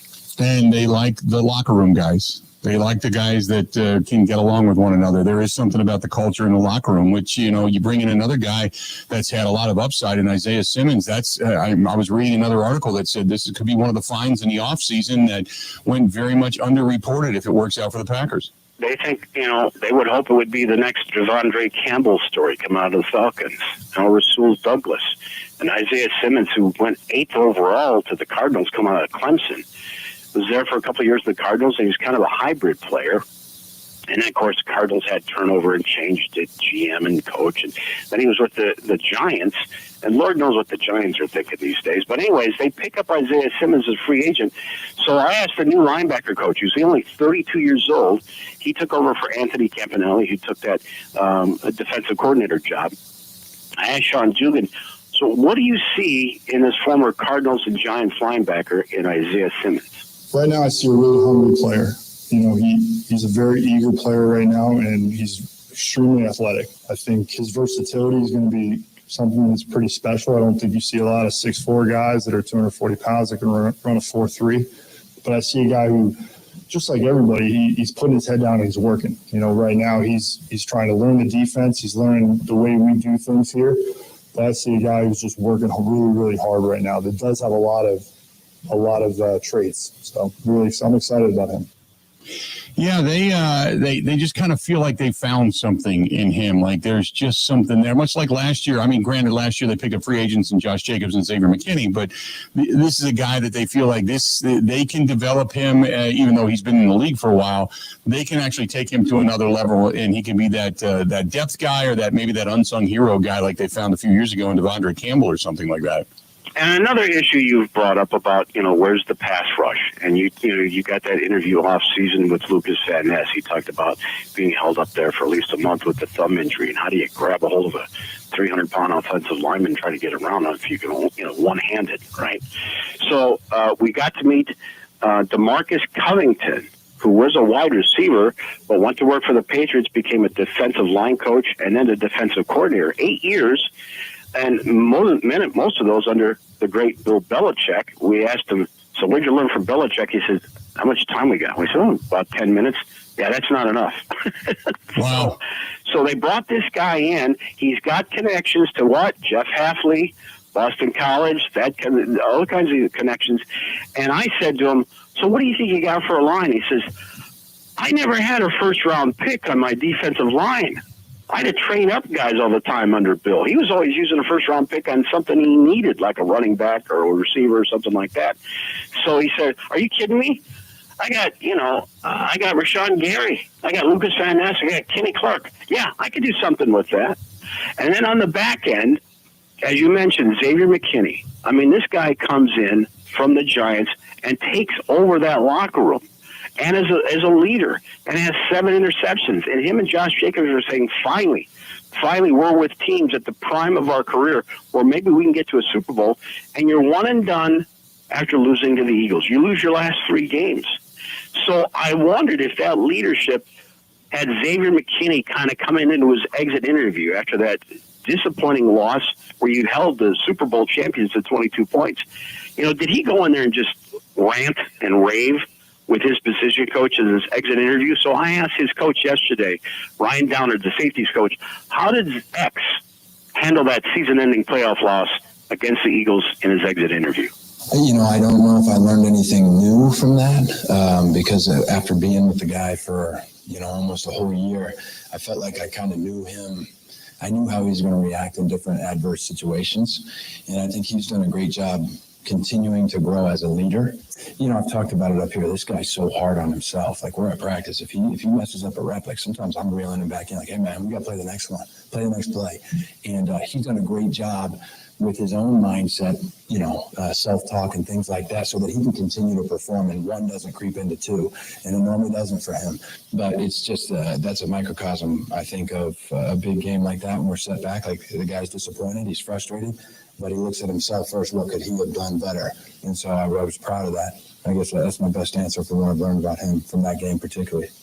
Let's do this. We'll take a quick break. We'll come back. We got Mike Clemens on the line with us, brought to you by the Bay Motel in Green Bay, the Bay Motel and Restaurant.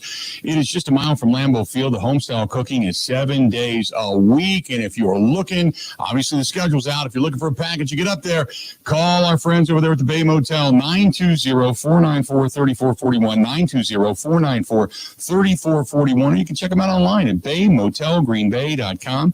That is baymotelgreenbay.com. It's quiet, cozy, comfortable. Like I said, just a mile from Lambeau Field. Perfect for the family stay as well. All you got to do is check them out, 920-494-3441, 920-494-3441, or go to baymotelgreenbay.com. That is baymotelgreenbay.com. This is the Bill Michaels Show on the Wisconsin Sports Zone Radio Network.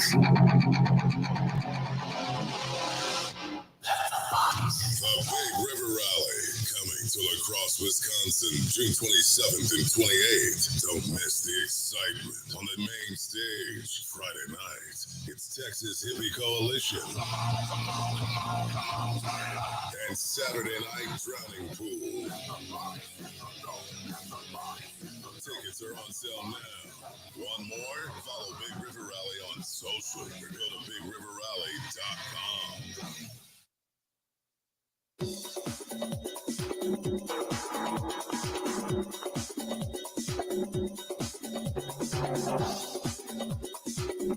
Bill Michaels will resume in 3 minutes.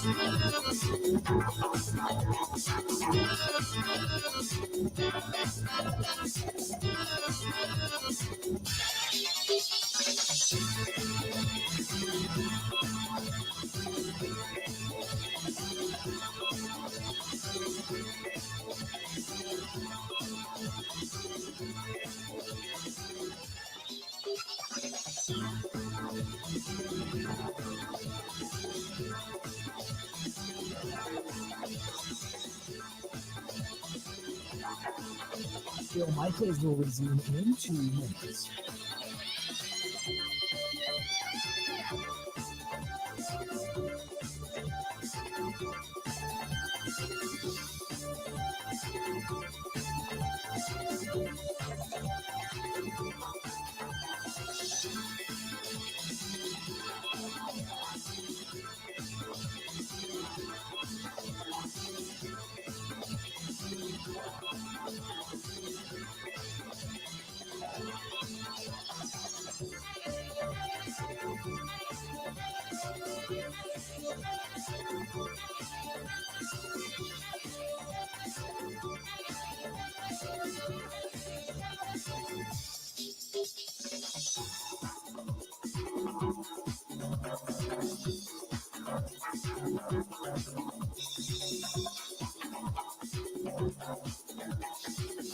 Bill Michaels will resume in 1 minute.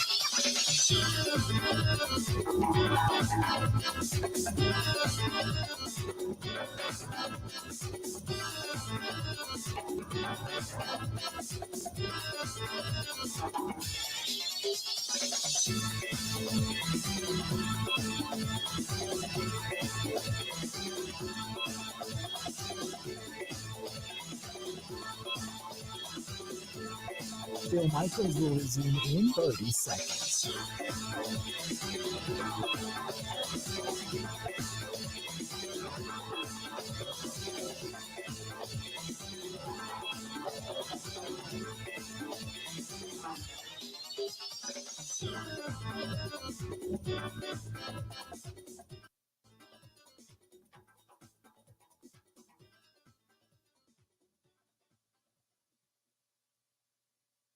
All right, one more note, and it involves the quarterback, Aaron Rodgers. I mean, they're playing at the Jets in week 1.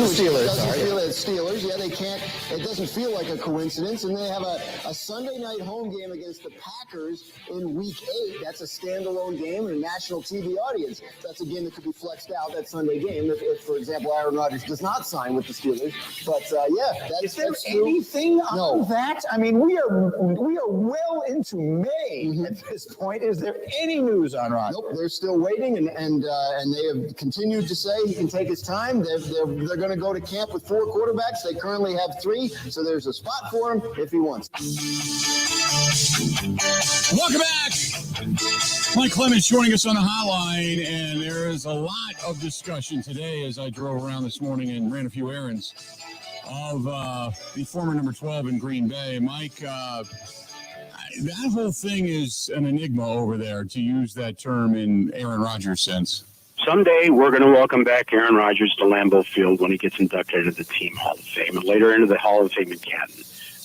But my God, Aaron, I mean, remember your last year in Green Bay, you decided you got mad at Goody, so you skipped all the OTAs and minicamps, and then you ended up losing 5 in a row and missing the playoffs. And then last year, you went to Egypt instead of your OTAs and minicamps. And where'd that get you? Even though they got you Devontae Adams, well, it got your head coach fired, your offense coordinator fired.